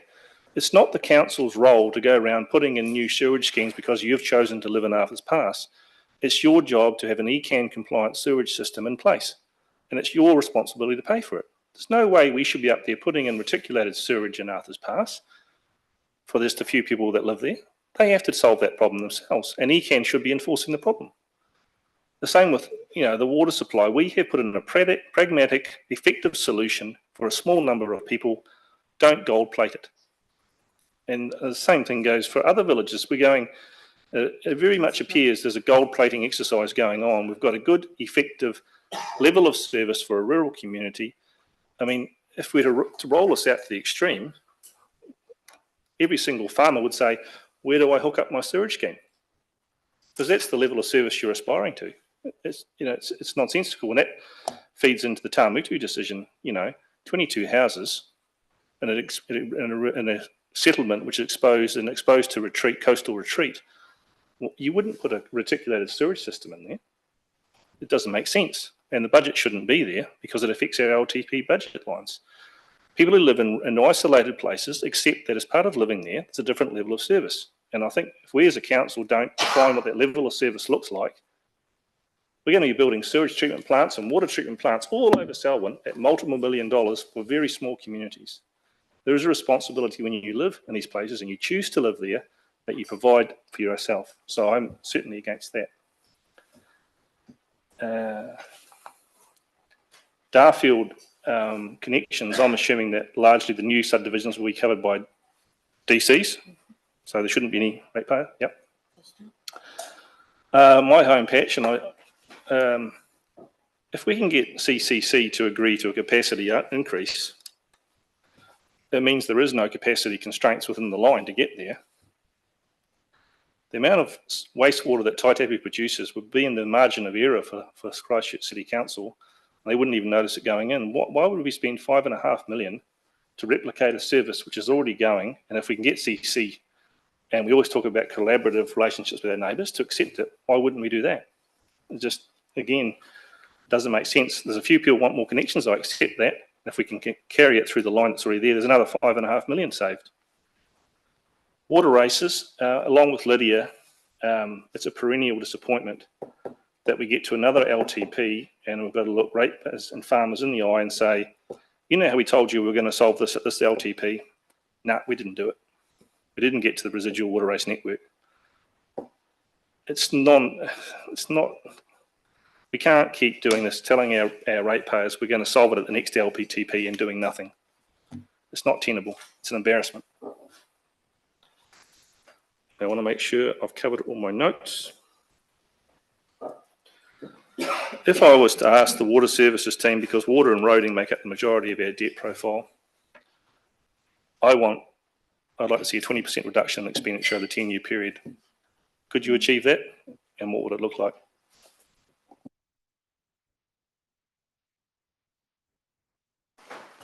So there's quite a few questions there, and I'm going to do some, and Joe will do the others, and then the hard ones, Tim will cover those off at the end. So just into that filling point, it's $20,000 per filling point, and that includes, putting a new connection line into the mains to where the filling point would be. It's the upstand, it's the pavements. There's a whole lot of stuff in there, so it's not just strapping a filter on somewhere, which is what a domestic place would do. But those are the costs for that. In terms of nitrate, what we're not proposing to do is sink a hole of bores around just to monitor water quality for the Selwyn region. This is more specific. We believe we've looked at all the available groundwater information, and we believe we know where low nitrate water will be, and so sinking a bore and sampling that water to sort of a proof of concept type thing. So it's sampling a specific spot to prove that we can find quality water at the right nitrate levels, at the right volume and quantity to even prove that this is a viable scheme. So it's not sort of a replacement of ECAN's study type program. This is a very specific, this is the site we're choosing, and just proof testing that. In terms of Arthur's Pass wastewater, there's no budget in the 10 years to construct that wastewater system. That is beyond that. So it is let's see what happens, but it's not staff's recommendation at this point to fund a wastewater system in Arthur's Pass. I think we covered the Darfield one, but at the moment the pipelines we're putting in is for growth areas, and they're all paying DCs. What we don't know at this point is how we'll charge for the existing ratepayers, and there's no pipes going in to service them at the moment.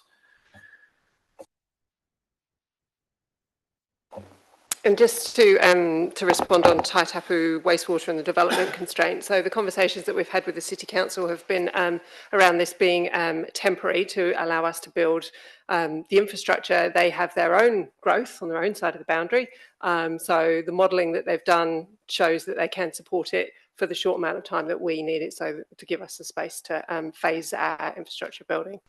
So. And on the water race side of things, the water race closure process is restarting, so I can confirm that that the team will start reprocessing those applications. And then I guess it's to me to answer the difficult question, Grant. Thank you, Murray, around the 20%. Look, it's 20%'s a number. I'm not going to commit to that, but what I will commit to is having a transparent strategy around our water and transportation project approach, and keeping this council updated in regard to how we're going against that. There's a lot of work to do over the next year in our program, and I've said that the intention is to refine that and continue to look for opportunities, and that's what we'll do. Whether it's going to be 20%, can't say. I think it's adding on from what Tim was saying. You get what you pay for, and so if we do reduce roading budgets by 20%, well then you can perhaps expect 20% more potholes. You can expect all those sort of things. Do we want water supplies which have that risk of needing boil water notices? Are we sick of having boil water notices? Do we want to eliminate those? So you get what you paid for, and yes, we can reduce budgets, but there is a consequence to any reductions that are made. The key issue for us is when we approve budgets, so is that level of service question. And, it's a good example at Arthur's Pass where there's an acceptable solution in place. You can go with your head held high and say, we've done it. You live in a rural place, we've solved the problem, that's it. And so the question I'm raising is, we're pushing the feedback from me, it doesn't necessarily align with the other councillors. How will that level of service discussion filter down to your team when you go, well, actually, we're going to go ahead and do that anyway? Where do we have that level of service discussion where we establish that level of service provision, and we do have the opportunity to say, well, actually, yep, we've ticked that off, and let's go ahead and do that, because there's certainly an element of betterment going on in these schemes, and some of it's worthwhile, and some. But if you look particularly in the Melbourne scheme, there's about $31 million of capital projects, and I suppose it's a bit of a pushback to the Melbourne saying we never get anything. because there's a hang of a lot of Rolleston and Lincoln and Prebleton money going up to Melbourne into this proposal, $30 million to improve their water supplies. And I think we had Mr. Thompson in hearings say, "Where's my 600,000? Well, Mr. Thompson, we're putting 9 million in. So we're gladly give it back to you for 600,000. So the level of service discussion, I suppose, is what I'm concerned about. If I'm going to vote for this, is it going to go ahead and, well, we're just going to go ahead and do it anyway? Or is there a level of service discussion to be held? Sharon? Yeah, thanks, Grant. And again, feeding into what Tim has said, we've been very clear and open about the kind of reporting that we want back through the relevant governance committees around our performance reporting and our project reporting. And in terms of, as the team are stepping through specific pieces of project, it is about making sure that we bring the right reporting back so that we can have some of those open conversations and discussions. So, Your Worship, how should I vote? Because I've put clearly some that I see want those changes there. So I should vote against? So I think that you'll determine how you vote, but I think that we'll work through each of the recommendations. And because there's some that you'll support, I'm guessing around the table there's support for many, and then there's some that some councillors won't want to support, and that will allow your voice to be carried through that process. Deborah.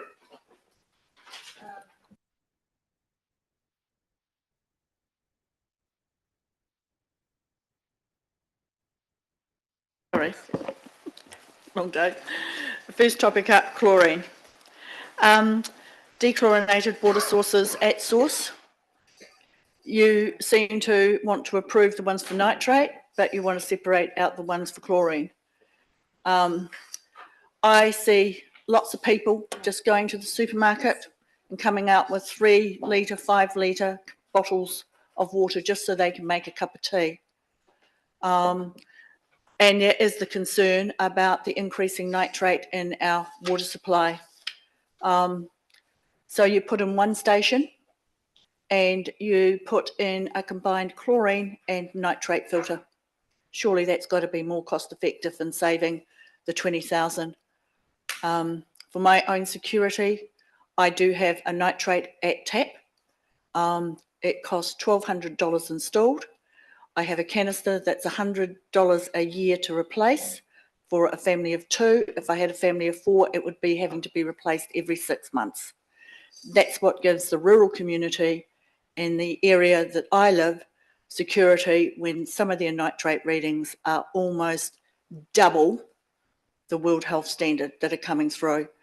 And the issue is nitrate, nitrogen, we all contribute, doesn't matter, septic tank, the storage system, the products that we all use, we all contribute. So just with regards to that, I agree with Grant. We've got enough wells down. We know we've got a problem. ECAN knew we had a problem 25 years ago. I don't know what ECAN are doing about that problem, but they are trying to address it. We know it won't come down before 2038, I think they informed us. So we do have a problem. And how I'd like to see that problem actually being tackled with regards to a savings is on your one water scheme system is dividing the district up into areas and trying to actually look at Darfield, maybe Kirwee, near the Selwyn River, near the Waimakariri River, because there's some lessons to be learnt from Waimakariri District Council with regards to the brown rocks intake and the problems that they experience with managing a reticulated water supply off the Browns Rock system. So that information already exists. With regards to downstream of Rolleston, artesian bores, you go down deep enough, pure water, very, very low in nitrate. There's an opportunity to use that. In actual fact, I think you'll find that Christchurch City Council in Taitapu investigated actually looking many years ago, looking at a clean reticulated supply from a bore with regards to the process of being able to supply Christchurch if they had contaminated water. So we do have solutions that have been thought of years and years ago. It's the impact of how we actually implement those supplies and actually save our money. And looking at $400 million really, really scares me as part of the whole total package of trying to actually eliminate and mix low nitrate water with a fluctuating nitrate source that'll be concentrated in different areas at a different rate due to hydrology and to how we all contribute to the nitrate. So to me, it's a nice idea, high level of service, but the practicalities sometimes have to be questioned against what we already know.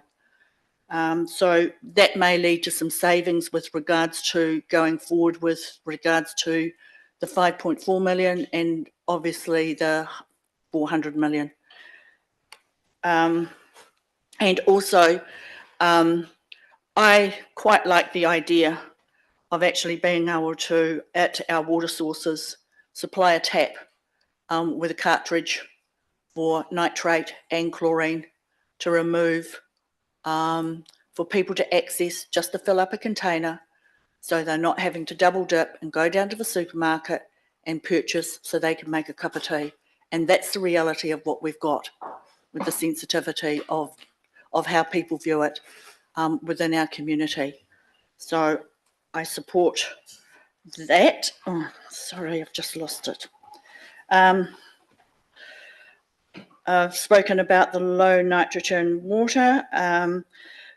I agree with Grant about the level of service, and I spoke about that earlier with regards to the fact that we've got small rural communities. They are getting a high level of service with regards to our district-wide rating.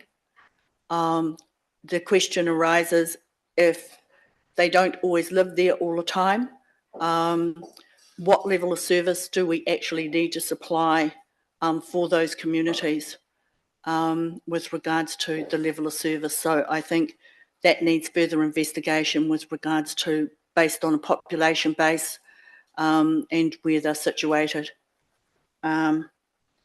And I'm pleased to understand that we are still to actually work through what Darfield and Kerwee are going to be paying to connect up through to the Pines. And just with regards to Tautapu, I think their connection cost per property was $13,000 at the time. How long ago would that be, Malcolm? It was a lot, and as I say, we had some communities that paid twice. Most other communities paid at least $6,000–7,000 to connect up through to the Pines, and some of them had wastewater systems like Lincoln, and some of them were on septic tanks at the time. So just looking at, asking people maybe to pay twice if you've got to recover that cost again from people in Tautapu. And the One Water strategy, a budget of 2.8 million. Just for clarification, that looks at all of our 5 waters, which is stormwater and land drainage as well, within that investigation of how we're actually managing our water strategy across our whole district. 2.8 million, it's to spread along over a lot of ratepayers. It's a drop in the bucket. But once you have developed a strategy, it's important, like Sophie has actually said, that it doesn't sit on the shelf somewhere. We do take it seriously, and we're not double dipping. That we're not double dipping with this project, our One Water strategy, and then when we're looking at the fallouts from the One Water strategy, like $400 million to complete the low nitrate water centralisation theory that was talked about probably 25 years ago by some engineers. So just highlighting just a little bit of history going forward. How do we save money? And I quite like Grant's idea for some of these projects across the board as to how, going forward, not just this one, but how can we make maybe 10% savings with our planning for the next 10 years to make some more savings with regards to the burden on our ratepayers. And in saying that, I don't pay the targeted rate, unlike the for unlike those living in urban areas for water. I'm responsible from a well water and monitoring my own water. Cost $100 a time for that cost, and supplying myself and my family a safe, what I term a safe, secure water supply. Thank you. Murray? Thanks, Deborah. There's a lot there. I think most of those I'll take as comments, and we'll take those on board, and thank you for those. I just want to make it clear as well about the level of service, and there are some places where level of service has to increase, and that's not just staff wishes, but it's actually to meet legislative requirements. So we have got a new regulator, Tamata Arawai, with new drinking water quality assurance rules that we have to meet, and so a lot of these upgrades have been as a result of those standards changing. I think I'll leave that there. Thanks. If I can just make one more comment. There's a lot of testing going on with regards to nitrate in individual wells, done by various groups, Environment Canterbury, the water group set up by Environment Canterbury.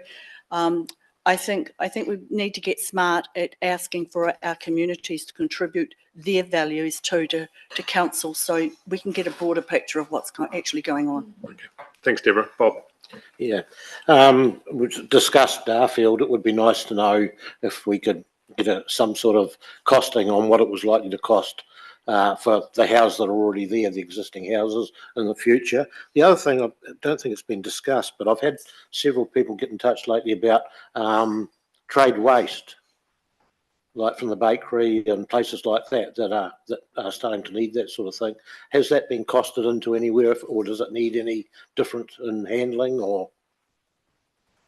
Yeah, so we have had sort of early discussions with some businesses in Darfield on the main street, and I won't say which ones they were, but we have been open to providing an early connection for those premises if they wish to join as the main line goes up past their place. Yeah. Okay.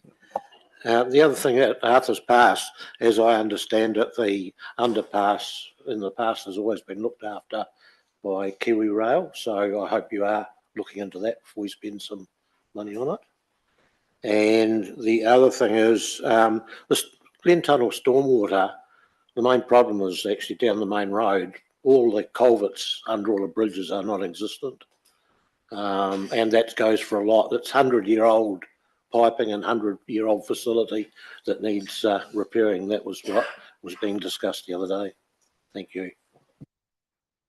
Thank you. Well, in terms of Glen Tunnel, we'll look into that. Thanks, Bob. Shane? If I look at the financial impact, it looks like maybe up the recommendation for the. Shane, just your microphone. Sorry. Yeah, uplift of 30K for the stormwater Kerwee. Is that correct? That's what we're proposing. Yeah, the other one is the dechlorinations founders, but we're not recommending that. Okay. Yep, and I would support your recommendation there as well. The reason the Water Regulatory Authority was put in place was to reduce the level of risk, especially the councils at source points to multiple users. So I would support your recommendation there. Also, Grant's recommendations on using the existing information that we have, and you have said that you have taken that into account regarding nitrate, and through further investigation. Is the cost realistic, the cost proposed, given that a lot of the work is potentially done? So a bit further to that. And also, has the question been asked of CCC of a rate increase to continue wastewater from Taitapu? Has that question been asked? And the I guess the balance between that over time to investing in the wastewater pipeline to Pines. Yeah, we are still in negotiations with Christchurch City Council, but yeah, there absolutely will be a financial implication to increasing the volumes. So, all right, thank you. Cool. Thank you for taking us through the water. I think it's been raised around the Darfield wastewater rate, and I think we do need to think about landing that and having a pick the year that it's going to start charging people now for it, and if it's 10 years away, you've got 10 years worth of rate collected that then helps fund the connection, or if it's 5 years away, whatever the year is going to be. But we do need to move on that. I accept that's not part of the recommendation here, but support the work to try and answer that for the community. I think Arthur's part of the conversation there is really about social wellbeing. So it's caught up in a water conversation, but it is right beside the community centre. It's a piece of flat land that enables the community to gather, not just inside on a sunny day, but next door. And the community does go there to be in the mountains. It's obviously a key part of it, but the social infrastructure of that place and enabling people to gather, I think, is an important consideration, not just the water treatment, and totally support the health of our community and being precautionary around nitrates. And so we do need to think about the work that you're doing. And I think we've heard that from the community, the support and level that you've brought to this LTP around considering future sources. I think it's a good thing for us to consider. So we'll work through each of the recommendations. Jen, if you could just keep scrolling through as we go, and then councillors can vote for or against the particulars that sit in there. If I could have a mover and seconder though for all of the recommendations, and then we can just move through. Is there a mover, Sophie? Is there a seconder? Shane, thanks. If your mover is going to vote against any particular one of the points. That's fine. I think we'll just accept that is the case, and we're moving them so that we can have the conversation around a vote. So the first one is the dechlorinated water sources. All those in favour say aye. Anyone against? Yeah. Chlorinated water, right? Are we looking at the filling sites as well? No, we're looking at the first paragraph that's there with the recommendation that council has in front of us. Staff recommend that chlorination is best achieved at the household level and met by those who benefit from chlorine removal. Yeah. Sorry, I don't agree with that. I think that's fine. So you can vote against it. Yeah, because I'll come to the nitrate because I think we can kill two birds with one stone. So all those in favour of the recommendation as it is in front of us there say aye. Anyone against? Okay, thank you. 3, declare it carried. Does anyone want that recorded? Deborah and Grant and Lydia would like that recorded against. Oh, sorry, Elizabeth, I didn't see the hand. The next one is continued chlorination. So council agrees to continue chlorinating community supplies to reduce the risk to community health. No further exemptions will be sought from Taumata Arawai. All those in favour say aye. Anyone against? 1. Do you want that recorded, Elizabeth? Declare it carried. Next one is intermittent chlorination and exemption. The recommendation is all of that. Is done. I don't think we need to move and second that. Sorry, to vote on that one. Is that cool, Sharon? Included? Staff, you understand that's included? Great. The next one down then is fluoridation. Council confirms that fluoridation will only be budgeted and rated if directed by the Director General of Health. All those in favour say aye. Anyone against? Declare it carried. The next one is low nitrate water centralisation. Council undertakes further investigations into centralised water sources of low nitrate water as budgeted. All those in favour say aye. Anyone against? 1, 2, 3 against. Do you want that recorded? Yep, for the 3, it's Lydia and Deborah and Grant. Declare it carried. The next one is budgets and water programs. Refer recommendation under the CAPEX delivery, which has already been done. One water strategy. Does the council proceed with the implementation of the one water strategy as proposed? Sorry. All those in favour say aye. Anyone against? Declare it carried. The next one is the Arthur's Pass water supply. The council proceed with the Arthur's Pass water treatment plant investigations and upgrades as planned in the LTP. All those in favour say aye. Anyone against? 1. Declare it carried. Right. The next one is bulk water request Glen Tunnel. Council continue to provide access to drinking water via the existing fountain and direct campers to the camping facilities that will have storage tanks or townships with on-demand supplies. All those in favour say aye. Anyone against? Declare it carried. Scroll down. Wastewater for Darfield, Kuwi and Pines connection. The council engaged with the community on how wastewater servicing costs for the existing community can be met in the 25-26 annual plan. All those in favour say aye. Anyone against? Declare it carried. The next one is Taitapu servicing. Council proceed with the planned upgrades to the network that will allow Taitapu to discharge the Pines treatment plant in 28-29. All those in favour say aye. Anyone against? 1, 2, 3. Okay, it's Lydia and Deborah and Grant. Declare it carried. The next one is stormwater for QE. Council confirms an increase of 30,000 in the stormwater investigation budget to undertake the requested assessment. All those in favour say aye. Anyone against? Declare it carried. The next one is stormwater for Arthur's Pass. Council investigate Arthur's Pass underpass flooding and design the improvements in year 2 of the LTP as planned. All those in favour say aye. Anyone against? Grant and Elizabeth. Declare it carried. The next one is water race.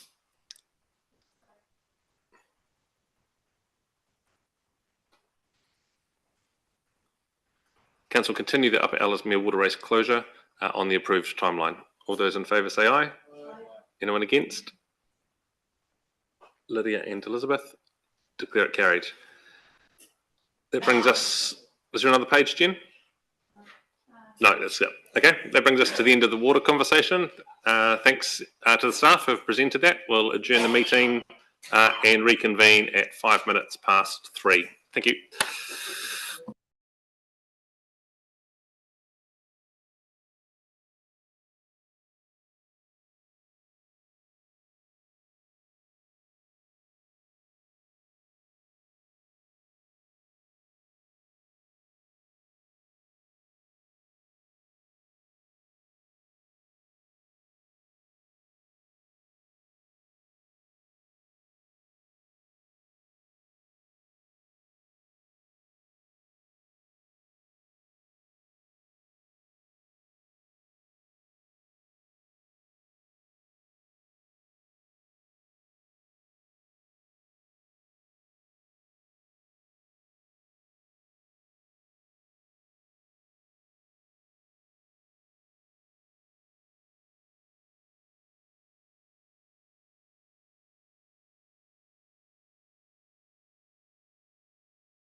Good everyone, welcome back to our deliberations this afternoon. We move to transport. It's on pages 171 through pages 172. And Jen and Tim, I'll hand the floor back to the two of you. Thank you, Sam. Welcome to UA. UA is going to take us through the staff recommendations. I'll pass over to UA now. Thanks, UA. Thank you, Tim. Tina Koto Katoa. I will first summarize the LTP submissions on transport matters, then present staff recommendations. In addition to big decision number 1 on public transport infrastructure, the public submitted on matters covering funding for road maintenance and renewals, Lincoln Town Centre, public transport services, walking and cycling improvements, and road improvements and other matters. Next, please. On Lincoln Town Centre upgrade, the majority of submitters are supportive, considering the project is long overdue and there has been a lack of council investment in Lincoln compared to Rolleston. They often provide further suggestions on design and funding matters. There's also significant opposition from those concerned with budget, necessity, and whether the plan is up to date with growth in Lincoln. Next, please. The submissions are not necessarily limited to town centre. Some cover requests for the broader Lincoln area. Next, please. On public transport service, Andrew has covered this as part of the discussions for big decision number 1. Next, please. On walking and cycling, while there is support recognizing potential benefits from the Mountain to Sea cycle trail and the Te Waihoras trail, the majority wishes to put major investment on hold, considering it is a low priority in tough economic times. On walking and cycling, the submitters want the council to focus on connectivity within and between urban centers. They made many specific requests for various locations. Next, please. Next, please. On maintenance and the renewals funding, the submitters are overwhelmingly supportive of roading as council's core activity and a priority for council spending. Some express concerns about road conditions and quality of repairs. Next, please. Major road improvements in the next few years include council's Rolleston improvement projects in coordination with transport agencies' State Highway 1 Rolleston Access Project, recently confirmed by the current government as founded in the roles of regional significance package. The submitters seek more information on plans and timelines. The public also provided inputs on road safety and speed limit reduction. There is community consensus on need for speed management around schools. Next, please. The public also thought a range of minor improvements covering pedestrian crossing, intersections, seal widening and extensions, signage, drainage, and environmental maintenance related to roading. The staff recommendations are the following. For the Lincoln Town Centre, staff recommend that the council proceed with design and the staged construction of Jarrah Street as budgeted, with the final design of the existing Eastern Town Centre area being subject to community consultation, along with subsequent stages as they occur. Next, please. For Mountains to Sea and around Te Waihoras cycleways, staff recommend that the council proceeds with the plain section between Springfield and West Melton, as this work is mostly included in the current LTP, and this is part that we intend to apply for NZTA co-funding. Staff recommend that the council continues to explore how the high country and the lake sections are facilitated and delivered, but these sections are not to be included in the new LTP. And that the council further undertakes it will continue to involve and engage with Mana Whenua and other key stakeholders as plans develop. For road maintenance and renewals, staff recommend that the council agrees to retain the maintenance operations and renewals allocation as budgeted, subject to NZTA co-funding where applicable. Specific maintenance concerns will be assessed through operations delivery and maintenance contract. On Rolleston improvements, staff recommend that the council confirms that the Rolleston transport improvements proceed as budgeted, subject to NZTA co-funding. Timing will align as needed to coordinate with the NZTA State Highway 1 upgrade program through Rolleston. And on other improvements sought, staff will take consideration specific improvements sought by submitters in developing detailed work program for minor improvements. And lastly, on speed limit changes, feedback from submitters will inform future speed management planning pending directions from Ministry of Transport and NZTA. Kia ora. Kia ora, Yue. Thank you for taking us through that. First speaker up to is Lydia. I thought I went first on water. No, you didn't. I went first on water. Malcolm did. Did he? Yeah. Oh, great. Thanks, Phil. Okay, let's start on my list here. I will just open these. Maybe go first if you want. No, it's fine. I just wanted to talk around the 75K with the PT that's budgeted there for the business case development. Is that purely just for us to put forward to ECAN? And is there any chance of repurposing the Leeston service for a Darfield, Kirwee, West Melton service? Do you want me to just carry on? Stop here. Yeah. So, I know there's a lot of tough questions, so for that one, I bring a support person here. Yeah, who is Andy. Understand. I'm going to be taken. Yeah, cool. Yeah. Okay, so the $75,000 business case funding is basically an arrangement that we've worked out with Environment Canterbury. So Environment Canterbury are going to be doing a very large business case to look into all the funding required to deliver PT Futures, the additional services that they're looking at, et cetera, et cetera. So we've arranged that we make a contribution to their business case process that will focus on Selwyn specific aspects. That means we don't have to reinvent the wheel, and if we did have to reinvent the wheel, it would probably cost a lot more than the 75K.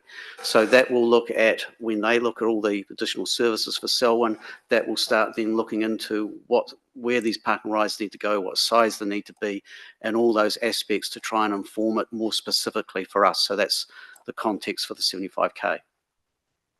In regards to the Leeston service, I think we all understand that Southbridge to Lincoln services is not performing very well. And so as part of the responses that we put through, that we talked about earlier with the big decisions, we are going to investigate how potentially something of that nature can be repurposed in a better way. For instance, instead of going from Leeston to Lincoln, it may go to Leeston to Rolleston and then hook on to the services in conjunction with that. Thank you. And so I'll move on to the Mountains to Sea cycleway. And I guess I'm a little confused about how much we talk about here, because knowing that the feasibility study is in PX, and so I'll sort of brush around the edges, I guess. I mean, we're not going to talk about. I think Where the the roots are. matter that has been discussed is publicly known. So unless you're going to talk to particular bits about this is a public session, staff have highlighted what the costs look like and are recommending a particular view. So I think it's fine for you to talk about. Sure, thank you. I agree that the Alpine section and Lake need to be, I guess, revisited on how that might be funded. And I think that was an outcome of the workshop last week. I was interested to hear from you how the $17 million in saving is reflected in budget and what the impact of that is. And I guess I just had some more questions around the planes, or I'm still unsure on that a little bit, because I don't think that our communities out where I am actually understand the cost and the cycleways and the funding of it. And if we're talking about level of service, gravel versus asphalt, and the fact, there's quite a lot of cost differential there. So I guess, you're looking $10 million from that Springfield to West Mountain is a big chunk of money. And I think that there's probably some savings that could be made on that while still going forward with the gravel option. So change in level of service. Noting that, most people have mountain bikes now, so it's acceptable to ride on gravel. Some, I understand, still ride road bikes, but are they going to be the users of these cycleways? So I guess, there's still a bit there. And when we talk about the lake option, I noticed further on in our papers that we're partnering with the Waihora Ellesmere Trust and with a strategic partnership. What is that? Is that to deliver some of that lake project, or what does that mean? I know that's probably crossing boundaries on what we're talking about transport here and not strategic partnership, but just noting that they had submitted on transportation and were entering into strategic partnership. So I was interested in what that was. Thanks for that. I'm sure Alison has very quickly dialed in the $7.5 million saving into the budget. So yes, she's putting a thumbs up. I think it comes back down to that the plain section that we're talking about is actually represented in our current LTP and has been for some time in terms of most of those connections through those townships. All we're really doing is packaging up a whole series of individual cycleway projects and now referring it to the plain section in relation to the mountains to the sea outcome.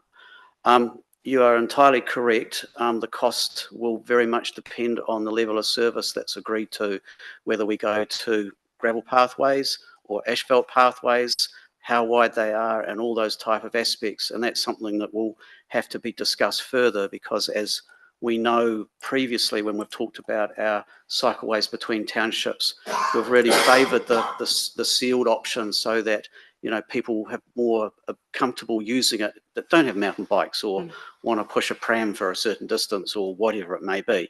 So there's that discussion to be had. But really, I think what we're trying to get to is that, yes, it's being sort of now framed around mountains to Alps to sea, but as a council and progressing our walking and cycling strategy and where we go to next in terms of trying to improve walking and cycling in the district, I think the intention would always be that we would try and connect up these Melbourne townships as we were intending to through our walking and cycling strategy. And having just, or in the process of completing our cycleway to West Melton, we basically would connect everything from Springfield all the way through to the rail trail and beyond. So even then, that is a worthwhile aspiration, I think, for the council to consider. And in regards to your question about the lake trail, certainly WET is in the system with this, and they are seen as a key stakeholder. How it may work out, we engage with them or anybody in regards to progressing some of these, the high country and the lake section is something that, as you know, has been discussed and we need to work through, because really, that's where perhaps the realms of trusts can be set up to look after that process and push it forward and have access to national funding that we don't. Is there any co-funding on the Plains Cycleway? Hopefully. Crystal ball. It's our intention that we align ourselves to being able to have it co-funded and sell it as a transport, package. One of the key outcomes to being able to achieve that was being able to get it referenced in the Canterbury Regional Land Transport Plan, and we have done that for the whole of the project, but it will come down to stages. So whether we can or not, depending on GPSs and governments of the day, it's all a bit unclear at the moment, but we're certainly positioning ourselves to make for that outcome. Yeah, I just, in the feasibility study on that, on Friday, it was saying around, 20,000 people might use that a year, and I'm still pretty skeptical on that, to be fair. Yeah, I don't know. The numbers aren't stacking up for me. Maintenance and renewals, 300 million.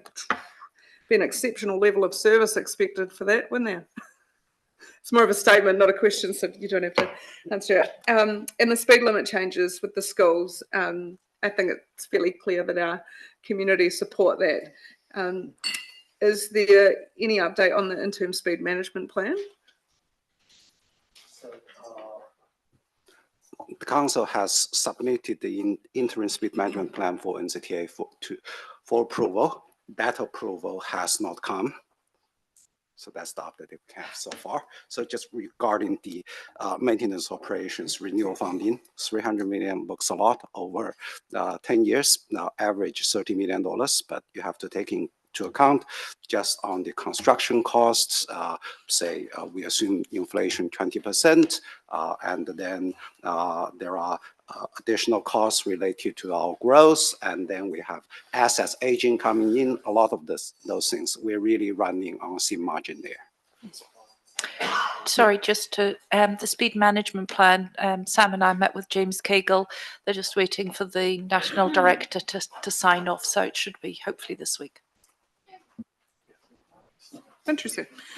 And I guess, is there any indication, like I hear from my community so much around the State Highway 73, and it's a shame it's not mentioned in here, but I know it's an advocating piece, and that we're trying our best on that. And that was raised yesterday with James as well. So Sharon and I have feedback on that meeting to a future council meeting. Knew I should have gone first. I've got three things to talk to you about. They're the same three things, so I'm not going to. Just wanted to say that the PT stuff around ECAN, and if we're going to start to pay money into ECAN's role, notwithstanding that it's for a feasibility study, then we're going to make sure that we're getting something out, because 100% of the PT is theirs. So. We just have to remember the distinction of the roles. So Environment Canterbury, like any regional council, is responsible for providing PT services. The councils, district councils like ourselves, are responsible for providing infrastructure. What we're doing through this combined business case process, for want of a better term, is combining both aspects so that we can have the answer that is coordinated. Because actually, Environment Canterbury could say, well, we don't need to worry about infrastructure through our business case process, not our problem. But the relationship we have on a staff level is very good and cooperative in regards to we want to understand and get the best outcome for both aligned services and infrastructure. I won't labour that point on that any further, because I think it's clear where we're standing. The $10 million for the flat section of the cycleway. It would be a shame to see something like that go when it's only 6% of the amount of money that we're spending on roads is on cycles. But surely that 301 million that we've got to spend on the maintenance and renewals Now you're looking to save some money. Maybe it's in there. That's all I got. Thanks, Phil. Sophie. Yeah, kia ora. Thanks for coming, Yue. Looking through the various things, I mean, Lincoln Town Centre, again with the, I'm sure it's still also subject to the whole thing of, it's not a target, it's, we're trying to deliver the best for the budget. And if we come under the budget, then that is an absolute bonus. And it's also, as we know, it's not just transportation there. There's some waterworks and stuff in there as well, isn't there? It's getting a lot of different things done.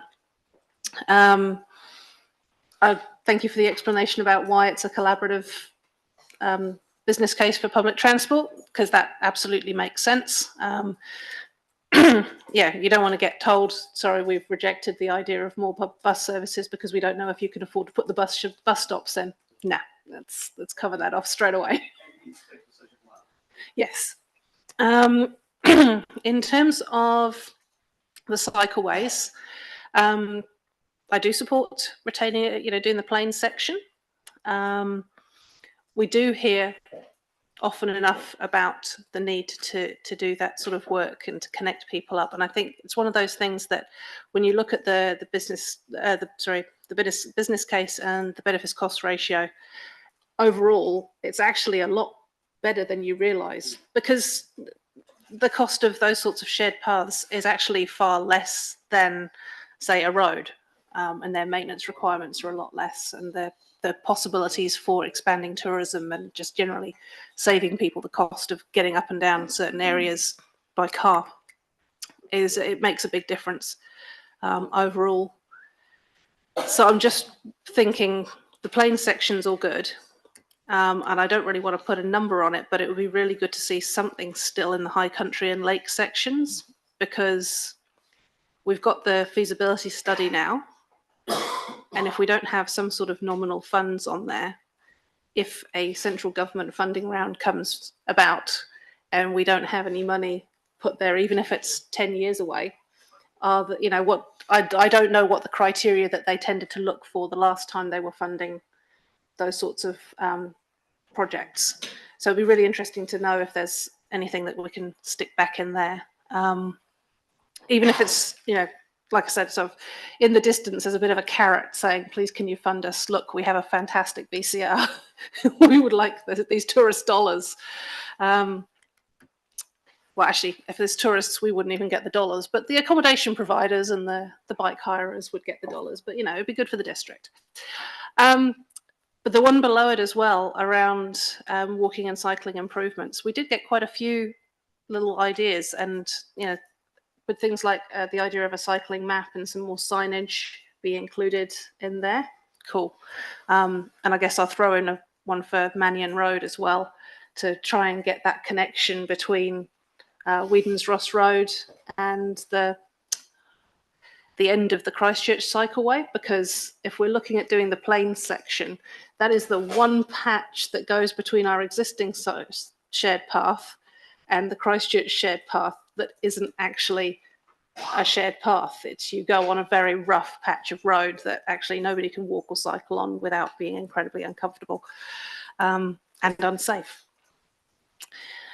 In terms of maintenance and renewals funding, random question spawned by the previous LTP. If Waka Kotahi do not co-fund, what do we do? Because 3 years ago we went out and said we would top it up if they didn't co-fund. We haven't actually asked any of that, and I'm just wondering, like, is this enough? It's possibly an existential question, because I really don't want to know the answer if they don't co-fund it. Thank you for asking the question. This is really highlighting the risks that we have with regard to finance, regarding to that subsidy, significant subsidy we are expecting from NZTA, both in terms of our maintenance operations renewal program and also in capital works. So let me state right from the beginning, nothing is promised at this moment. So for maintenance and renewals, what we are expecting is we will get some indication by the end of June. So at that time, we would have some clarity and get back to you and ask you whether we can retain well, our expectation is that they will fund us at a lower level than our requests. It's just how much lower. So we'll come back to you and say, okay, this is now confirmed. Could we still keep the council's allocated co-share at least? So, but essentially some of that won't be subsidized money, but still we need that money to safeguard our network. Fair enough. Okay. Cool. Thank you. And I guess the same applies for the NZ upgrade projects, like the roundabout and everything, and the various works that we have going around that. Again, we don't know. We know that they said they've confirmed the project, but we haven't seen the confirmed budget and timeline. And the only update to that would be that yesterday, talking with James, if they are confirming that project, they want us to be able to confirm all the surrounding projects, which includes their co-funding for all of those surrounding projects. So that's the only confidence in that until it's confirmed. Yeah, cool. Thank you. Let's do it. Hi, excuse me, I'm going to go page by page. I've made notes on my pages. So if we're looking at the Lincoln Town Centre upgrade, can we engage Orion to provide underground lines when we redo this? Because there's obviously big issues with the lines as they are. The 46 million, it says in one of the pages that it's subsidised, but from my understanding, that's not for the full amount of that, it's only a portion of that. So just to clarify, that is something like 5 million or something, isn't it? Does this cost that you've put together include the car parks that are a part of it? Yep. Okay. Appreciated in the feedback from the community. There was a lot of good things that were put in there. I do support what the community have said, that we do need to work with the community, redesign some of the plans. I think we don't need to do the full extent of what's been suggested, as I said before. The angled car parking, the front of the shops. I mean, we're not getting good bang for buck putting all this extra money in just to make a footpath slightly wider and then taking the car parks further back. Like, to me, that's a bit of a waste of money, and the community have shared that point of view. I do like the fact that they've talked about restricting trucks. Obviously, some of the councillors that have been here longer have said that this is stuff that has been raised on the table many years ago about having a bypass. That's something that possibly needs to be really considered again. Looking at reviewing the budget. I think the community, yes, they want some upgrades, but review the budget, bring it down and be really cost effective. And the same principles apply with the car parks as what we've raised earlier, is if we're having Sponge City car parks, we don't need to go to the full extent of having everything really immaculate this time, because we can always seal later, right? When we get out of the recession. So it's kind of, what can we do now so that we bring a workable community together, but on the best bang for buck. Focusing on the safety improvements for the pedestrians, that's been raised forever. People getting just across the road to the library and again down to at the university. I don't think traffic lights, we need to put the expense of putting traffic lights in just for people to cross the road. There are other more cost-effective ways to do that. And like what was proposed in Prebbleton, just having the lights that flash for people to cross the road, not necessarily stopping all the cars and having full-on intersection changes. I do support what was suggested about having one cycle lane down one side of the road, so you've still got some car parking on the opposing side of the road, and having a two-way cycle lane system. I think that's really cost effective and efficient.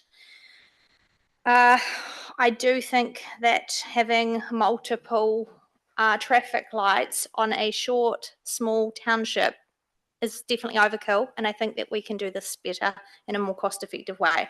Some people have suggested smaller roundabouts. Maybe that's something that we look at, but I think definitely go back to the drawing board on this whole project. We know that the community want it, but let's do it better.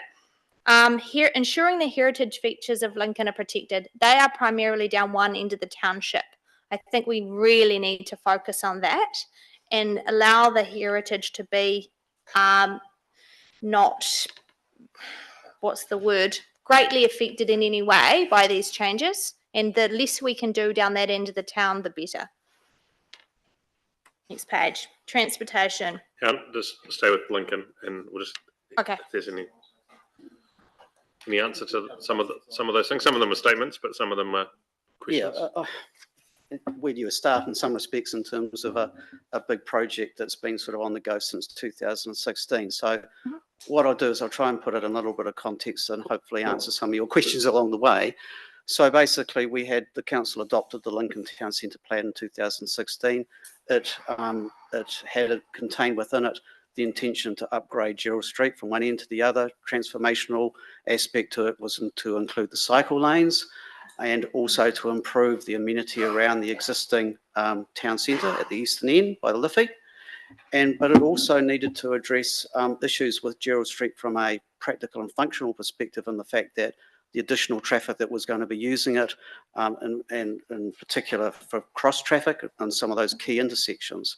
So that's getting to the traffic light question. That is where that has come from. We've got 4 sets of traffic lights that are proposed and required. First being at Westbelt, and that provides the connectivity across the Westbelt, connecting Tīwhariki to the south through to our collector network to the north of Lincoln. The next one is at Vernon Drive, and that is to do around the existing, or the new town centre as I call it, probably not a good term of reference. And in terms of that set of traffic lights, that has actually been identified by Whakatahe NZTA, that intersection as being a safety issue and is needed. And so we are hoping to get co-funding for that in the next period, which we're all waiting for at the moment. And the next set is at the university. And now that set of traffic signals is tied to the outcomes of Plan Change 69. It is a requirement that that intersection is upgraded to signals to cater for the traffic relating to the development down there, over and above whatever we originally intended for the Lincoln Town Centre upgrade. The final set is down the other end at Birches Road, and again, from a traffic perspective, all these intersections are going to be used a lot more extensively, a lot more traffic growth using Springs Road, so they're entirely relevant. We can't fit roundabouts in. We do not have the road reserve width. We would have to go off and buy private property, which, as you can imagine, is it would be a big task to try and achieve that. So that's the general context in terms of why it's like that. And funnily enough, we sort of had the same discussion with the council probably about 5 or 7 years ago when we started talking about traffic signals for Rolleston, and everybody thought, Rolleston doesn't need traffic signals. Well, if we hadn't have done what we've done, we would have been in a right pickle. So the point being is that it is all part of a coordinated plan. And in terms of your comment around, and I saw the submissions about suggesting a one cycleway on one side of the road, that has problems in the fact that trying to get that through the traffic signals is a practical issue and a functional issue. It's far better to have one on each side, because in the end, you make the decision to put a traffic cycle lane on one side of the road, you're inevitably going to miss out trying to service that aspect from the other side of the road and people's aspirations to be able to get on or off their bikes and visit whatever they need to do. So that's the sort of aspect around that. So really, what else could I say? Bypass. The council considered a bypass of Lincoln some time ago. I think that we looked at it for the 2018 LTP. We did some initial feasibility studies at that point and determined that for the cost to the likely benefit, it wasn't worth it. It relied on being able to get a link through the university land along the old Whedon's Road alignment, of which the university resisted and said, no, we're never going to let you do that. It also relied on getting a connection through the Tīwhariki subdivision development, and while that was in their ODP, again, the developer pretty much slammed the door on us in regards to being able to achieve a road that would function in a bypass capacity. So that was why it was abandoned at that stage, and the council made the decision, we'll focus our energies and attention and funding on Gerald Street and make that work on the basis that it's an arterial road and it has to function on a whole lot of different levels, of which as the project team all around with this are having to grapple with in terms of understanding how we make it still a functional route, but also improve the safety and everything like that. So there's a huge amount of work that's gone into all this leading up to that. And as the recommendation is saying, this is not, we're not sort of deciding now you shall have this option. We are going to put this option, a couple of options out to the community, particularly around the existing town centre, and say, what do you think? And see what the feedback is, and we'll take it on board from there. And that then can set up the rest of it as we go through. But I just wanted to highlight the point that this is something that's been in gestation for a long time. And as I said, the funding or the projects are already in the current LTP. What we're talking about at the moment is a rephasing and a readjustment of budgets to be able to achieve that. Yeah, thank you. Appreciate that. So just clarifying, when you talk about the traffic lights are in, does that mean that by legislation, because of the road user amounts, Wakakatohi tell us that we must put in traffic lights because of the usage, or is that still a deciding factor that council has control over? Wakatahi NCTA have said that at the Gerald Vernon Street intersection, there is identified safety issues with that. They want to see us improving it, and traffic signals is the solution that they're hopefully going to endorse for funding. The rest of it is up to us in regards to following the original town centre plan and the outcomes for Gerald Street that included the signalisation of those intersections. Okay. I mean, I've just lived in many countries of the world, and when I was in Australia, we had lots and lots of traffic lights, and it creates where people are running reds all the time, right? Because you've got these banked up amounts of traffic, and people just keep driving through in a red because otherwise you never get through the lights. Whereas the roundabout system in the UK was where everybody just merged on at once, and it just had a really good continual flow. So I'm just wondering if New Zealand's a little bit behind the ball on what is potentially the best option. Elizabeth, sorry, I think we've heard the rationale around why there's traffic lights and not roundabouts. So if you want to move on to the next topic that you've got. Right. So new public transport in addition to the public park and ride. So people have talked about opposing, those opposed was the 75,000, looking for a more cost efficient way. Obviously that's what I'm all about.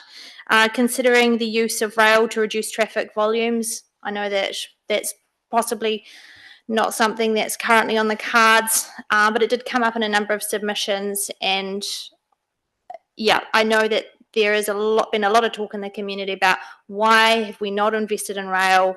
You know, is that not an option that we can be continually exploring with Wakakatohi? The opportunity for communities to find a local community-owned minivan, a van solution with aspects to user pays, as in is used in many locations throughout Europe with great success. I feel that this could facilitate this model by working with the Leeston community van as a cheaper option, and that could be the council's model to trial without the additional cost to council, because you have talked in here about us facilitating money towards PT, and is that potentially a way that we could look at doing that?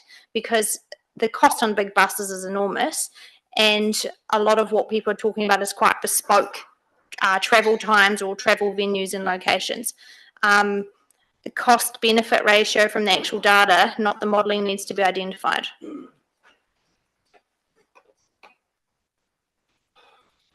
Quickly touch on those couple of points. So yes, rail is something that's often discussed. Certainly it was looked at quite thoroughly through the Greater Christchurch MRT business case process, and the utilisation of what we call the heavy rail network. It comes with a whole lot of problems in terms of being able to utilise a network that is operated, maintained by a third party, i.e. Kiwi Rail. It did sort of suggest that... Andrew, I wonder just on the rail piece, just because of whether we could just circulate the reports that have been through the Regional Transport Committee as to why we're not pursuing rail on the heavy rail link at the moment, and why we've moved to the MRT and subsequent public transport connections. Yep, no, that's fine. Okay. And it's obviously tied to that discussion through the committee around investigating regional rail as well. So, yep, that's fine. And in regards to your question about using minivans or what have you, can't answer that. That is where, through the big decision, we said that council would start to look at what options were available, and I'm sure that would be part of the process to do that. Okay, next one. Transportation, walking and cycling, the feasibility studies for the Arthur's Pass, 42 oppose it. And tourism just seems to be a very unwise space to be investing in during a cost of living crisis. It's clearly identified as a nice to have, and I think the community's really spoken loudly about but knuckling down on the nice to haves. As Lydia said before, 20,000 users a year does appear to be a poor cost benefit ratio. Probably don't need to speak to that. Transportation, community voice, walking and cycling continued. Walking cycling tracks, a lovely thing to have, but again, cost per user seems to be poor value for money at this time. I applaud the submitters who suggested compacted tracks rather than the highly expensive sealed paths. Priority list based on risk and high user needs is really warranted here. Transportation, maintenance and renewals funding. Reduce on-road poor drainage sites, as pooling water is a big reason for degraded seal. We need to make sure that we're addressing this prior to resealing and pothole filling, because a lot of the potholes that I've seen on my way to work has been because of pooling water. Is that something that's currently looked at before the resealing and fixing occurs? So yes, when we do the renewals, including reseals and rehabilitation, we definitely look at the drainage conditions and go through a design process. So for pothole repairs, depends on the size of the potholes. When we have dig outs, deeper ones, the site conditions are more often investigated. For smaller ones, it's generally applying patches. Thank you, Elizabeth, for that. Nicole. Okay, me, sorry. So I'll start with someone 173, talking about the, so Andrew's already talked about the cycleways on having dual direction on one side. I totally support what he's said on that. It actually causes issues with, it makes it more dangerous for cyclists to all but just be on one side going backwards and forwards. People aren't expecting to have traffic bikes coming from the other side that's different from the flow of traffic is a big issue with having those. So I totally support what Andrew has said about having each side going with the flow of the traffic.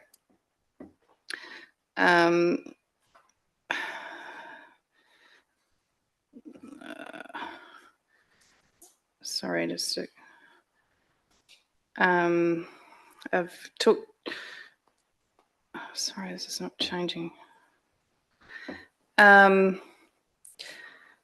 page 177, so on the column where it's got those in support, it's talked about on the last bullet point, include street accessibility audits to prioritise improvements to safety and access. This is something that's, I've asked about accessibility audits around, or particularly around Rolleston as a start. My understanding is that was being looked at.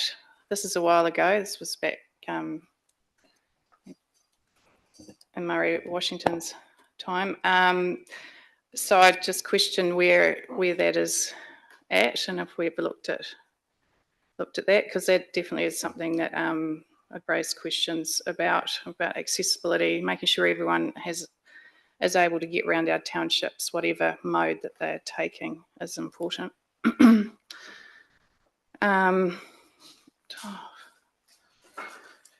So the public transport,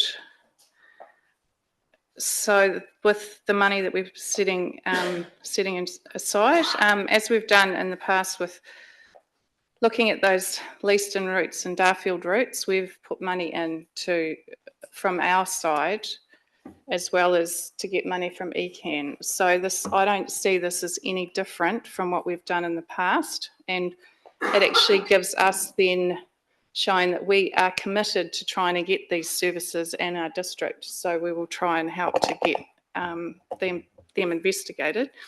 So I support those. Sorry, I've mispronounced. So I wanted to talk about the cycle, things that have been raised about the cycleway.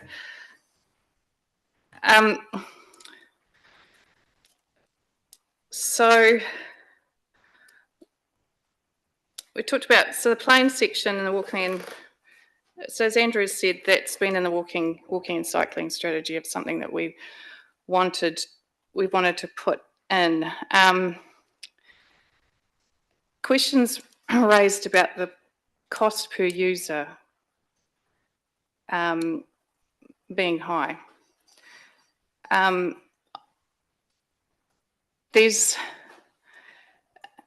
don't think there's an appreciation of how much it actually costs to fund roads, and footpaths and cycleways are a fraction of that amount of money, and they also don't have the high maintenance cost as we do for roads as well. And it's also got other benefits as well, particularly health benefits, and those are not normally monetised either when we're looking at benefit cost ratios and stuff like that, when we're looking at roads and such like. And those are things that are important. And there's also other wellbeing factors as well. And our townships are relatively close together, that they are within easy biking distance to go there and come back for people who want to do that. And we've seen that with the cycleways between Rolleston and Lincoln and beyond into the city as well.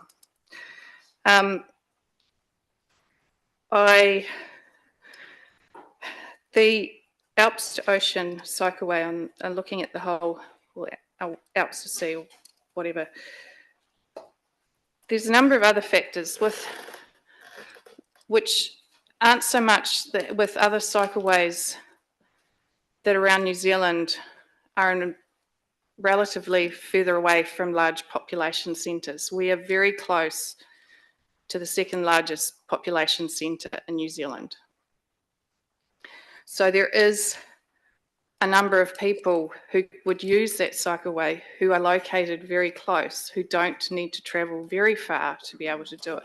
There's also options potentially, I mean, this needs to be explored more, of even seeing if the train can be used to go up and then start from the top, if there's people that are concerned about having to go uphill.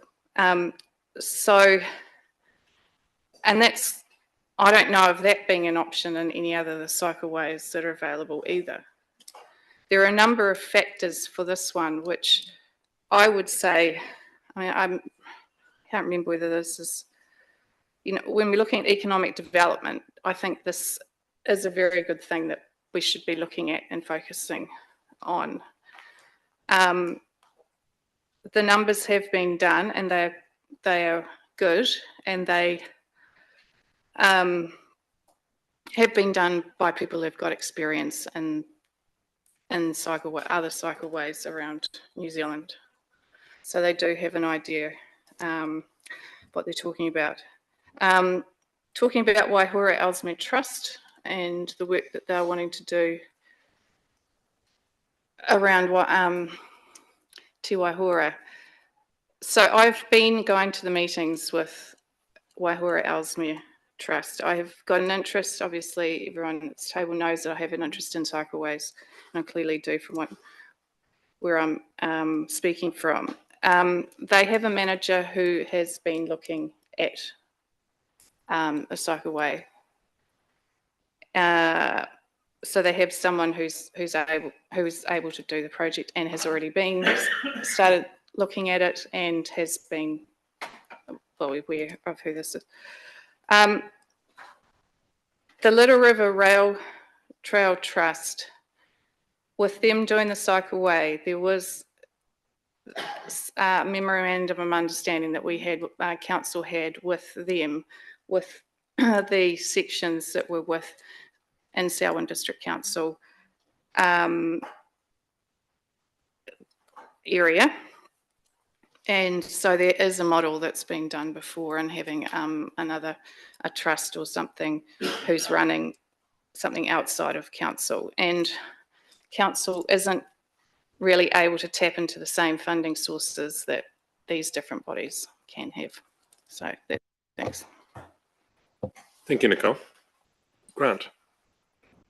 I'll try and speed up. Lincoln Town Centre, I'm really pleased you've recognised that the submitters don't really understand it and would like to know more about it.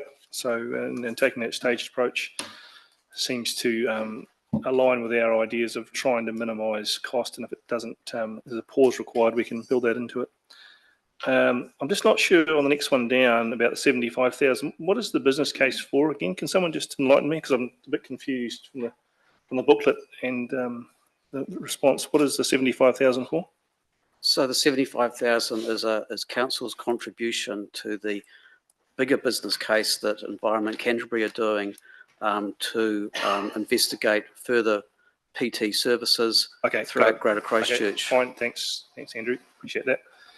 So that's fine. What I don't agree with is the third bullet point. We don't provide private bus services, that's ECAN's role, and we wouldn't investigate that. I just don't see why we get involved in that.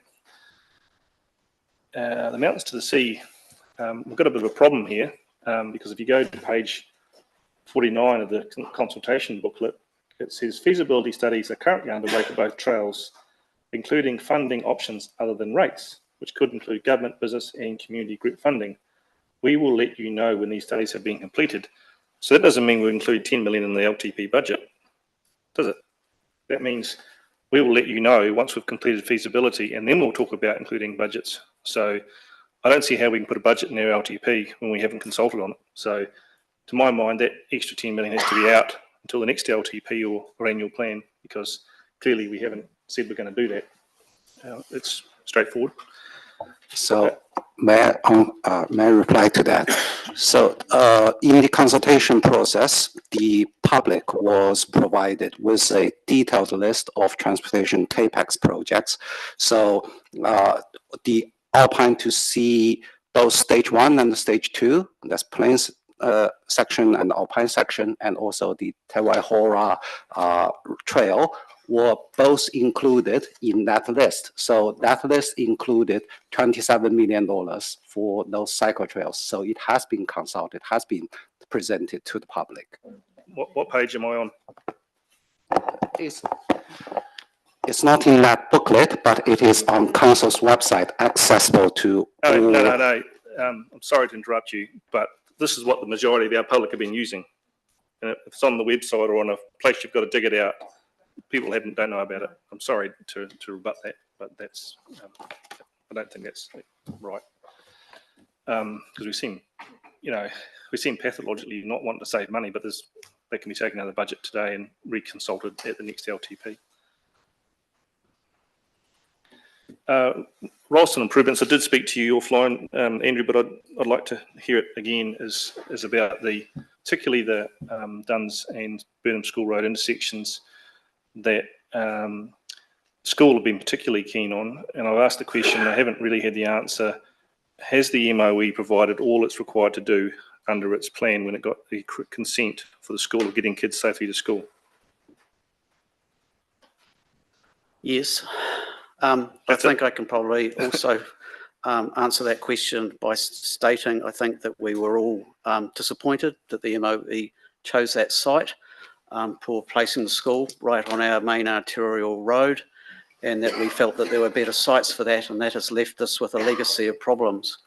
And certainly when the school went in, the council at the time actually had to do road frontage upgrades to make that work for both the school and for the community at that time. Just referring back to some of the individual questions, one of the things particularly that I'm asked is 2 points. One is Springs Road and Verdeco subdivision. There's significant concern by local residents about there being no right turning bay and the frequent near misses there. Is that something that can be addressed through this process, or is that just further investigations required?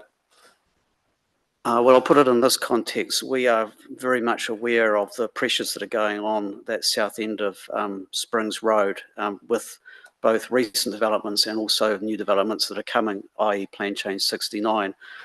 Through that plan change, there are requirements on the developer to provide upgrades on Springs Road, including improving crossing points and things like that. But there will be the need for council to probably get more involved in addressing some of the gaps, if you want to put it that way, and provide a more holistic and integrated approach down there, which could include widening, could include flush medians, including right-hand turn bays. We still need to work through that grant as further details emerge from those developments as they start occurring. In the Lincoln Town Centre Master Plan, which was approved by council, we had 30km/h speed zone on the east, north and south and west belt. Can that be implemented now, or do we have to wait until further, or has that been superseded?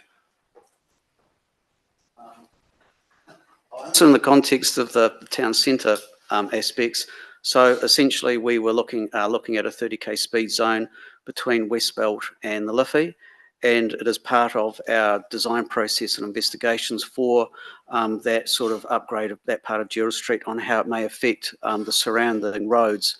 And so there could be that ability to do it through a more comprehensive look at that point. But I don't think from where the government's sitting and what they've told us about speed limits that we can probably do that straight away. No, okay. Two more questions. One, with the increasing amount of traffic coming out of Lincoln, people are developing their own rat runs, for want of a better word, particularly driving in the back of Prebbleton. Is there any view to actually formalising those bypasses rather than people using them informally? Put it this way, I'm not aware of them per se, so we'd like to have some further information. Okay. But we're certainly, from a council perspective, putting all our time, effort, and investment on making sure our main arterial networks are up to scratch, so that it avoids that.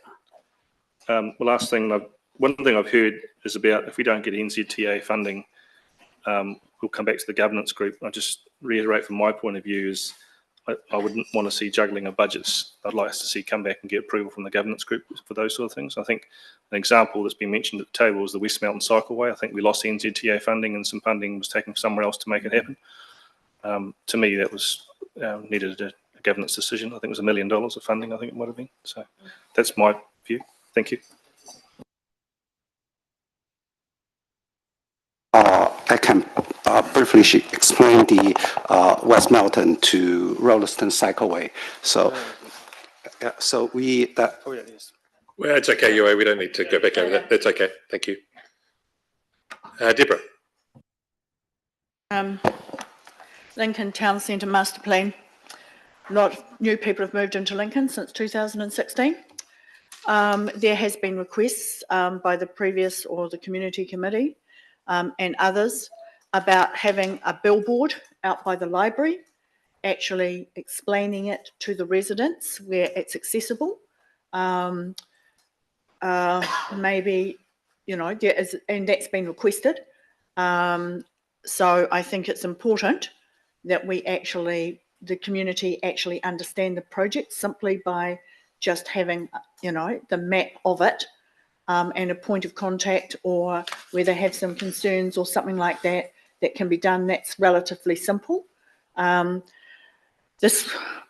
Lincoln Town Centre Master Plan, when it was actually developed in 2016 by staff, was what I'd call a very forward-thinking town centre development prior to a lot of subdivisions coming on board.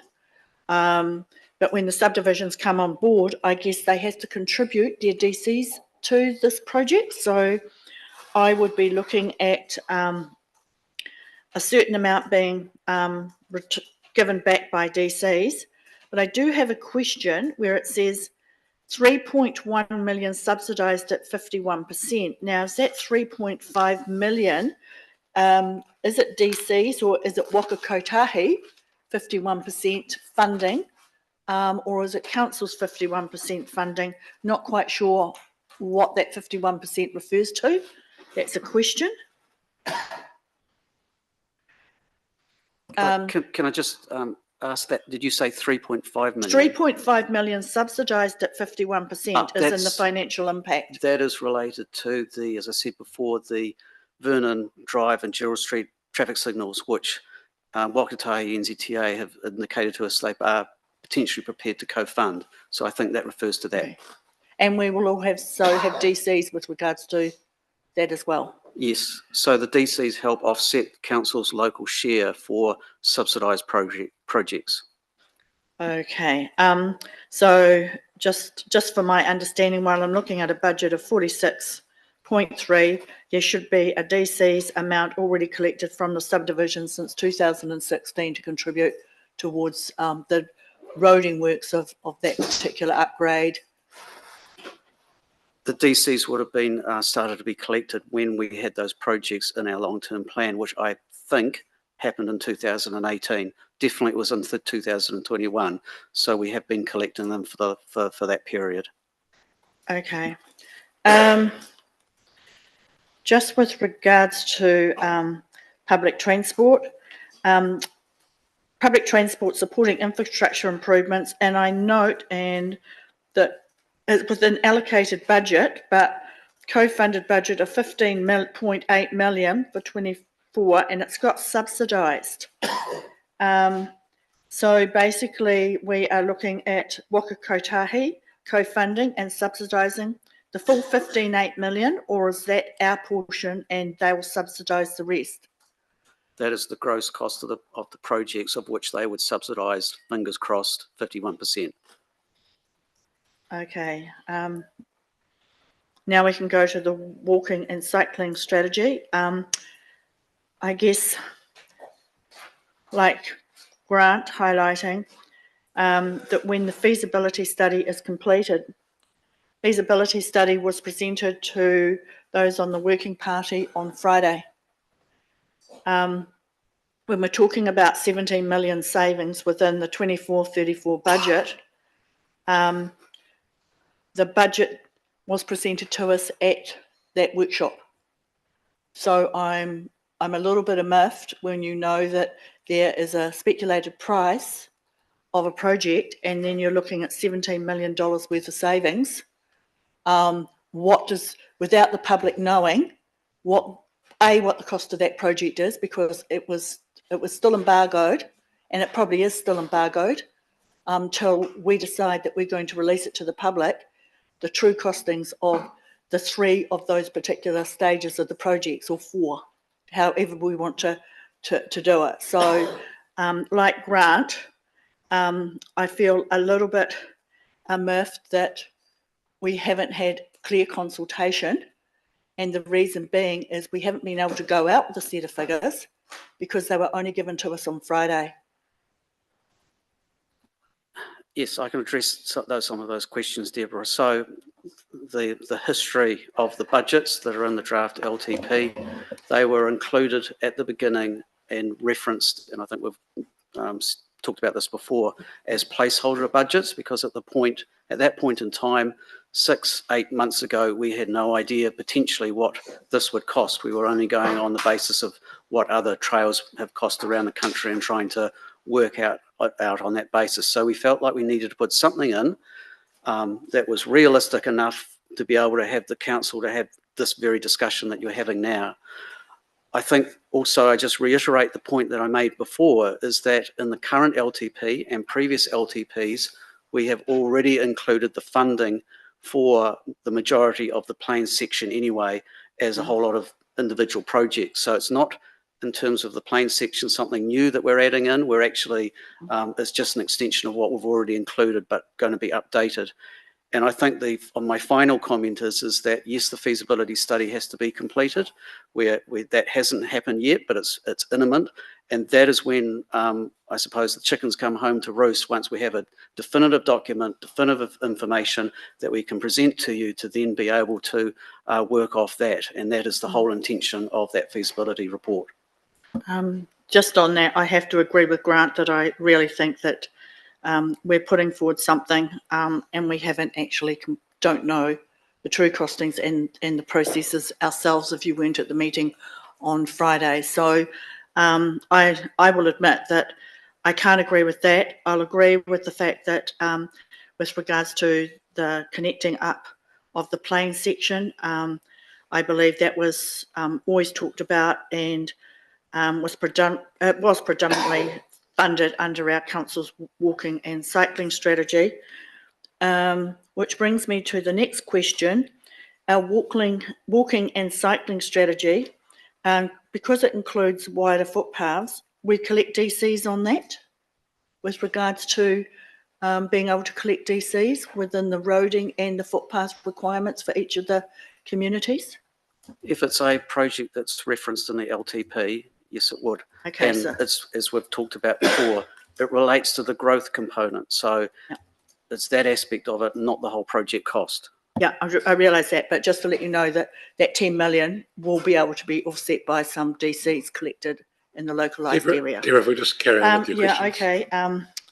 My next question is on page 128 again. When we talk about a 301 million increased maintenance and operation, and we've got excluding subsidised, and we've got excluding emergency works. So I've got a question around contingency for emergency works. Do we have that built into these particular projects, and how's it been accounted for in the staff recommendations? So I can explain that. So first of all, the $301 million is not additional, is the total amount for the proposed subsidized maintenance and the renewal budget. So secondly, the emergency works is excluded because traditionally emergency works does not feature in our NLTP request in advance. It is, we paid the cost of doing the emergency repairs, and then according to the bar that NZTA sets regarding the type of emergencies, then we apply for funding. So subsidy is eventually 51% or 71%. That's after it happens. So in the past 3 years, there are $12 million spent on emergency works, and the council probably pays $4 million, but that was not initially budgeted. So that's why in this budget, we explicitly account for that. So in that $3 million per year, $1 million is allocated as council's co-share.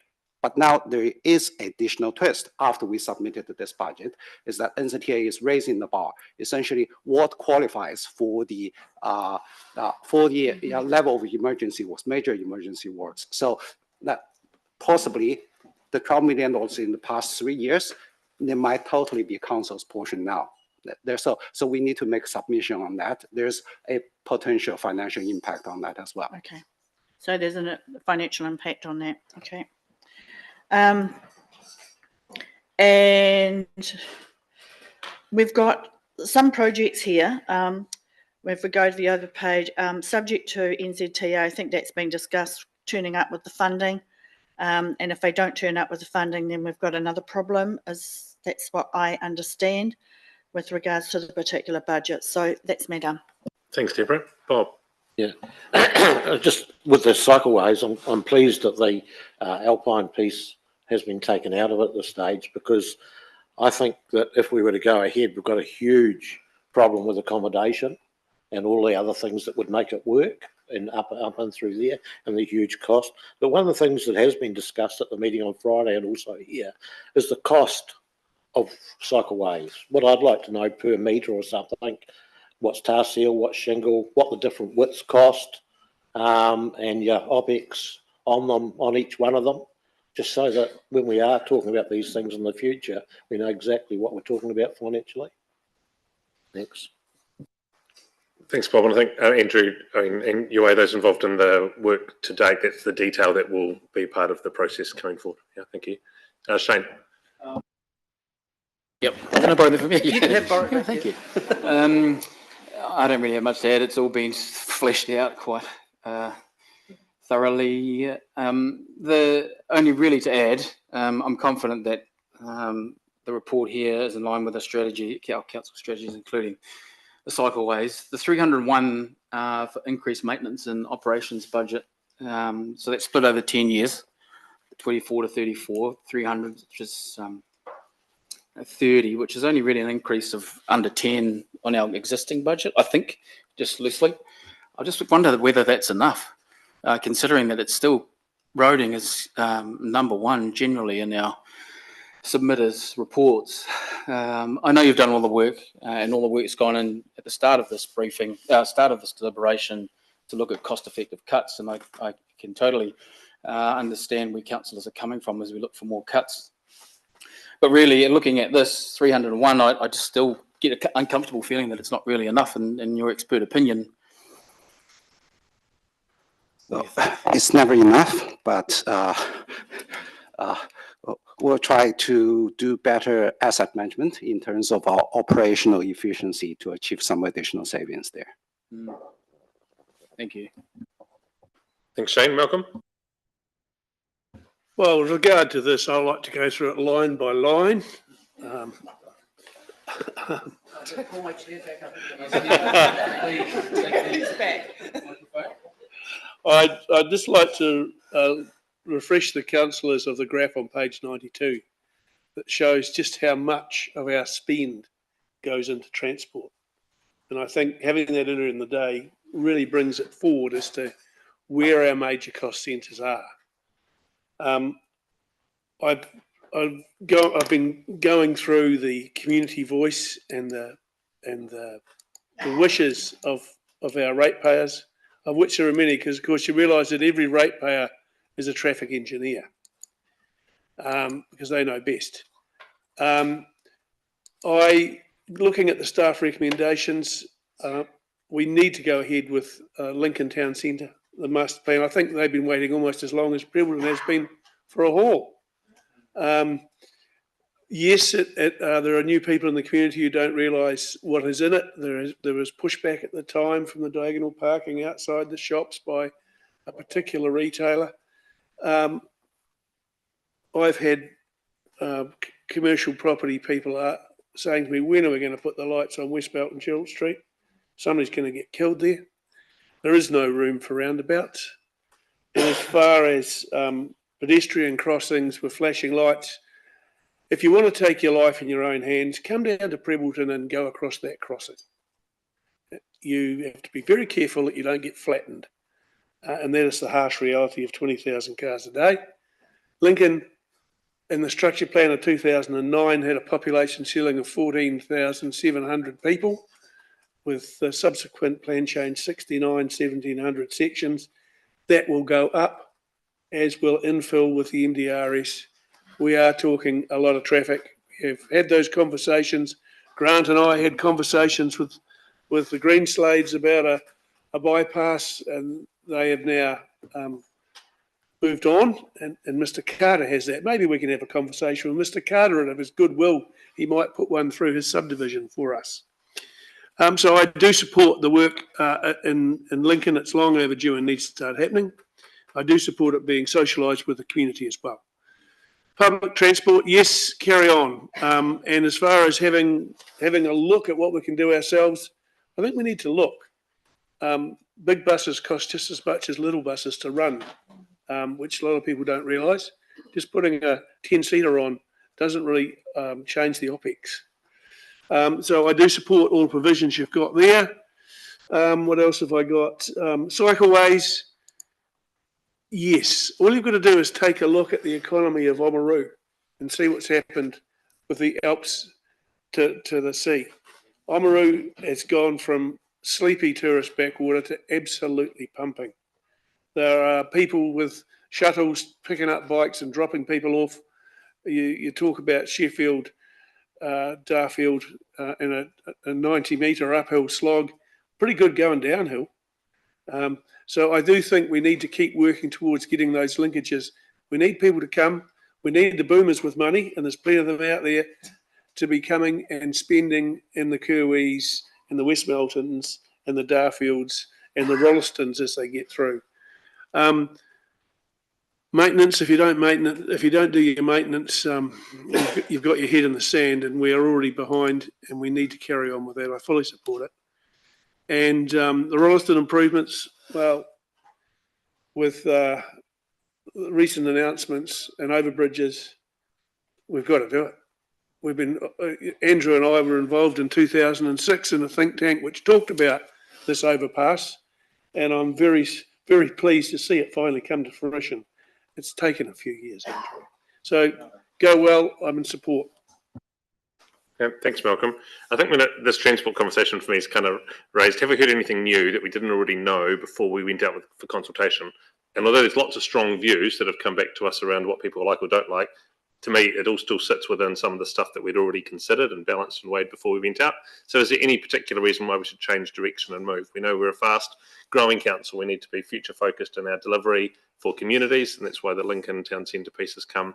Now, the thinking around that isn't just to service the community of today and its current population, it's thinking into the future and the needs and growth that that town is going to face. There are 20 million visitors around the South Island pre-COVID, with 18 million of those being New Zealanders.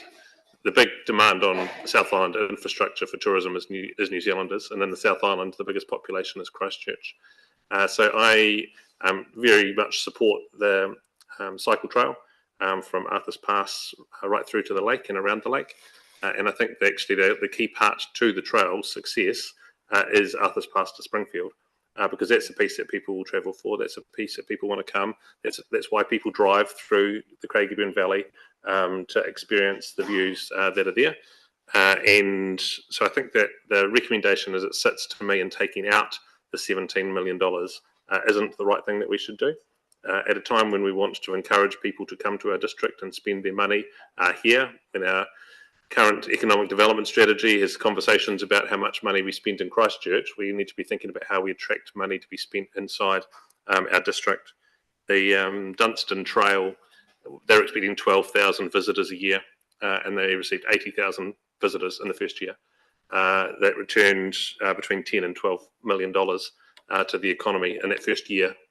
As a return alone, that's something that we should be targeting, and we should be advocating for, and we should be partnering with.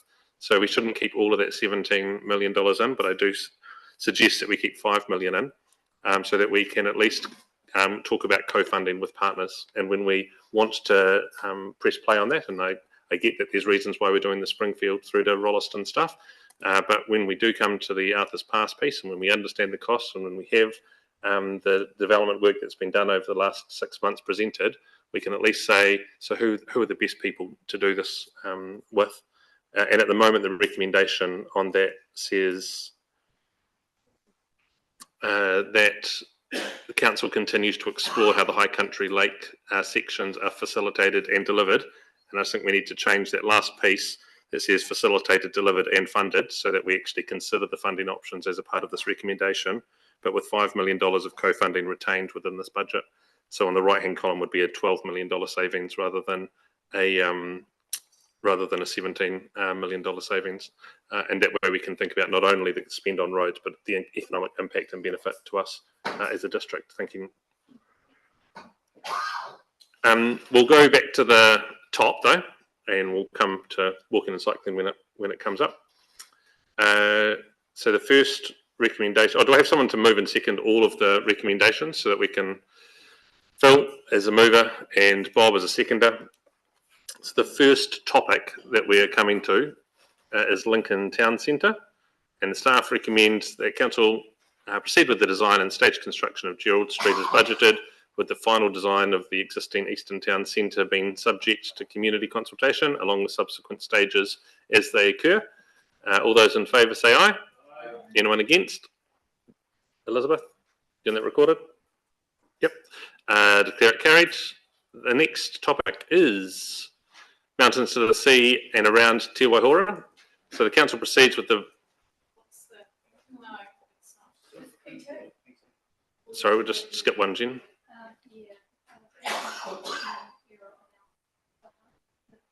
Cool. So if we just use our document that's in front of us rather than the screen for this one. So it's PT. Staff recommend that council proceed with the business case development in partnership with Environment Canterbury. Staff recommend that council advocate for ECAN for undertake more regular service reviews, including a response to urban growth. Staff recommend that council investigate that wider PT services it could provide and fund across Selwyn District. And staff recommend that public transport infrastructure be progressed subject to Whakatahi funding with staff to review levels of service. All those in favour say aye. Aye. Anyone against? Grant?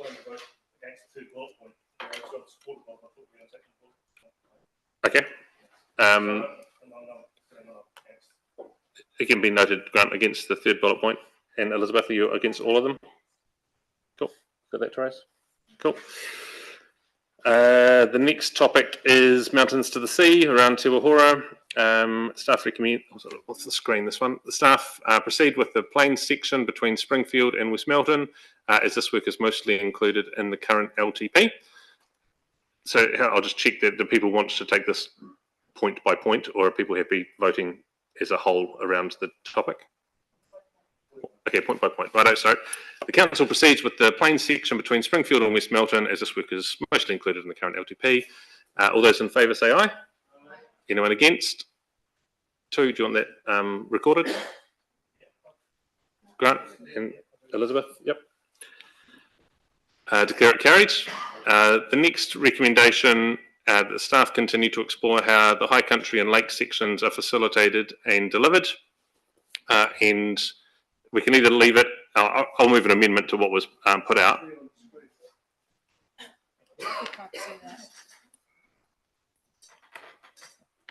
And the amendment I've moved to the recommendation that's there, that's been moved and seconded already, is that it read facilitated, delivered and funded with $5 million co-funding retained within existing budgets.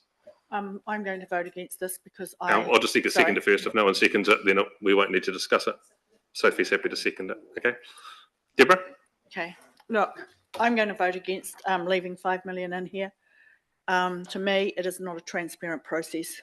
We're in the middle of a process, and the final costings, which some of us may be aware of, and not everybody sitting around this table may not be aware of, is something that needs to probably go forward to the future of the LTP.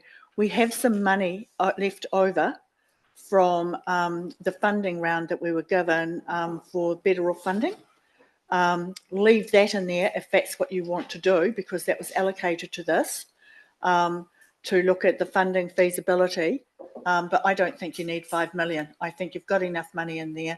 Consultants have done their report. Now that report needs to come and be transparent to all the councillors sitting around here. And given the money, it needs to go to next year's LTP or annual plan process. It is, to me, it is not a transparent process, and it's not fair to our community to suddenly leave $5 million into a project when nobody knows the costings. Thanks, Deborah. Grant? Agree and reiterate my comments that this wasn't what consulted on, and we shouldn't be putting money in that we haven't consulted on, especially this amount.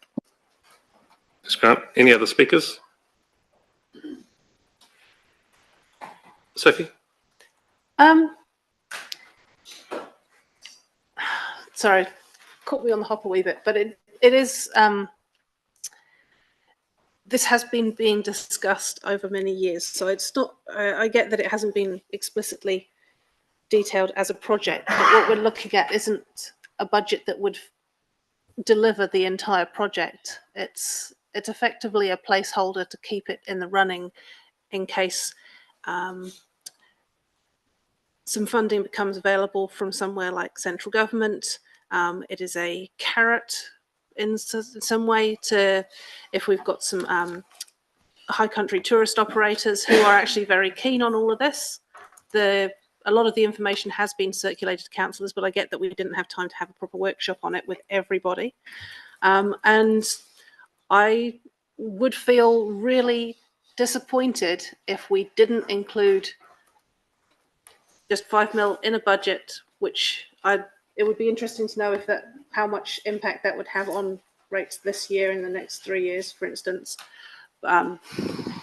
If some of that sort of funding came up, and the fact that we didn't have a placeholder in there and we missed out on it again, the idea was we do the feasibility study, we've got the plans there, we've got the benefit cost ratio, and I get that a lot of people don't realize how fantastic that looks when you actually read through the paperwork, but trust me, it is an amazing BCR.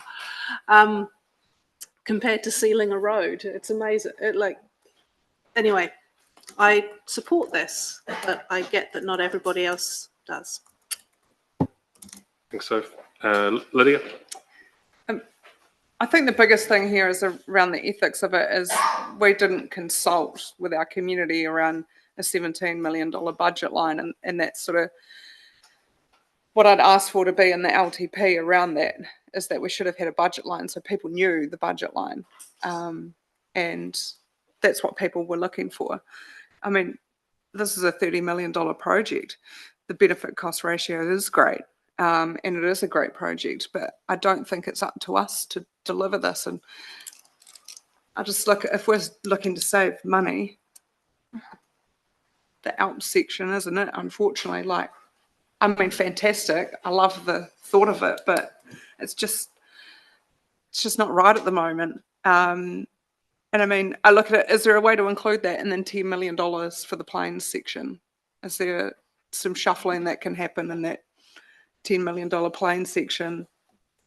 If that happens, do we put $5 million towards the plains section and $5 million towards the mountains to sea? So that alpine section, is that appropriate to do if we're looking at changing the way that we're delivering our cycling for the plains with some gravel sections of it? Does it change the cost of it? So I don't know. Sorry, that's probably too many questions for that. Andrew, do you know, that's a reasonable question.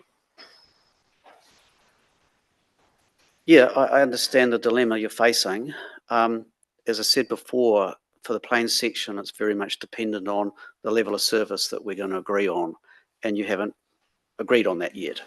But the point, as I said before, is that we already have the majority of this funding sitting in the current LTP. So essentially, we are carrying that forward and adding to it based on the best information that we have at the moment.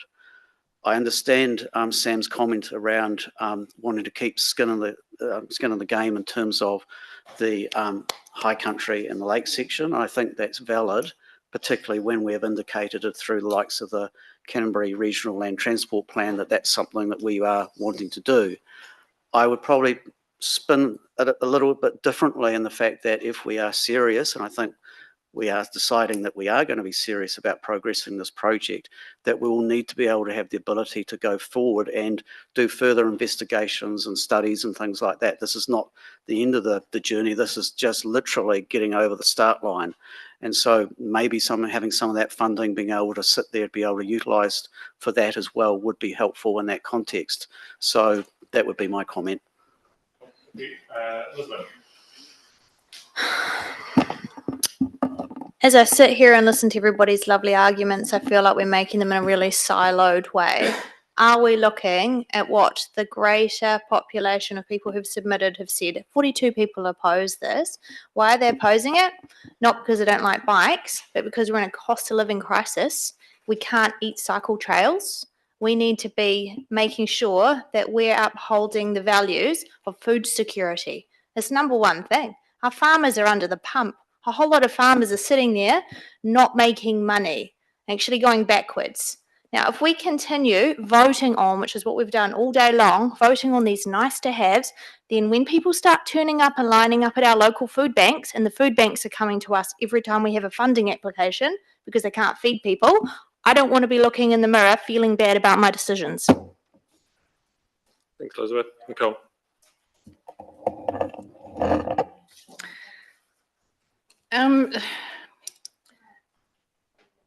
Are we definitely doing an annual plan next year? And if this carries over to then, are we still then able to fit it into other years? I mean, I know the annual plan's only looking at that particular year, but I'm just wondering if it's actually possible to then revisit some of the years in the LTP. Just want clarification on that. And so the plain section, though, there's definitely the money for that. Just wanted to clarify on that. And just to know where we're actually properly sitting at the moment. This is a project that I want to see done, but it has to have the proper process to get to where it is. And the community has to come with us. We know that this is a great project, but everyone can't appreciate that because they don't know it, if you understand what I mean. Thanks, Nicole. Malcolm. I support this. I think sometimes you're going to be visionary. We were visionary when we put in iZone, and look what it's done for us for developing our commercial centre core of Rolleston. As I said earlier, you look at what these trails have done in Central Otago, in Waitaki, to the local economy. We need to build our economy along the way. It's not just all about what comes off the land, it's what we do on the land as well. So I think finding some way to include a budget to be able to do the investigation needs to be there. We need to carry on having conversations with Kiwi Rail. We need to carry on having conversations with our stakeholders along the way to see what could happen and where it could happen. So I do support what you're trying to achieve, Mr. Mayor. Phil. I also support what you're trying to do, Mr. Mayor, and I applaud you for your courage in raising it. I think that as a percentage, $5 million in a budget, as a percentage of the amount of money that we're proposing to spend on roading alone, is a drop in the bucket. And I think that we talk about growing, we talk about being aspirational, we talk about doing things that our community want, we talk about attracting tourism. You know, this is it, and it's a $5 million in a budget, so we can do some things. So I'll be voting for your amendment. Thanks. It's already $17 million in the budget, and so the recommendation was to remove all 17. And what I'm suggesting is that we only remove 12, and we keep 5 in there. For the what-if conversations that need to happen once we do land the detail that everyone wants to see. So I agree we shouldn't be funding it all. This isn't trying to seek that. It's trying to say let's not cut ourselves off right now before we've even seen the detail. Everyone around the table said we haven't seen it. So don't cut the project before you've seen it. This $5 million allows us some co-funding into the future, which is why I seek for it to stay there rather than all be lost, but respect everyone's opinion on it. So all those in favour of my amendment that 5 million be retained and 12 million be taken out of the budget, say aye. Aye. Anyone against? Let's count. So all those in favour, please raise your hand. 1, 2, 3, 4, 5, 6. And all those against, 1, 2, 3, 4, 5. Declare it carried. Are those against like their vote recorded? Grant, Deborah, Bob, Lydia, Elizabeth? Okay. That now becomes the substantive motion. So all those in favour say aye. Aye. Anyone against? Same people, and declare it carried. We now move to the identified walking and cycling improvements, which doesn't have a recommendation. It just has consideration of community inputs. Move down to maintenance and renewals funding.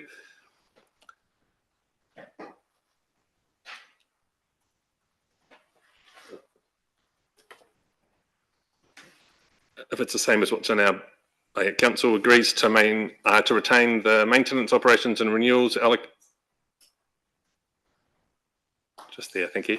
Renewals allocation is budgeted subject to Whakakatahi co-funding where applicable. All those in favour say aye. Aye. Anyone against? Declare it carried.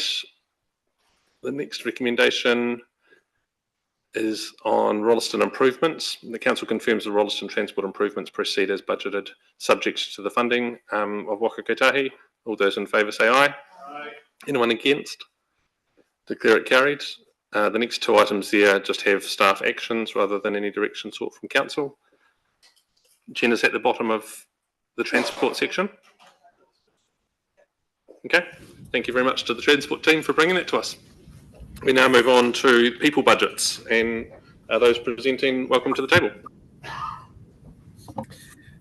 Kia ora, Sam. Trust that you can hear us okay.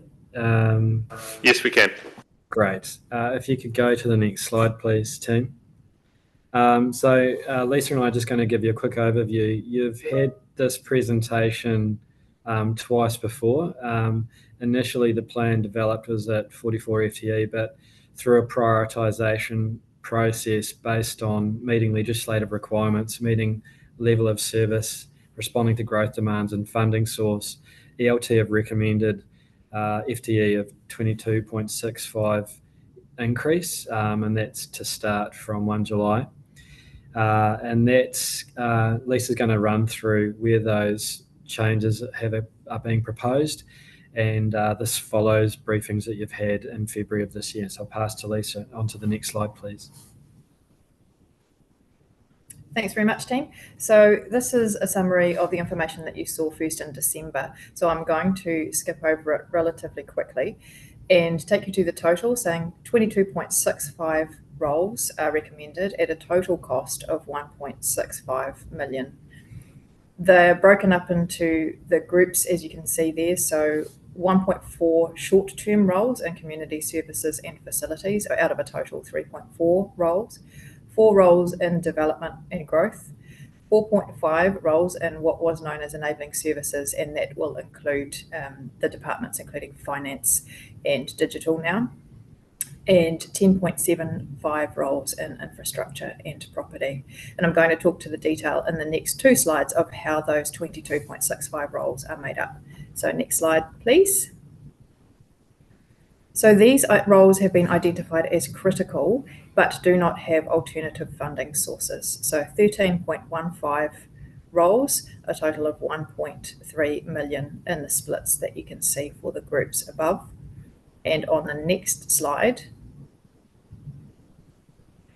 we have, these are the roles that essentially can be self-funded with the exception of about $300,000.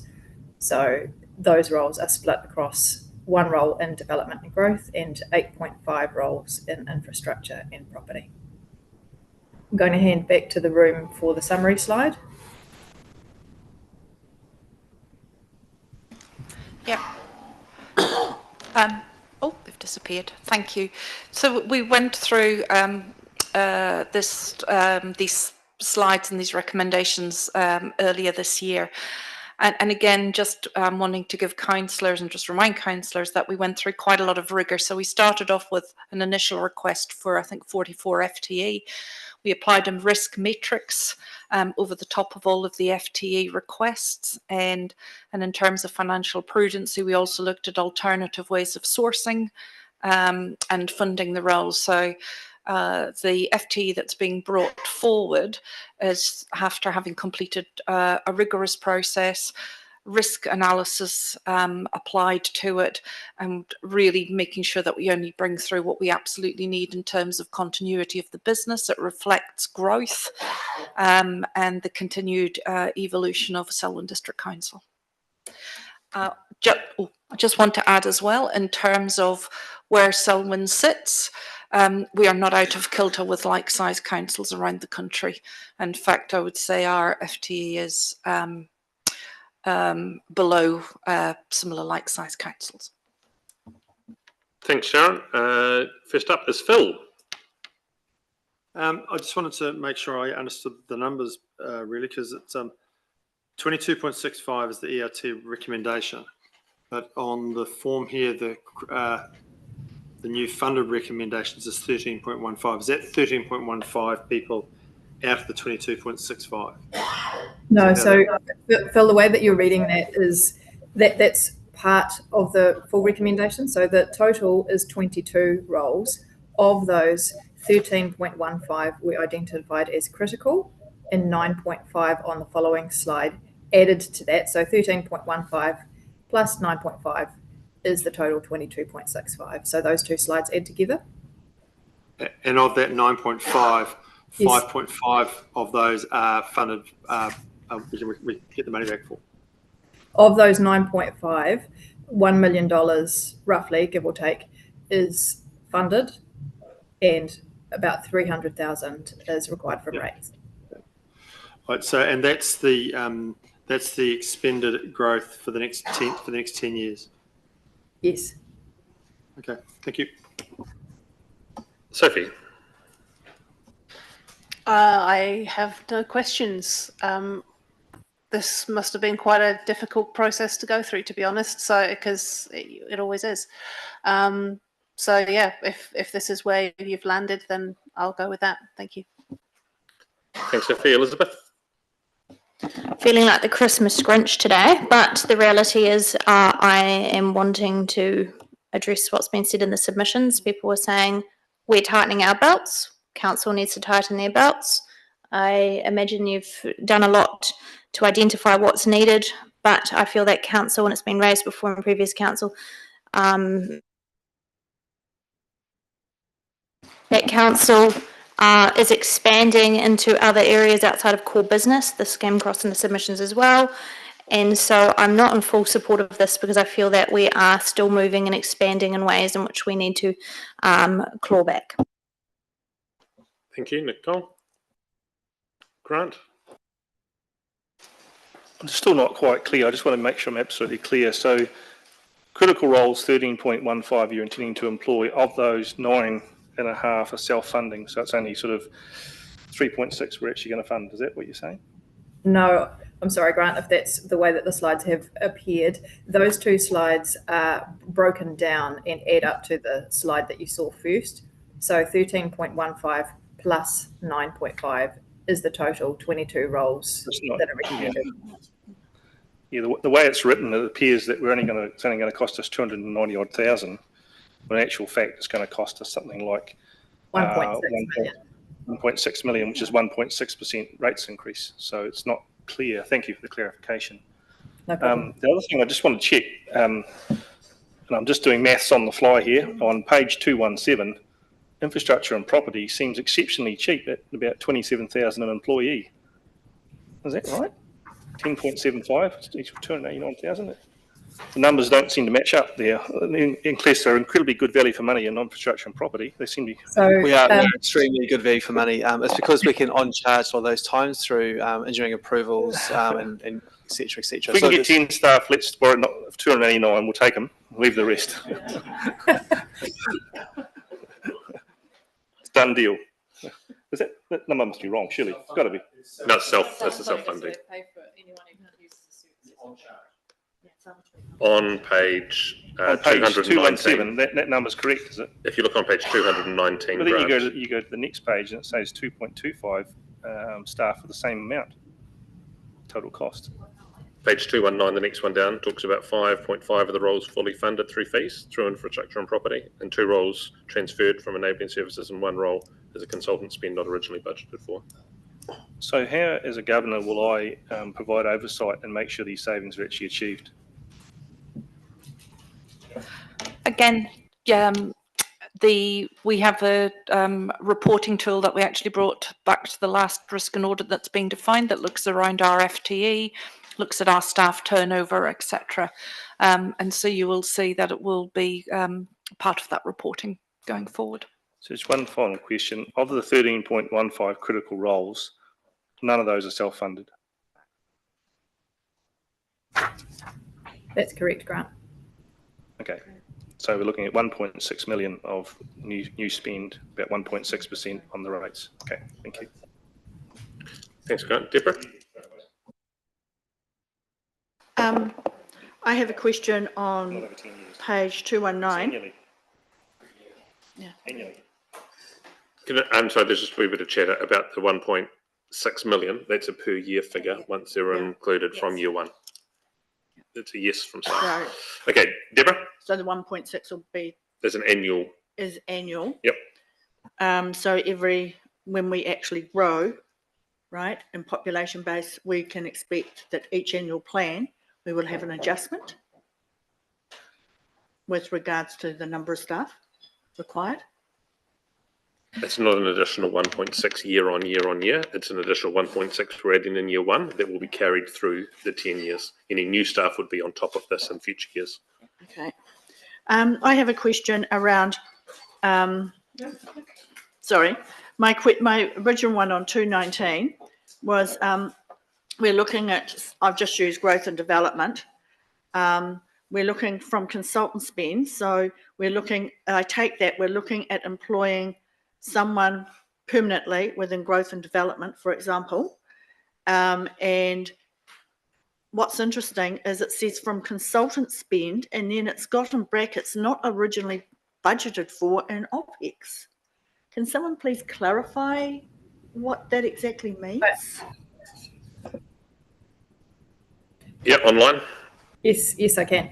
So when the exercise was done with ELT and their teams going away to see whether there were alternative funding sources, it was originally thought that there was consultant spend that role would be allocated for. That is a project coordinator role. It was then subsequently discovered that there actually wasn't consultant spend budgeted for in the OPEX, so it wasn't reflected as genuine saving, and that's why that shows as a full cost of the role in that slide. My next question is going to be with regards to this. Where in this document do I find an estimate of what our consultants are going to cost us externally outside the staff, just a ballpoint figure to actually be able to put in our LTP process so we're covering all avenues, because we don't have a budget in there for OPEX with regards to consultants. I really think we need to, because as it said, if this role is not filled, consultant costs will be significantly higher. So I'm just conscious of the fact of how we're going to manage our consultancy spend. Lisa? No, it's actually it's a Sharon question. And in terms of we will always need to use consultants at some stage. It would be impossible not to. So we have consultants allocated within a variety of budgets. And the reason is because we will not require some of those expertise as full-time roles. So there's always going to be a place for consultancy. What you will see in some of the staff options that we've brought forward is that those are roles that are of permanent and ongoing use to council. So we have converted that, so we're not paying expensive consultants, but there will always need to be a consultant usage, and we have some of that. We have that built into our operational budgets. And you get that reported back in the financial reports anyway, because there's a line on consultants, so it'll be very easy to monitor. Okay, no, that's fine. It's just that it said not originally budgeted in OPEX, so that's why I asked. Thanks, Deborah. Bob? Nothing. Shane? Thank you very much for running an efficiency lens over this. I appreciate that some of the roles are self-funding, and also the commitment to reduce consultant spend by employing those of specific expertise within the council operating. I did have one question, but now it's sort of gone from my mind, sorry. No, that's about it. I'm confident and comforted by the work that's gone into this. I do appreciate it, and happy to move. Thanks, Shane. Malcolm? Yeah, great work in reducing from 44.1 FTE requested. I think that's a great piece of work. We are a growing council. As we've seen in our submissions, people are expecting us to do things. And if we're going to do things, we have to have people to be able to do those things. So I'm happy to support this recommendation. Thank you. Lydia? My only question was around increasing in our digital services. Does that equal less staff? I know that there's been a lot of work done on here, and of course you always go out with your big wish list because you want to go high and then come in, and so that's good tactical ploy. Because yeah, I've always sort of said as consultants or staff, they don't both keep going up all the time. Thank you. there's no deliberate tactical ploy here, I promise you. So- Look, I think again we've had open conversations about needing to digitalise our business, and I've been really open that there needs to be an overlap period. So tomorrow there'll be a discussion around the staff recommendation for some funding towards digitalising. And that is a starting point. There will be an overlap, and it may take 3 to 5 years before we see the whole benefits of digitalisation, which then may enable us to make some changes around FTEs or gain some efficiencies. But there'll always be an overlap period as we get things embedded, and then we realise the efficiencies that come. Thank you. Thanks, Lydia. I think it's everyone round. It's been moved by Shane. There's a seconder for this one. Phil. And there's only one proposal, so we're only voting on the one rather than multiple things here. So all those in favour that council agrees to proceed with ELT's recommendation of employing an additional 22 FTE, say aye. Anyone against? One. Elizabeth, do you want that recorded? Yep. Please note Councillor Miller has left the room, so has not voted. Yep. Declare that carried. Thank you, everyone, for the conversation on that and the rest of the conversations today. I think that brings us to a natural point to adjourn the meeting. We will resume this at 9 a.m. Tomorrow morning, beginning with Sheffield Pool, Economic Development and Digital Solutions. Have a good evening. Ka kite.